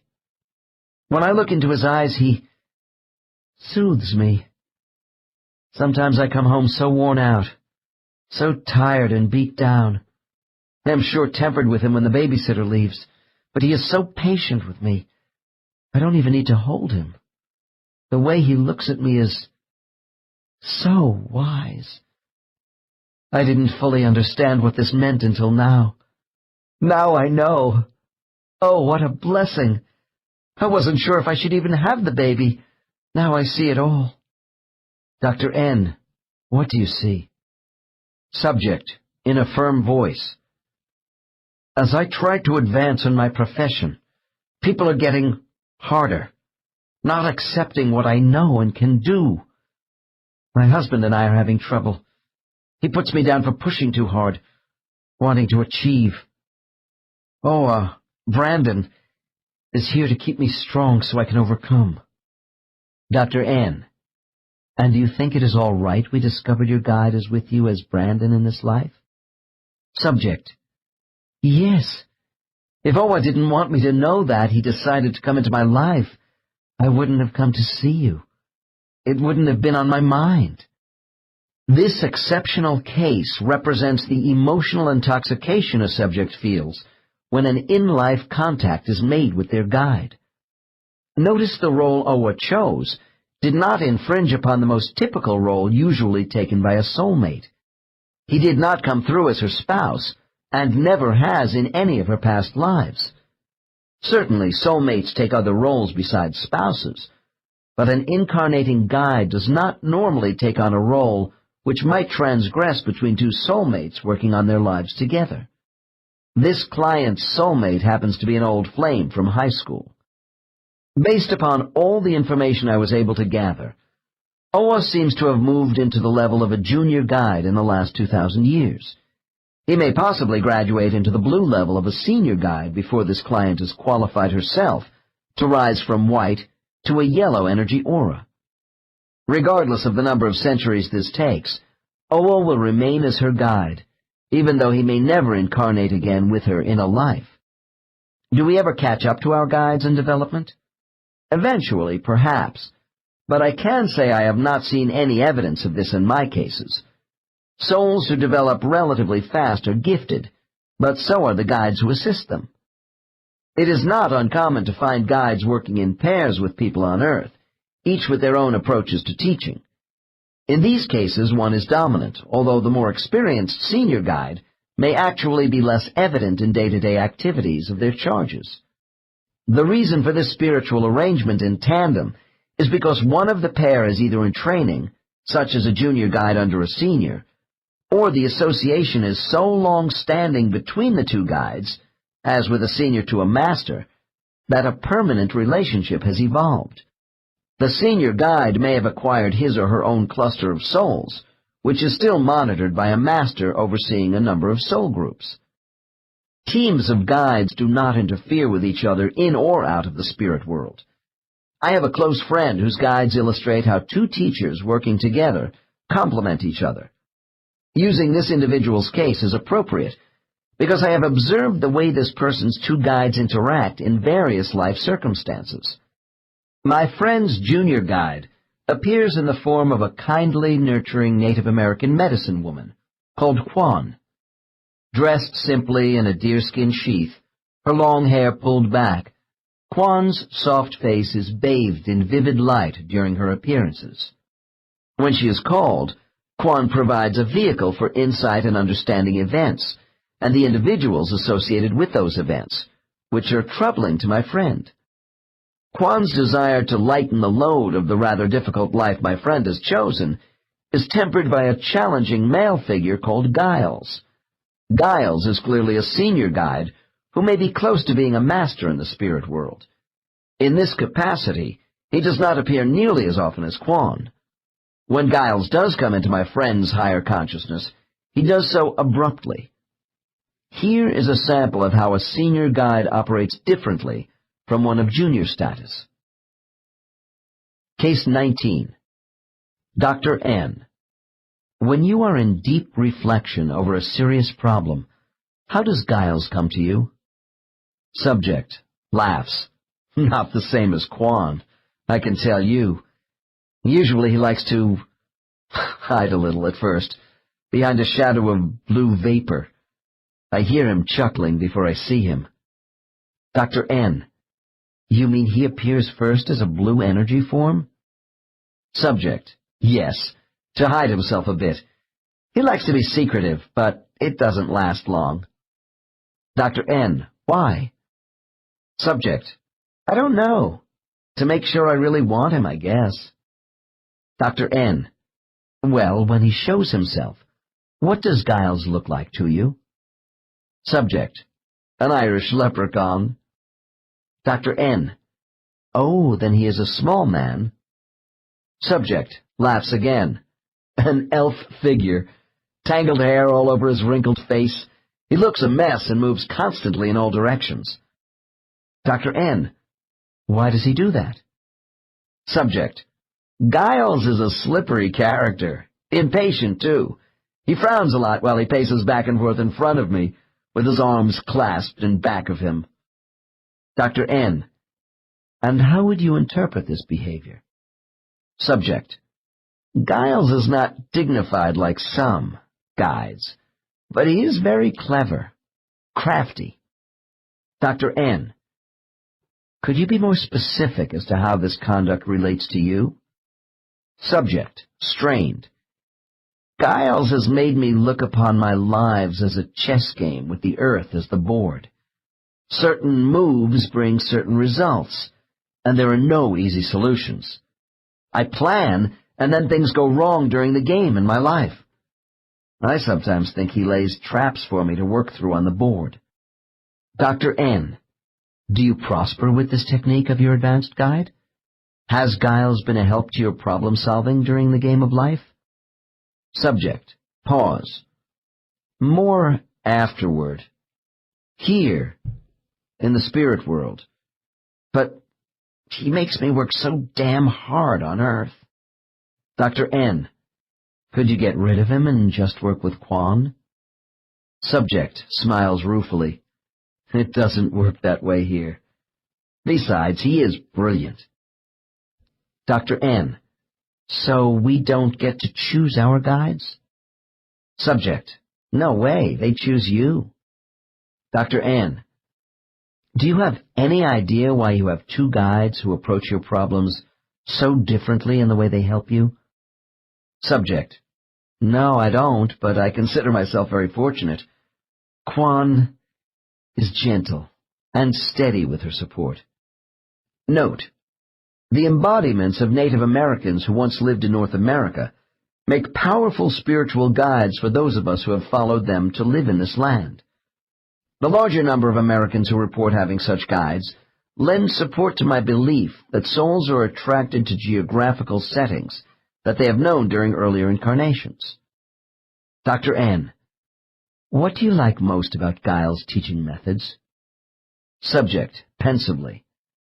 The way he, trifles with me, almost mocking me to do better during the game and stop feeling sorry for myself. When things get especially rough, he prods me and keeps me going, insisting I use all my abilities. There is nothing soft about Giles. Dr. N. And you feel this coaching on Earth, even when you and I are not working together? Subject. Yes, when I meditate and go inside myself, or during my dreams. Dr. N. And Giles comes when you want him? Subject, after some hesitation. No, although it seems as though I have been with him forever. Quan does come to me more. I can't just grab hold of Giles in any situation I want, unless what I have going on is really serious. He is elusive. Dr. N. Sum up your feelings about Quan and Giles for me. Subject. I love Quan as a mother, but I wouldn't be where I am without Giles' discipline. They are both skillful because they allow me to benefit from my mistakes. These two guides are a cooperating team of instructors, which is standard procedure for those people who have two guides.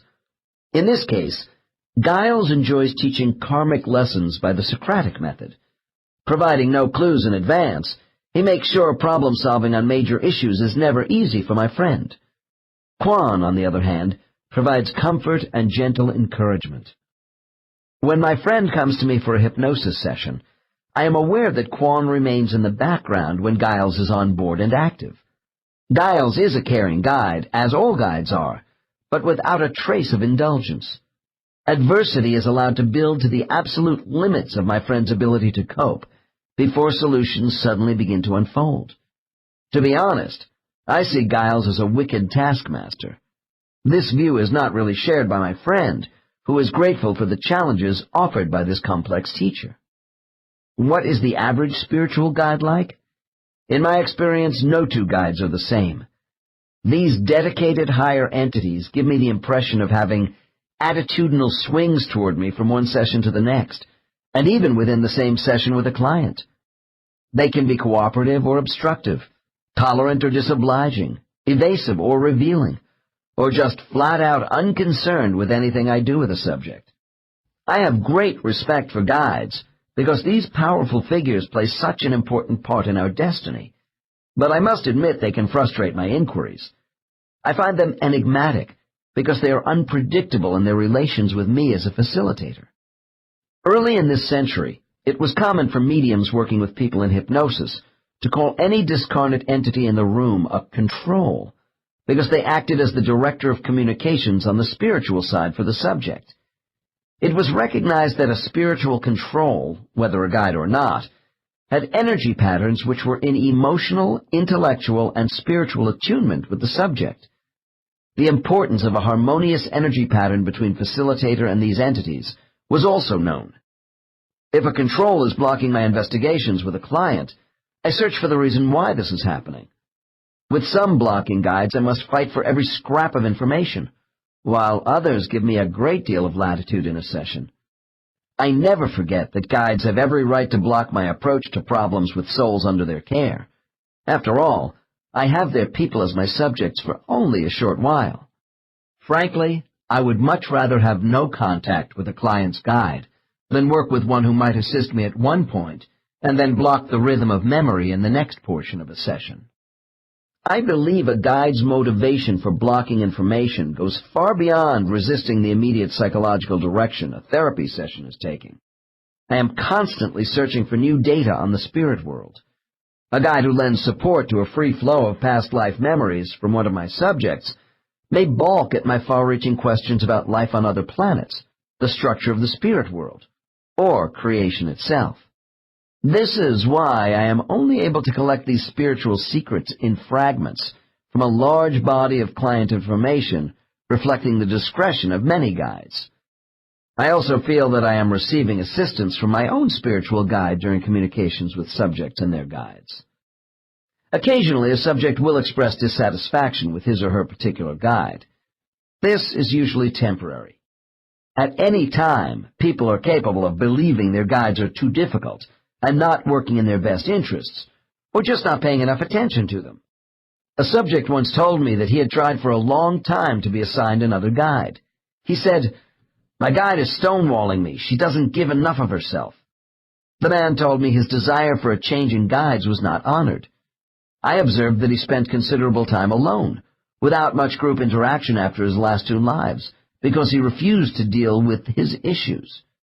He projected anger toward his guide for not rescuing him from bad situations. Our teachers really don't get perturbed with us to the point of alienation, but I notice they have a way of making themselves scarce when disgruntled students avoid real problem solving. Guides only want the best for us, and sometimes this means they must watch us endure much pain to reach certain objectives. Guides cannot assist in our progress until we are ready to make the necessary changes in order to take full advantage of life's opportunities. Do we have a reason to be fearful of our guides? In Chapter 5, with Case 13, we saw an obviously younger soul who expressed some trepidation right after death about meeting the guide Clodes for debriefing. Typically, this concern does not last. We may feel chagrined over having to explain to our guides why goals were not attained, but they understand. They want us to interpret our past lives so we will have the benefit of assisting in the analysis of mistakes. My clients express all sorts of sentiments about their guides, but fear is not among them. On the contrary, people are more worried about being abandoned by spiritual advisors during difficult periods in their lives. Our relationship with guides is one of students and teachers, rather than defendants and judges. Our personal guides help us cope with the separateness and isolation which every soul inherits at physical birth, regardless of the degree of love extended by our family. Guides give us an affirmation of self in a crowded world. People want to know if their guides always come whenever they call for help. Guides are not consistent in the manner in which they choose to assist us, because they carefully evaluate how badly they are needed. I am also asked if hypnosis is the best way to get in contact with one's guide. Naturally, I lean toward hypnosis, because I know how potent and effective this medium can be to obtain detailed spiritual information. However, hypnosis by a trained facilitator is not convenient on a daily basis, where meditation, prayer, and perhaps channeling with another person would be. Self-hypnosis as a form of deep meditation is an excellent alternative, and may be preferred by those who have a fear of being hypnotized by others, or don't want the interference of a second party in their spiritual life. Regardless of the method used, we all have the capacity to send out far-reaching thought waves from our higher consciousness. Every person's thoughts represent a mental fingerprint to guides marking who and where we are. During our lives, especially in periods of great stress, most people feel the presence of someone watching out for them. We may not be able to describe this power, but it is there nonetheless. Reaching our soul is the first step on the ladder of finding our higher power. All lines of mental communication we use to reach a Godhead are monitored by our guides on this step. They too have their guides further up the ladder. The entire ladder serves as one unbroken conduit to the source of all intelligent energy, with each rung being part of the whole. It is essential for people to have faith that a prayer for help will be answered by their own higher power. This is why guides are vitally important to our spiritual and temporal lives. If we are relaxed and in a state of concentrated focus, an inner voice speaks to us. And even if we didn't initiate the message, we should trust what we hear. National surveys by psychologists indicate 1 person in 10 admits to hearing voices, which are frequently positive and instructional in nature. It is a relief for many people to learn their inner voices are not hallucinations associated with the mentally ill. Rather than something to be worried about, an inner voice is like having your own resident counselor on call. More often than not, these voices are those of our guides.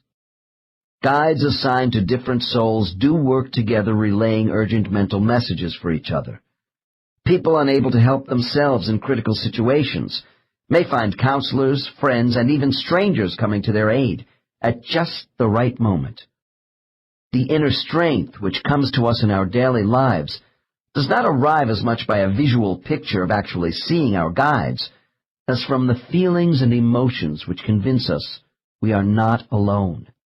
People who listen and encourage their inner voice through quiet contemplation say they feel a personal connection with an energy beyond themselves, which offers support and reassurance. If you prefer to call this internal guidance system inspiration or intuition, that is fine, because the system which aids us is an aspect of ourselves as well as higher powers. During troublesome times in our lives, we have the tendency to ask for guidance to immediately set things right. When they are in trance, my clients see that their guides don't help them solve all their problems at once. Rather, they illuminate pathways by the use of clues. This is one reason why I am cautious about client blocking during hypnosis. Insight is best revealed with a controlled pace, relative to each person. A concerned teacher may not want all aspects of a problem uncovered at a given point in time for his or her student. We vary in our ability to handle revelations. When asking for help from your higher spiritual power, I think it is best not to demand immediate change. Our success in life is predicated on planning, but we do have alternative paths to choose from to reach certain goals. When seeking guidance, I suggest requesting help with just the next step in your life. When you do this, be prepared for unexpected possibilities. Have the faith and humility to open yourself up to a variety of paths toward solutions. After death, we do not experience sadness as souls with the same emotional definition as grief felt in physical form. Yet, as we have already seen, souls are not detached beings without feelings. I have learned those powers who watch over us also feel what I call a spiritual sorrow when they see us making poor choices in life and going through pain. Certainly, our soulmates and peers suffer distress when we are tormented, but so do our guides. Guides may not show sorrow in orientation conferences and during soul group discussions between lives, but they keenly feel their responsibilities toward us as teachers. In Chapter 11, we will get the perspective of a guide at level 5. I have never found a person who is a living grade 6 or master guide as a subject. I suspect we don't have a whole lot of these advanced souls on Earth at any one time. Most level 6s are much too involved with planning and directing from the spirit world to incarnate any longer. From the reports of the level 5s I have had, it would seem the level 6 has no new lessons to learn. But I have a hunch a still incarnating soul at level 5 may not know all the esoteric tasks involved with master-level entities. Once in a while, during a session with a more advanced soul, I hear references to an even higher level of soul than level 6. These entities, to whom even the masters report, are in the darkest purple range of energy. These superior beings must be getting close to the Creator. I am told these shadowy figures are elusive, but highly venerated beings in the spirit world. The average client doesn't know if spiritual guides should be placed in a less-than-divine category or considered lesser gods because of their advancement. There is nothing wrong with any spiritual concept, as long as it provides comfort, is uplifting, and makes sense to each individual. Although some of my clients have the tendency to consider guides godlike, they are not God. In my opinion, guides are no more or less divine than we are, which is why they are seen as personal beings. In all my cases, God is never seen. People in hypnosis say they feel the presence of a supreme power directing the spirit world, but they are uncomfortable using the word God to describe a creator. Perhaps the philosopher Spinoza said it best with these words, "God is not he who is, but that which is." Every soul has a spiritual higher power linked to its existence. All souls are part of the same divine essence generated from one oversoul. This intelligent energy is universal in scope, and so we all share in divine status. If our soul reflects a small portion of the oversoul we call God, then our guides provide the mirror by which we are able to see ourselves connected to this Creator. This audiobook has been broken into multiple parts to make the download faster. You have reached the end of a part, but not the end of the complete audiobook. So please check your library for the next part of this audiobook.